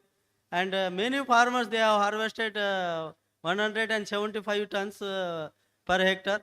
And this is the news from our Maharashtra, from Baramati area. Some factory is there, they used to visit our Coimbatore. By flight they will come, farmers. Directors visits will be there. I will used to give lecture to them. So they have harvested around 100 ton per acre. So climate resilient crop, crop responsive crop, agronomic crop, whatever management is there, up to that extent your crop will reciprocate. That will give you yield in terms of your management. So how you will get such type of yield?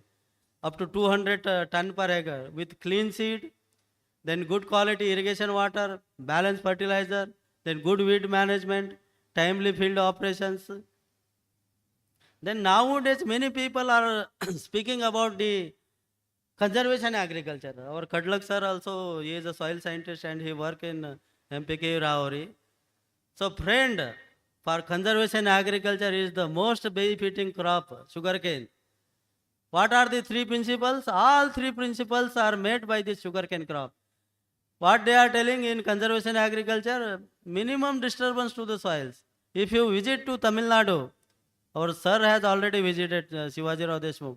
5 ratoons farmers used to get in Salem and Erode area. I have also seen there, I have conducted some field trials there, and almost 50 to 60 ton per acre they are harvesting. One farmer was there, Mohanto from Karnataka. He has taken 25 ratoons also. That is the exceptional story. But around 5 ratoons, it is not a big thing. We can go. Our national recommendation is 1 plant and 2 ratoon. So, plant crop, if you live for another 2-3 years, we need not bother about the tillage. Then crop residue reduction.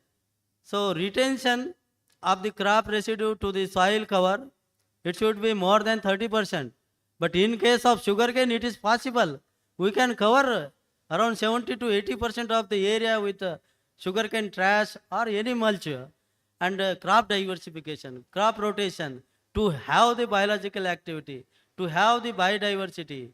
So these are the 3 principles, and I am very sure that you are agree with this, that sugarcane crop meet the all conservation agriculture, and we can conserve our soil, we can help our soil to restore, we can improve our soil health. And sugarcane trash, I already told it is a big gift to the sugarcane crop, and a long list of the benefits of the sugarcane trash are there. It will have a very good nutrient release to the crop, and in spite of that, in Tamil Nadu, when I was there, I observed that they are not doing this detrashing, but in our area, some farmers, they are practicing removal of the dried or dead leaves. If you remove it and if you put in the furrow, it will act as a mulch and it will conserve the moisture and it will add organic carbon to the soil. So many advantages are there. And one socio-economic, it will give the rural employment. How much employment? If you go to the Indian story, I have just calculated, 5 million hectare area is there, 35 mandates are required for detrashing. So this much employment this crop is giving, how poverty will be there if you go for the sugarcane? So we are meeting our SDGs. This I have already told. So nowadays, because of the continuous use of the chemical fertilizers, our soils health are also deteriorated. If you take the examples, we are facing the deficiency of the many micronutrients. So just to improve the soil, we have to go for the organic amendment. If FIM is there, we have to apply for the FIM. Or else we have to go for green manuring. Many farmers are doing green manuring. It is a good sign I have seen in Maharashtra. So that will enrich our soil. If green manuring is not there, you go for the trash mulching. And thing is that because of this biological cycle, the nutrient will be released and crop will be benefited. Only temporary phase of 30 to 60 days during the initial phase, some temporary yellowing will be there. So this is because of the immobilization of the nutrient, specifically nitrogen. So what will happen? If you add the trash to the soil, microbes will act on it, and whatever available nitrogen is there, they will use for their growth, and slowly they will start on the decomposition process of the trash, and after decompositions, nitrogen will be released. So some temporary yellowing will be there. So this is the reason why we are having the 25% extra nitrogen to the ratoon crop. This is the reason. That is why our farmers are giving 350 kg nitrogen to the ratoon crop, and in case of plant crop, 280 kg of the nitrogen. If you do the proper nitrogen fertilization, then your crop will not show such type of nutrition deficiency. So because of this, many farmers, they discourage, they do not follow the trash mulching, and the window is very short. After harvest of the sugarcane, he has to plan for the another rabi crop. When I was in Baramati, I used to come by road. Then I saw one farmer was burning his trash in one field. Then I took one photo. Then next day, another 15 days, I saw he was planted this wheat crop. So window between the two crops is very short. That is why in hurry he is resorting to the burning of the trashes. So crop residue burning in national level, it is a big issue, and we should not burn the sugarcane trash or any crop residues. In North India, they have banned now.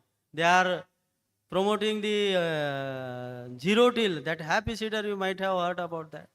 And they are promoting that farmers should not burn, because in Delhi and Punjab and Haryana, lot of smoke problem is there. So there are so many adverse effects of the healthy issues. Then if you see the example of this particulate matter, 2.5 particulate matter is there. The quality of air is very poor in North India because of this trash burning, and specifically during this period, they will face the problem of this smoke, and losses of nutrient will also be there because of the burning. So my request is that one takeaway from my lecture is that you advise your farmers, you advise your whatever client is there, don't burn this trash. Now so many technologies are there, machineries are there. We have many options for the management of the trash. I worked for the trash management for 6 years, and I have not burned a single trash in my field. It is very easy to manage, and in this farm also they are managing very excellently. So these are the experiment conducted by Vaksaure and our colleagues in Niyasam Baramati. I was there and I visited their experiment. Now machineries are there, and they have tracked this burning cases in Maharashtra specifically, and it was more than 57,000 burning cases in during the season. And because of this burning, many issues will be there, and we are losing our good organic carbon, our soils, our microbes, they will deprive of this organic matter. So why can't we manage with this soft machines? This machine is there, and this ratoon management device also developed by this IISR. So they are having the same functions. They can do all the 4 operations. So these are the 4 prototypes available in Niyasam Baramati, and so all these 4 ratoon operation. First one is stubble saving. After harvest, we have to remove the stubble. Then off barring for initiation of the good root crops. Then root pruning. Then placement of the fertilizer. All 4 operations in one go. This machine will do, and this is a very good machine. And many farmers, they have demonstrated and they have harvested very good yield. And these are the various machineries available. When I was in Coimbatore, I used to work with this rotavator. Rotavator is also very good. Then trash cider is available everywhere. What happened in Tamil Nadu government, they have given around 800 subsidy for the farmers if he is using the trash shredder after harvest of this crop. So they are promoting this type of things. So we can also promote this thing. Nowadays, this trash shredder is there. Then Terminator is a very big machine, around costing around 2 lakhs, and this is very good. I know Dr. Repade is sitting here. These breeders are using the wild cane for breeding purpose. But what happened now, after harvest they will not cut the cane because sugar will be very less, sucrose will be very less. But I was there as a farm in charge. So for me it is a very big task to uproot this wild cane from the experimental field. So we used to take JCB, after that we used to remove from the soil. But this Terminator, with one go, this Terminator will shred the all entire cane. So now machineries are there is no worry.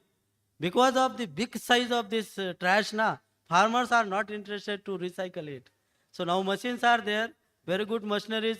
I thank all the engineers, they have developed a very good machineries. Dr. Sindhe Saab is there. So because of their engineering interventions, farmers are happy now. They can manage this trash in a very nice way. Then if at all you don't want machine, you can go with in situ trash management, with agronomy. You can use these microbial consortia. We can here this experiment at Coimbatore, Maharashtra farmers from Baramati, they have visited my trial. So that time I have shown them how to manage this trash in sugarcane. So this is also my experimental studies. With the help of this green manuring, then your trash mulching, and with the help of this microbial consortia, we can have a very good yield. So the yields are very high compared to the control. Control means without trash mulching. In my experimental field, I harvested 112 ton per hectare. However, in case of the no mulching, yield was very less. And because of this, what will happen? Because of the trash mulching, we will conserve the moistures. All this data I have shown for your perusals. You can see how this mulching will modify the microclimate of the crops also. So temperature also will modify. Almost 5 centimeter the soil depth, your temperature will be buffer. You can see the variation is very less with mulch, around 27 to 25. Whereas in case without mulch, it is around 25 to very large temperature variations is there. So trash mulching will be very helpful to the farmers in spite of.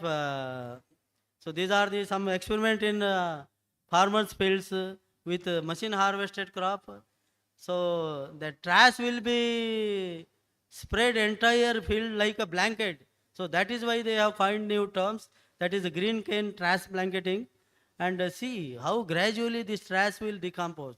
It will decompose surely, provided that you have to make 3 things. Your trash should be cut into small bit, then sufficient moisture should be there, and use some nitrogen, 25% extra nitrogen, or you can use this microbial consortia. With all 3 minimum requirement, you can manage your trash. So these are the trash experiments. There we have measured the compactions of the soils. So with the help of this trash mulching, we can minimize the soil compactions also. There we have also estimated how much trash will be available. Around 15 tons we received from 1 hectare, and with microbial consortia we have managed all this trash, and some shift in wheat flora will be there, and we can achieve a very good yield with this trash. Time is limited, that's why I am skipping.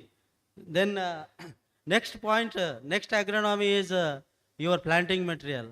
Now the old method of 2-budded set, we have to abandon this method. Now there is no need of 2 buddets. Now single buds, bud chips technologies are there. Settling transplanting technologies are available in VSI. We have also worked on there on extensively for 6-5 years. Then with this, we can save the farmer's seed.